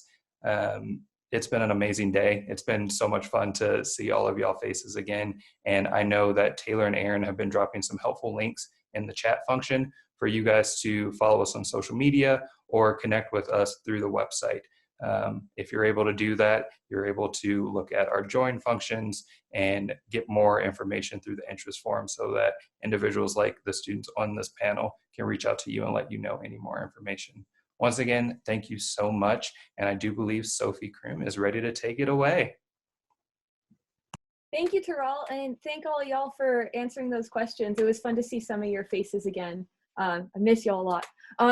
So hello again, Sophie and Mom here. Did y'all have the best day ever? I'm so proud of Boise State and truly do think it is the best place on earth. Just ask Mom. I think it's the best, right? Oh, absolutely. I mean, as a parent, to go to visit my student at Boise State, and we always get to hang out in Boise and have a great time. But the college itself has just been a life-changing experience for Sophie. I know that really, she couldn't have made a better choice. And I know all of you out there that are prospective Boise State people, I just encourage you to know that it is really the best school. It really has just been a fantastic experience for my daughter and for us as a family. We really love it. So Go Broncos. Go Broncos. Yeah. So the thought of graduating and transitioning from my time as a student to my time as an actual adult blows my mind. From everyone at Boise State, we want to say thank you for spending the day with us.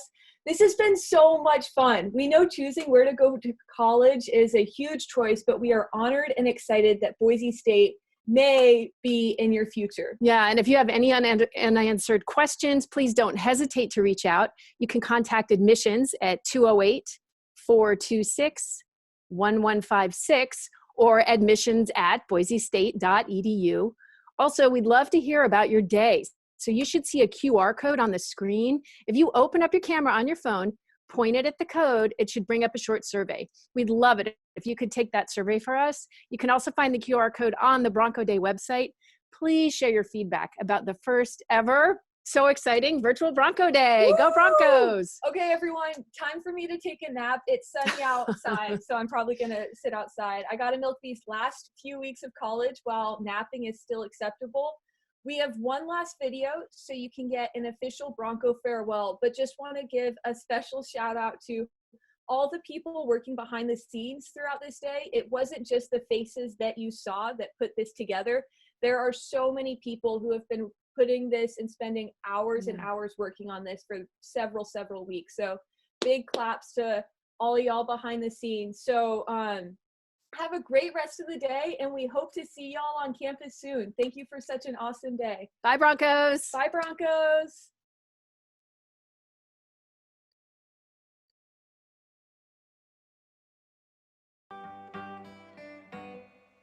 We are so excited that you could join us for our first ever Virtual Bronco Day. While nothing can quite beat walking across the quad or seeing that famous blue turf for the first time, we are so glad that we're able to connect with you virtually. I hope today you got a sense of all the amazing people who are ready to welcome you to Boise State. We can't wait for you to experience all of the incredible opportunities that our campus has to offer, and for you to find your home at Boise State. Many thanks, and I can't wait to see you back on campus. We're here for you. Stay safe, everyone. And as always, go Broncos. Go Broncos. Go Broncos. Go Broncos. Go Broncos. Go Broncos. Go Broncos. Go Broncos. Go Broncos. Go Broncos.